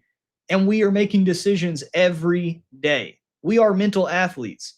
So you got to make sure everything that you do on this chart is still conducive of your mental health. Like if I get stopped out, am I going to go crazy? Am I going to get pissed off? Am I going to get mad? How can I make my system, not me. I don't want to come here every single day. I have to be on my A game. You know, I got to make sure I'm mentally stable. No, dude, we're humans, right? I need to be able to trade and operate my system when I'm sleepy, when the coffee's not hitting, when I have personal life issues going on, when I get hit with bad news. This is still my business. This isn't a hobby to me. I don't look at this like a hobby. This is a business that I got to come clock into because my customers see that my business hours are from 8 a.m. to noon. So from 8 a.m. to noon, if my business is not open, I can't receive revenue. And if my business is open at inconsistent times, I'm not going to get a consistent flow of customers. AKA, I have to show up for my business, my trading business, and I have to make the way that I operate my business conducive of my life no matter what. I do not subscribe. I will say this right now. I do not subscribe to the people out there that say, You got to make sure you got a good night's sleep. You got to make sure that you're well rested. You got your journal. You've meditated. And if I don't do all this, I'm not trading. What? Like, do you also wait for the most perfect outcome to go to the gym? Do you also wait until you feel perfect to go work out? No. Do you also wait to feel perfect to go to your normal job? No. Do you also wait for it to be perfect to do anything in life? No. You have to execute. The golden ticket of making yourself just succeed in life, whether it's trading, business, anything, is just executing, consistent execution, not planning, not trying to make it perfect, not trying to think that every theory has to align with what I'm doing. It has to have consistent execution. So my trading philosophy is the same way that I do on these charts. I operate in life. I invest the same way that I operate on my charts. And when it comes to day trading, I operate my business the same way. Everything that I do on life is the same way I execute on these charts. So if the way that you guys are moving on this chart is not the same way you're moving in life, maybe you should find why that is. You know, I don't even know what caused me to go down that tangent. I just hope it helped. This is what y'all get when you get me past 10:30. Past 10:30, who knows what I'm going to say.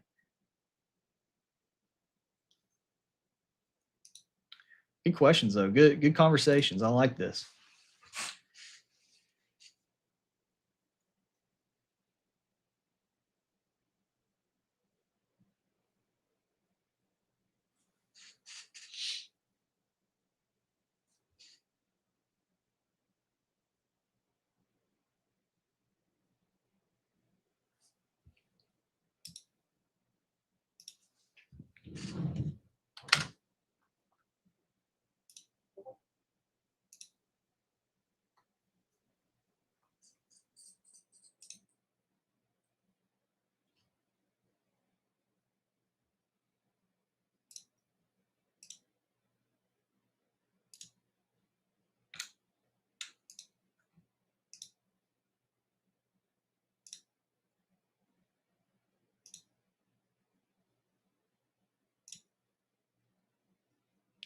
Bill DM me saying, market open gunship price clouds shows the candles following it quite well. Let's see, Bill. Let's take a look at the gunship today. The gunship's doing really well today. So if we take a look at the big old gunship here, we can see that. Let's see what the price cloud's doing. So this is the simplified version. So we're following it pretty well.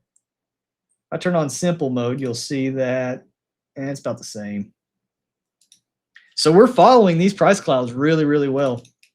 If I turn on Q1 break, let's see how we did with Q1. Q1, we fell off sync. So this is really cool to even see what the fail data looks like, because take a look, we just failed right here.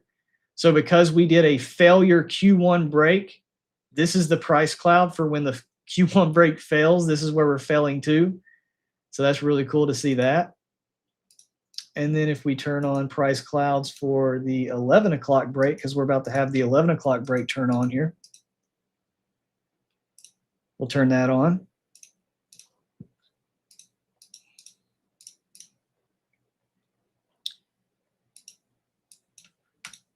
So yeah, gunship did gunship things today.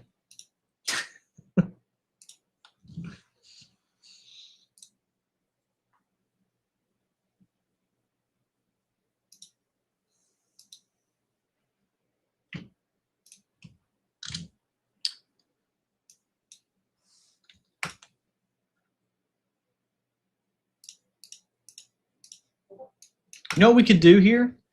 Let's do something I've always liked to kind of do, but I've never done it intentionally. So we have 55 people still watching. Is there at least one person watching that's not in the pack or not in the boot camp that like you enter in a trade differently than how I do? So like, let's do this. We got 55 people listening. Just put in the chat, what is your entry drill? So like, Not like your strategy, not your framework, just what gets you into a trade. What's that final thing that gets you into a trade? Like some people, it's a specific way a candle prints, or a way that a candle opens or closes, or the way that a high or low is rejected off of, or some people like order blocks. I don't know, all the different ICT terms, volume profile, point of control, or value area high, value area low rejection. Like, what is like a breakout, a pullback? Give me your like just entry drill. And what I'll do is I'll show you guys some examples of how, if you have an entry drill that's like a little bit discretionary, I can show you how you can even apply statistics to something that's maybe a little bit discretionary or subjective. If you guys want to, we can do that. I'm just going to fill the gap for about an hour here until Justun comes on. I just said let gunship slide because I'm going to be a little bit tied up because I have a long weekend. Oh, okay. Or just let the gunship run. All right. Yeah, sorry. I normally would not back out, but the kid is home. I won't worry about that during regular summer, but today is an exceptional day with the kid and the wife. It's all good, dude. Thank you. Oh, yeah. I just seen that. Yeah, all good.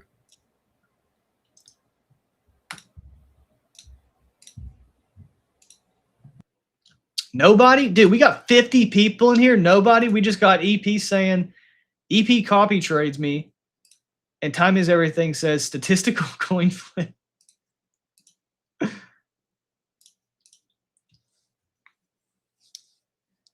An inverse fair value gap. JK9339. Don't think I've seen you here before. So an inverse fair value gap. So if I wanted to apply something like an inverse fair value gap. So what's an inverse fair value gap? An inverse fair value gap in the most simplest way is just exactly in the name. You're looking for a fair value gap that is inverse to the direction. So if you got a bearish one here, here's a bearish fair value gap. You're looking for a bullish close above, right? That's the very simple put. Same thing for bullish. It's bullish, it's bearish. So if I wanted to build statistics around this, I'll show you guys exactly how I do it. First, I'm always wanting to know where am I at within the daily candle. So if I were a fair value gap style trader, let's say this is the inverse fair value gap that I'm trying to key off of. Okay, because this is bearish, and if I'm a reversal trader, I'm assuming, JK, you can correct me if I'm wrong, but most people that I see use inverse fair value gaps, they're looking for a reversal of some kind and not really a continuation. So then if I'm a reversal trader using inverse fair value gaps, I want to apply something that is a constant. The problem with only using variables in your trading is that if you're always only using variables, the variance is going to go all over the place, versus if you do the same thing the same way every day. Like if I were to watch JK and stalk him and watch the exact time he brushes his teeth every morning, it's going to be roughly within the same time. Why? Because we're applying time as an element to when I'm studying something. But if every day I just randomly go to JK's house, it's going to be in the middle of the day. It's going to be this time. He probably doesn't brush his teeth at 1 p.m., right? So I would have to make time an element to that way I can consistently get the same results. So here I would do it the same way. If I were looking for an inverse fair value gap, then I would want to see, how does this inverse fair value gap form at what time? And does it make sense for us to, from a time perspective, reverse or continue? So for an inverse fair value gap that was made at 10:33, we can see that currently the high of day is 8:59. Low of day is out of statistic. We don't typically make lows of days at 21:37. And then from an hourly perspective, because we are now going into the 11 o'clock hour, let's see where we're at within the 11 o'clock hour. 11 to 12.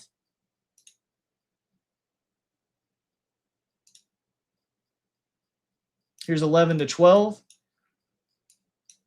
And now statistically, within any hour, we form a high or a low in Q1, the first quarter. So 11 to 11:15. So you said, JK, you said inverse fair value gap. So I'm assuming you're familiar with ICT. ICT gives you guys these, he calls them macros.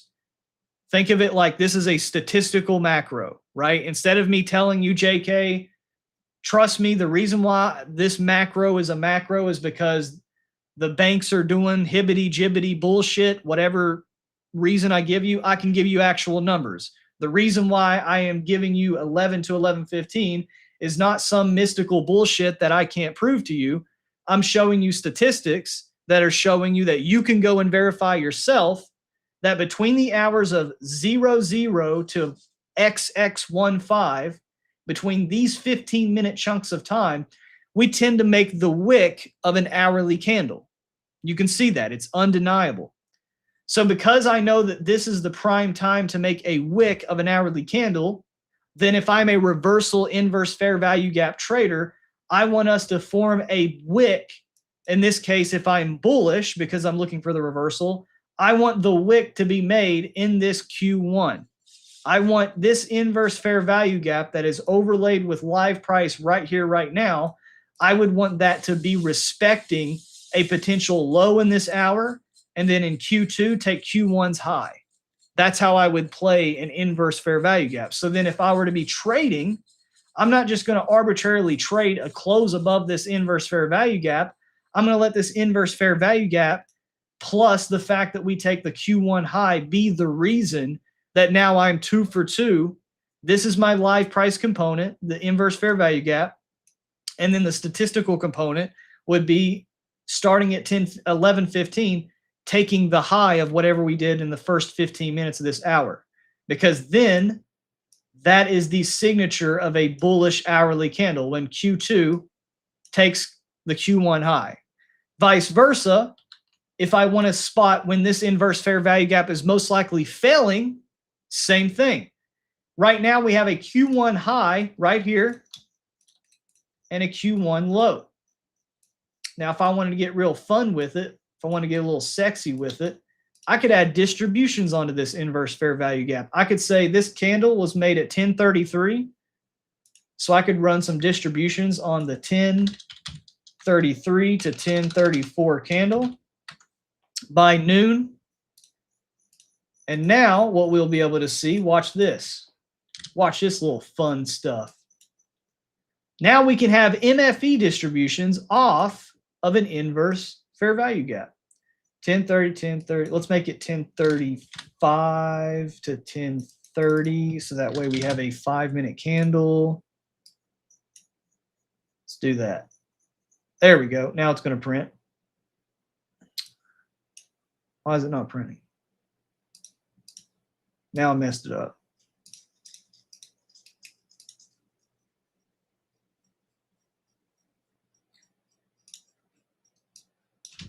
$10:30, 10:35, 12. Aha, there we go. So now we can see distributions. You see this little high strike rate green zone right here? This is the high strike rate portion of this time-based range, this specific range that we made right here, right now. So now this is further context. If this is the Q1 high, if this is the wick of a bearish hourly candle and we get below this inverse fair value gap, we're most likely continuing. We're most likely not reversing. So if we get below it in the next quarter, or we get below it anywhere in the first quarter, then I'm expecting price to come to this median MFE, minimum. Okay, same thing for above. Just like I tell you guys, live price tells us where, statistics tells us where to. If we form a high in Q1 and live price is rejecting your inverse fair value gap at a reversal, well, that's my live price. So where are we most likely rejecting? Here. And then where are we rejecting to? Here. So that's how I would break apart an inverse fair value gap. Step one is I'd be waiting for a time of some sort. So if I'm a reversal trader, I'm either trying to trade the wick that's being made in the first 15 minutes of an hourly candle. If I'm trying to trade the daily candle, I I would be looking at an inverse fair value gap that aligns with making a higher low of the daily candle. And I'd be keying off that inverse fair value gap to manage risk around, because that's my live price component. And that's all I do. That's it. That's how I would look at it.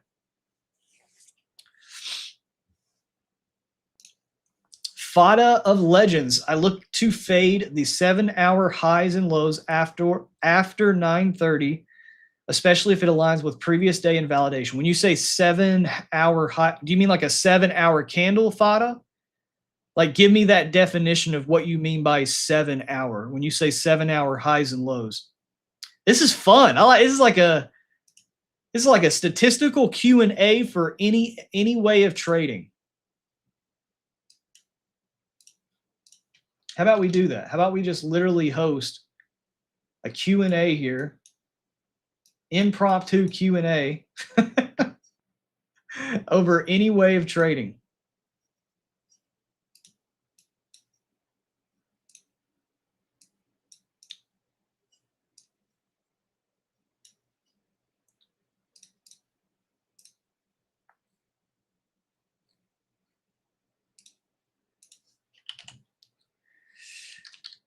Fully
boom.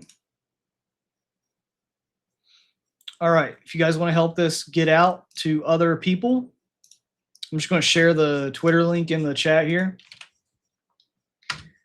And hit that like and retweet if you want to, but let's do a little statistical Q&A. A little statistical Q&A for we're not going to have ambiguous hour. Justin has to step out. So let's do if you do not use statistics, but have always been curious of using them and applying them to how you trade, come here and ask. Trades by design. I missed it. What is QA? It's the first 15 minutes. If we're talking an hour, it's just the first quarter. Trades by design. It's the first quarter of any time horizon. So if you split a 4-hour candle, the Q1 would be hour 1. It's just evenly split of any quarter. So like if I wanted to take the first 12-hour candle, we call it the P12. The first 12-hour candle of the daily candle, the Q1 would be the first quarter. Okay, so if you just take a time fib, split it into fourths, this is Q1. So the Q1 of the P12, or the first quarter of the 12 o'clock hour candle, or 12 hourly candle, will be 18 to 21. Okay.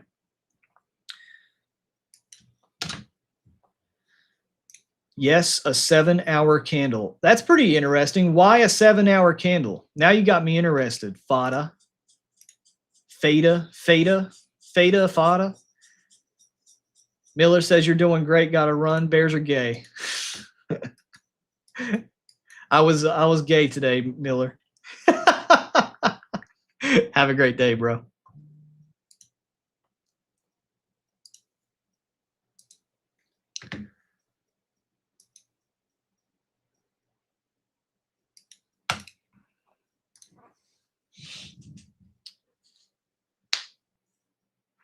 Oh, so give me another trading style.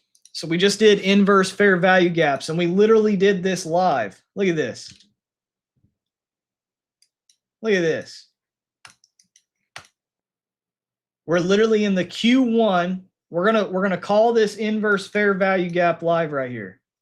And if I'm using the wrong one, so JK, because JK was the one that told me, give me whatever inverse fair value gap you're using. Give me just the candle or the time, whatever, and I'll use that one. But so if you give me like a PD array or a point of interest, just give me the time to key it off of, and I'll show you.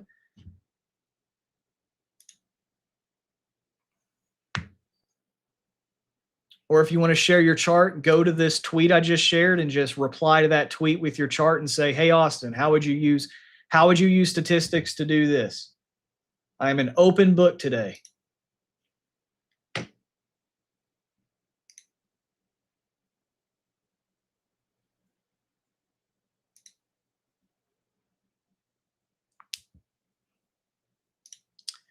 JK, it's like the initial balance. I'll look at the 7-hour chart and look at the 6 p.m. candle in Asia and the 1 a.m. candle in London and the 9 a.m. candle of the New York one. Okay, this is pretty interesting. So let me do, this is really cool. I like this. I hope you guys are getting value from this and this isn't just useless, because I have nothing else to really talk about, and I don't just want to sit here and stream candles printing for like 3 hours. So we're going to add some value and make some valuable time out of it. So if I were to use a 7-hour candle, let's see here. So first I want to see how many 7-hour candles there are from when I trade. So here's a 7-hour candle. And then I see what you're doing. So you're keying off of those openings. 6 p.m. candle, the one. Okay, so yeah. So then this is the 1 a.m. candle. This will be another 7 a.m. candle, and then this will be another 7 a.m. candle right here. So what is that? 21 hours of time. So I'll take this one, and so you're looking at these times. So 7 a.m. or 6 p.m., 1 a.m., and 8 a.m. Okay, so this is how I would look at this. If this 7-hour candle is important to you, I would look at it as if, okay, the first checkpoint of time, 1 a.m., I would ask, where is the current high and low of day? So going into replay mode.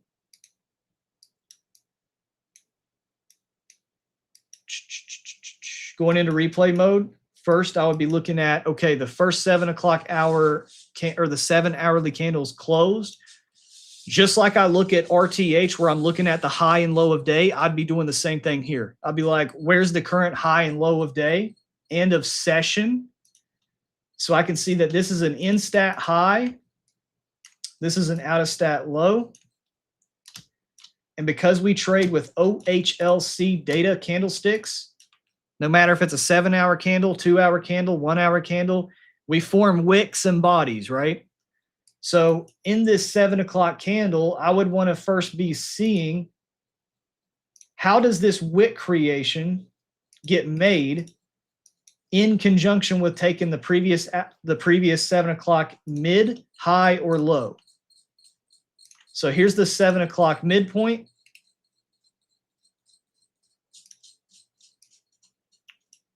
Here's the open.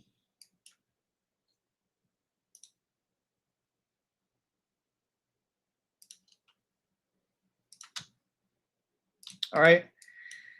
And then I would say if we get above the opening price and above this previous 7 o'clock hourly mid, that's 2 for 2 at bullish intent for me. And then I would want to see us make a Q1 high or low. So let's see if we get above the open or below the mid. So here's the first quarter. First quarter at 245, we've made a low, get above the high and the open. So let's see if we get above the mid. Boom, right here. So at 2:55 a.m., this is where I would anticipate I'm in a bullish 7 o'clock hourly candle. So I am in the body of a bullish 7 o'clock hourly candle. This low right here has the potential to hold until 8 a.m. minimum.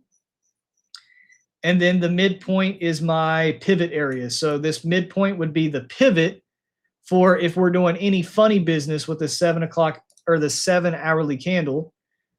And you can see that was a pretty good pivot. And then let's see, did we close bullish? There we go. So we were right about almost everything. This low held for the remainder of this 7 o'clock hourly candle. We got above the midpoint, got above the open. We made a high in Q4, low in Q1. So then I would be looking at the next candle and I would do it all over again. So 7 hourly candle starts here at 8 a.m. Find your 8 a.m. opening price. Where are we at within the current day? Current day has an in-stat high with a new time during the 7 o'clock hourly candle as an in-stat. I keep saying 7 o'clock hourly candle. 7 hourly candle. The hourly 7 hours. I can't talk. So we'd have an in-stat high. And then the most recent hourly candle, we have an out-of-stat low. All right. And then midpoint of the previous 7 o'clock hour would be here. You guys see how you can apply statistics to anything? Like, this is literally like, who else wants to do this? Like, come here and bring me your strategy, and I could almost bet you I could add statistics to it and show you how you could just further sharpen your edge. So here's the previous 7 hourly midpoint right here. 7 hour high would be right here. Another statistic I would probably run, Fada, if this would be beneficial to you, is I would want to run the statistic of each one of these highs and lows.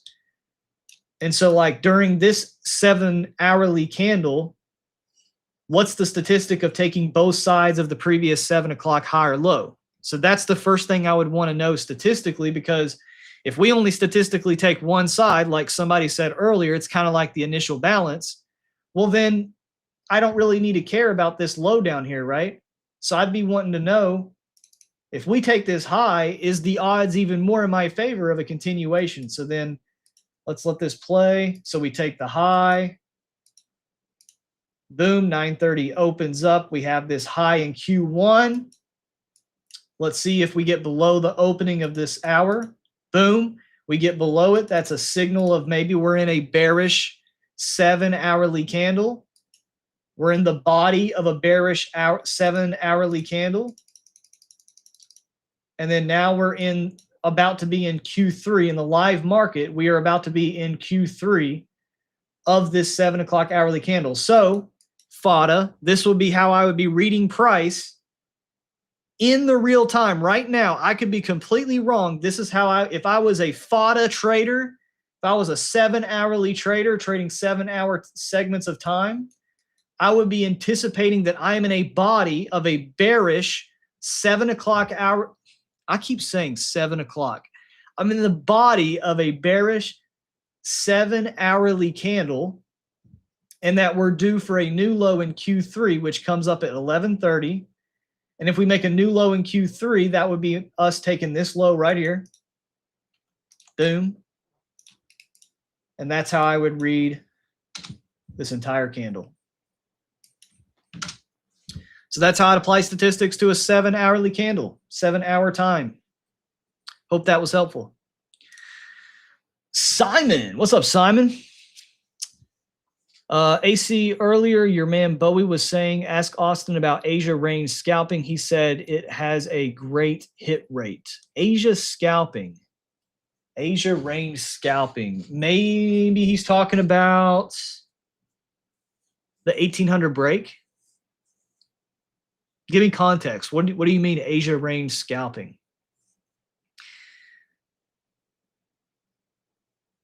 I'm not sure I need context.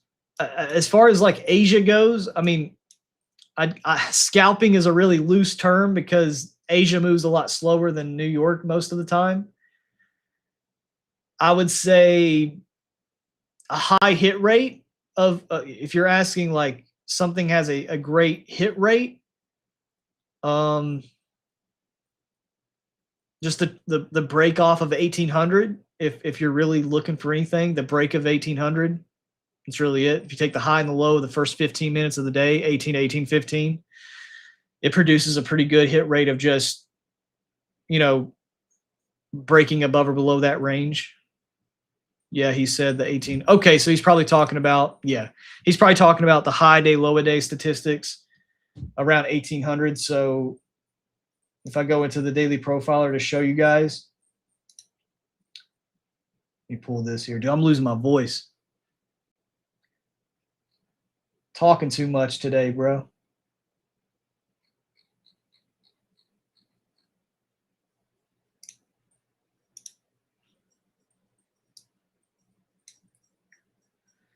So this is what I'm referring to. So this is the past 4,624 days of the NASDAQ.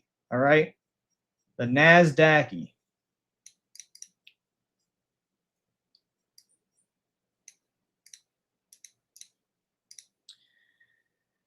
That was a dope breakdown. Appreciate it. Absolutely, bro. I love doing it. Can you explain it? Can you explain it simple? Simply put, are you ready? Take the high. Take the low of 18 to 1815. That's your range.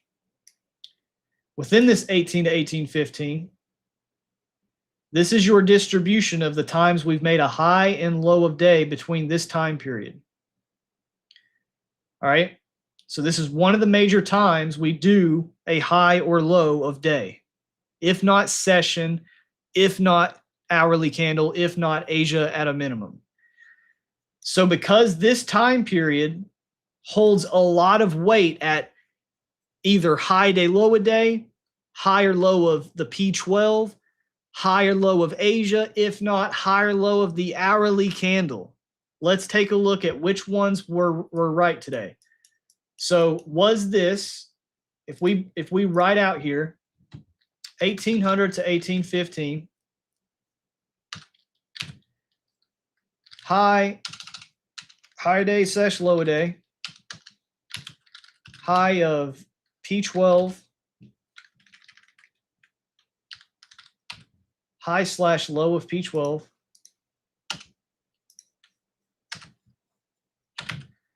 high / low of Asia, high / low of H4, high / low of H1. All right. So to visually show you guys the asymmetric power of this time period, this statistic has 1, 2, 3, 4, 5 major high time frame statistics around it. So we're going to go in order. Did this 1800 to 1815 time period, did it hold the high day, low day? No. No, it did not.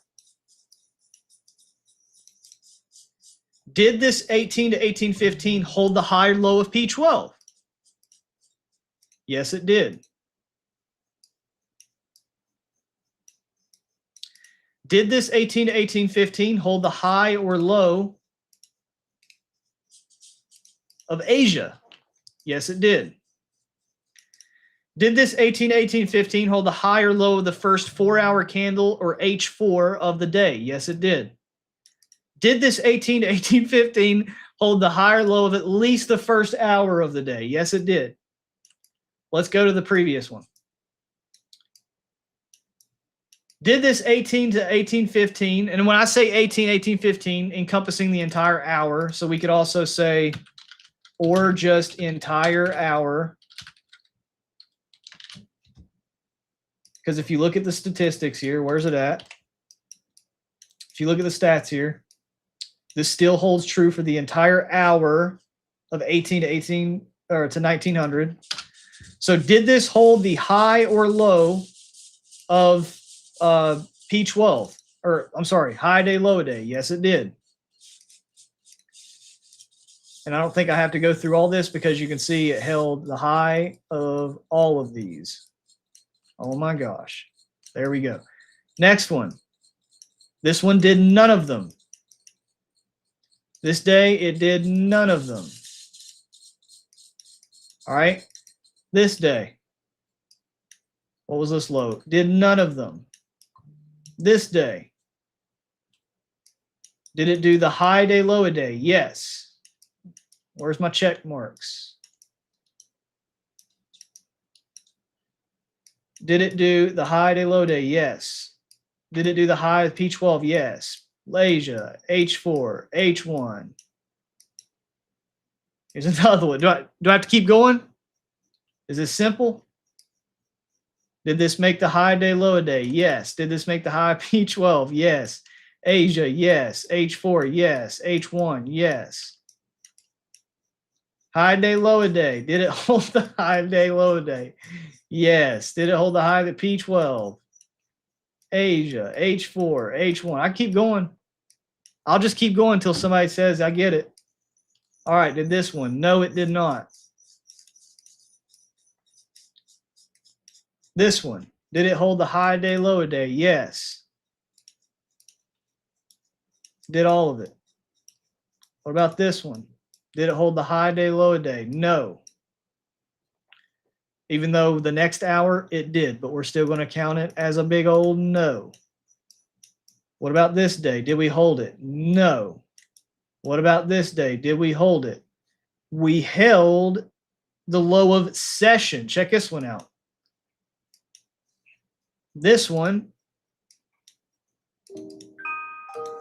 we failed to make the high day, low day. We failed to make the high low of P12, but we did make the high or low of Asia. We did make the higher low of the first 4-hour candle. And we did make the higher low of the first hourly candle. So we were 3 for 5. Here we go again. Made the high. We failed to make the high day, low day. But we made the higher low of the P12. Dude, TradingView is doing some fun, funky stuff here. There we go. Buddy. High low of P12. We made the high low of Asia. We made the high low of H4. Made the high low of H1. Boom.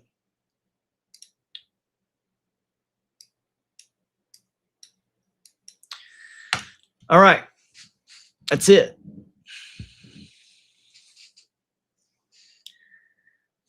Show example of how to trade it.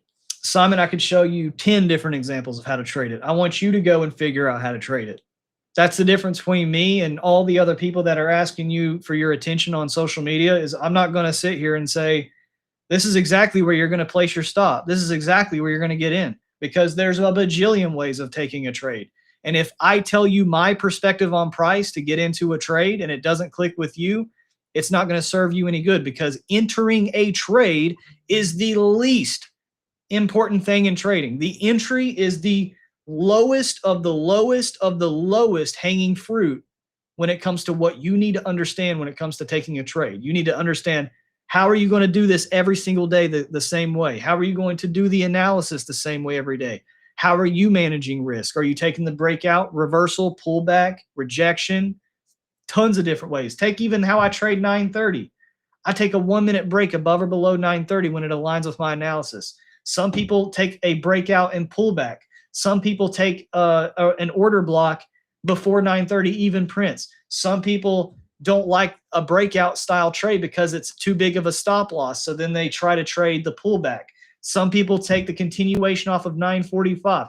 There are 15 different ways we could derive how to trade the 930. All of them can be profitable in their own way. Some are going to go through drawdown streaks today, while days like today, you see me have a one and done full TP. Some days I'm going to go through drawdown with the way that I get into a trade, and somebody else is going to not go through drawdown. So I'm not going to show you how to trade because there's a bajillion ways to do it. And I would be doing you a disservice by not just showing you the framework and then you go and do the actual effort at how would I actually get into this, right? How would Simon take advantage of this statistic? You may figure out ways that I've never even figured out. And I don't want to rob you of that aha moment if it clicks with you. But a lot of people, unfortunately, look at trading so different than business and everyday life. Would you, like, again, take the same conversation we're talking about, right? Where I just gave you the fundamentals of how to operate a business. I just gave you, this is how I file my taxes. This is how I create funnels for customers. This is how I do my CRM. And then you just asked me, well, how do you specifically do it? How do I copy what you do? It's going to be different. How a business operates is different, but the fundamentals are all the same. But in trading, we have this weird sense of reality that it's so different and unique. And so if I were to be like, well, Simon, if two businesses just, if a pizza shop asked exactly how a library ran and they just copied exactly how the library ran, are they going to be profitable? Probably not.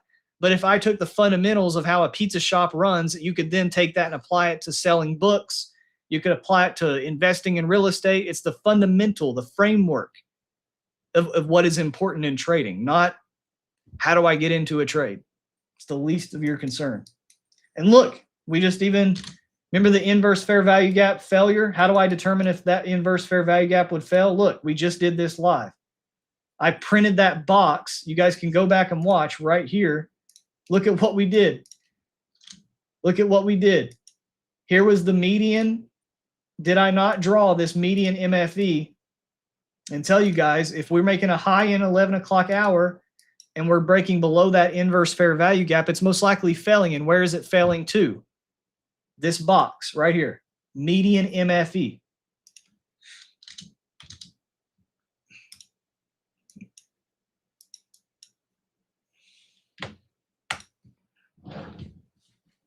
That's what we do here, ladies and gentlemen.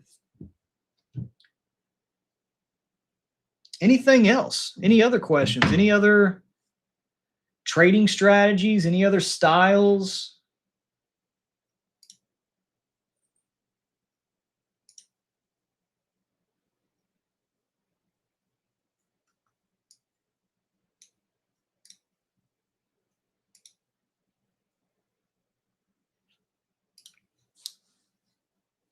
If not, I'll hop off here and just share the gunship for the rest of the stream until re-engineering.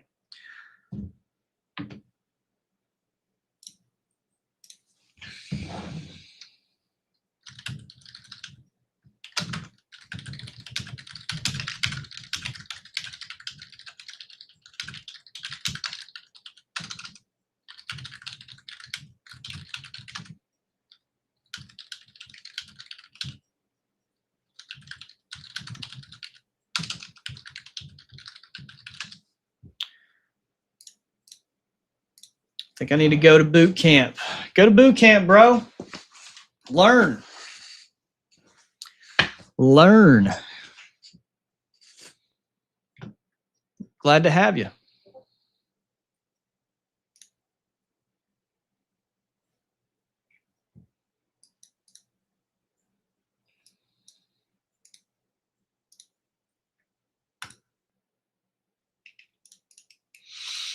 Show it with order blocks.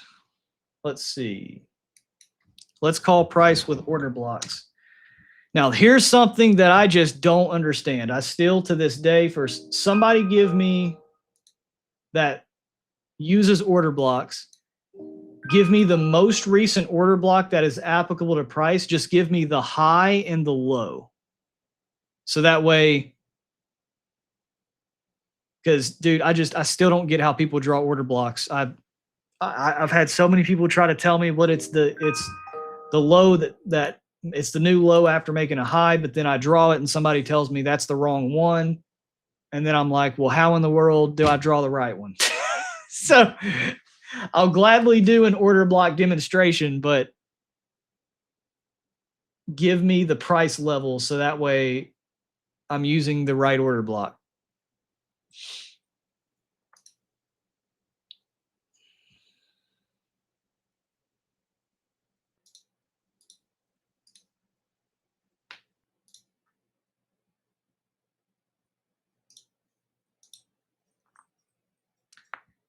Not against learning, bro. We're always learning, Simon. I'll tell you that. We're always learning, man. I'm always learning new things. I'm always trying to get better as a trader. I'm not perfect. So absolutely, dude. Love to have you in the boot camp if you want to join.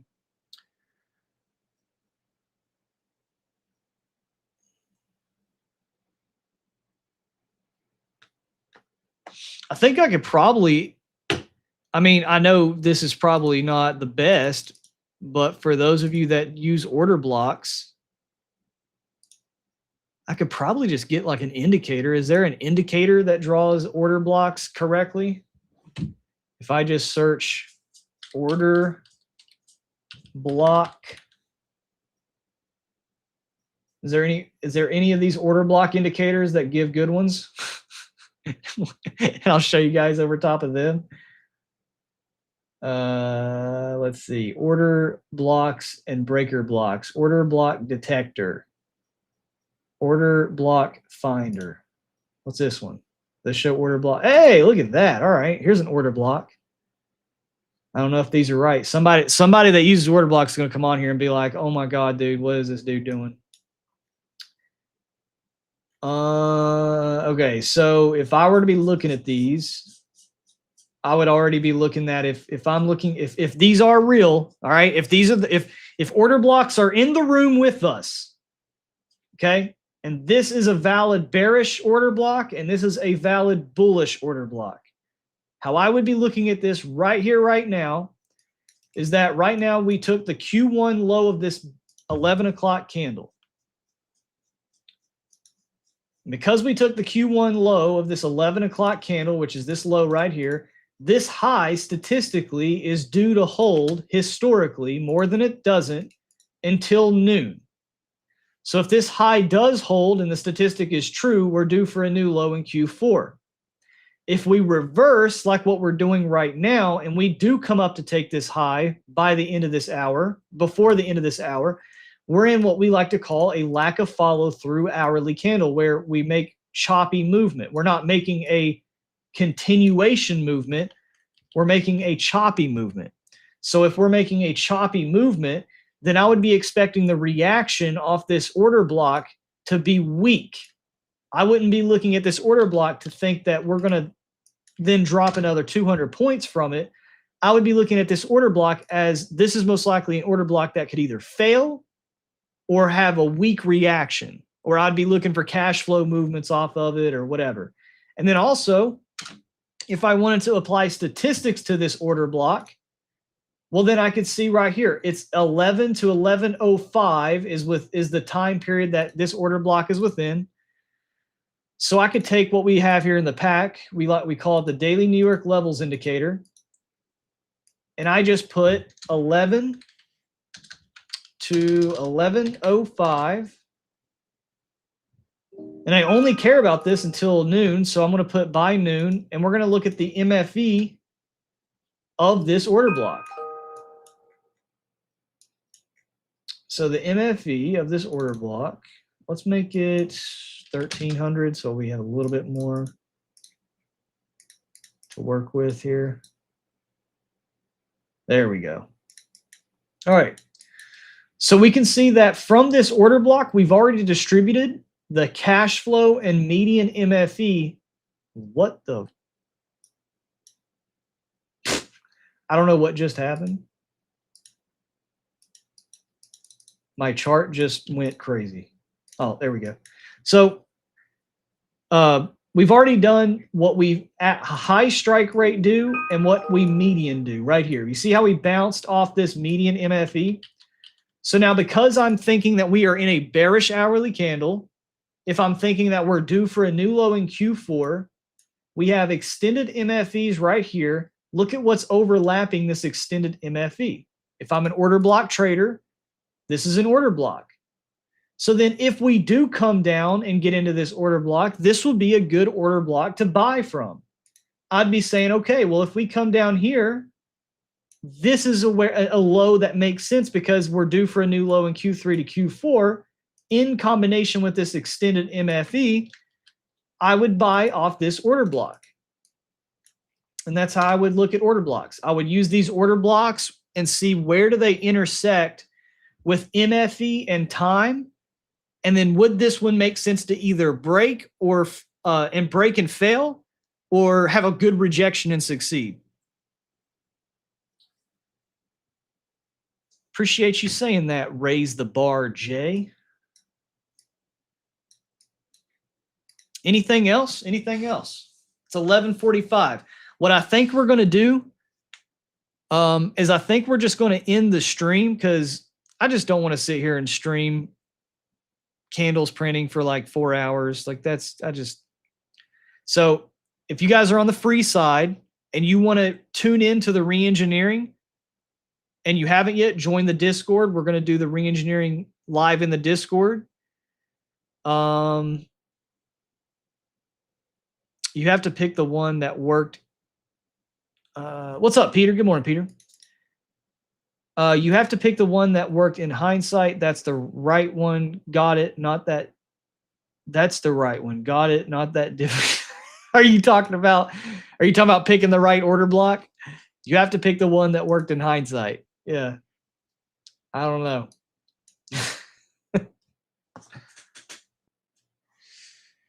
But that's how I would read what I see right here, right now, using order blocks. Is if price trades into this one, I would be looking at this one to buy. If price trades into this one, I'd be looking at it either failing or very, very lack of price movement off of it.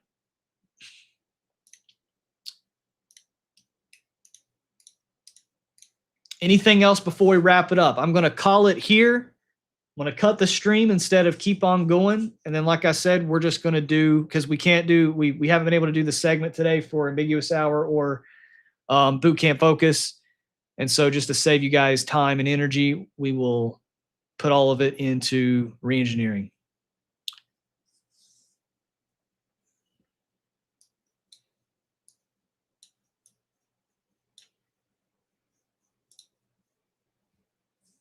Going once.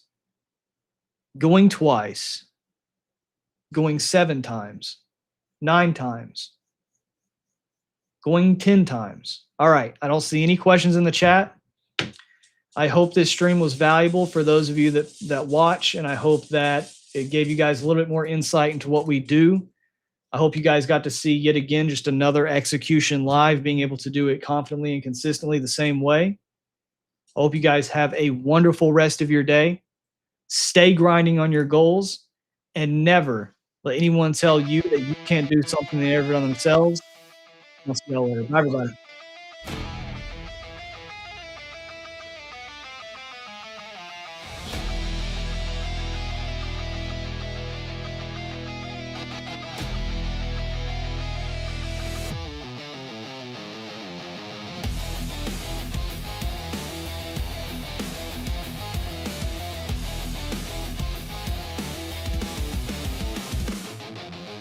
They say the world's a scary place. They say that I should stay in line.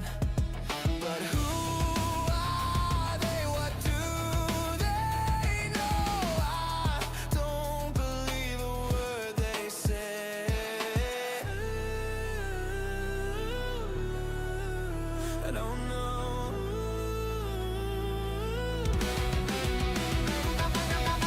Don't tell me I can do it if you ain't ever done it yourself.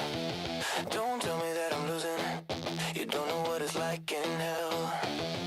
I told you not to do it, but you went and did it yourself. Don't tell me I can do it if you ain't ever done it yourself. Don't tell me I can do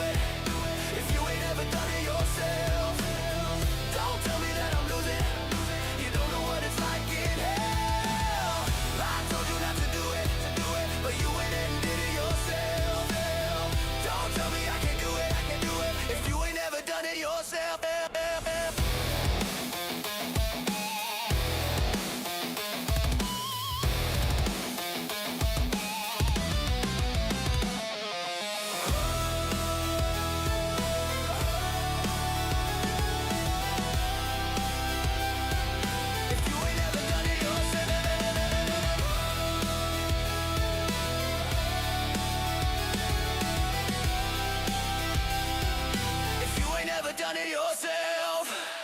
Don't tell me I can do it if you ain't ever done it yourself.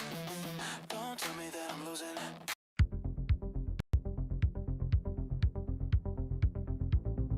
Are you stuck doing market shenanigans? Stop trading on feelings. Luck is not a strategy. Trading demands discipline and a detailed business plan. Stop rushing to failure. We teach objective statistical trading. We turn market noise into quantifiable facts with our bleeding edge tools at thedailyprofiler.com. Journal your trades, your thoughts, your wins and failures. It ties everything together into a single place. Your journaling software isn't just a diary, it's your personal risk manager, locking down your risk parameters daily and weekly. Let the platform show you the advanced statistical analysis of your decisions and their outcomes with a professional grading system, including backtest valuations, generating deep insight, and showing you exactly where you have to focus on. Master the Daily Profiler. It instantly defines the market environment. Utilize the 4 steps for perfect reversal alignment. You gain instant clarity with our indicators. See the exact levels, 05 boxes, hourly, quarterly, and 3-hour logic. We provide the foundation for your success. Forget guessing candle fortunes. Our candle science uses previous open, high, low, close patterns to predict the next bar's probability. This means replacing subjective chart storytelling with objective statistics only. Knowledge means nothing without execution. That is where the pack steps in. Join an elite community focused on collaboration. Get guidance from experienced squad leaders. True mastery requires live market repetition. Our job is to move you from familiar to proficient to mastery. Stop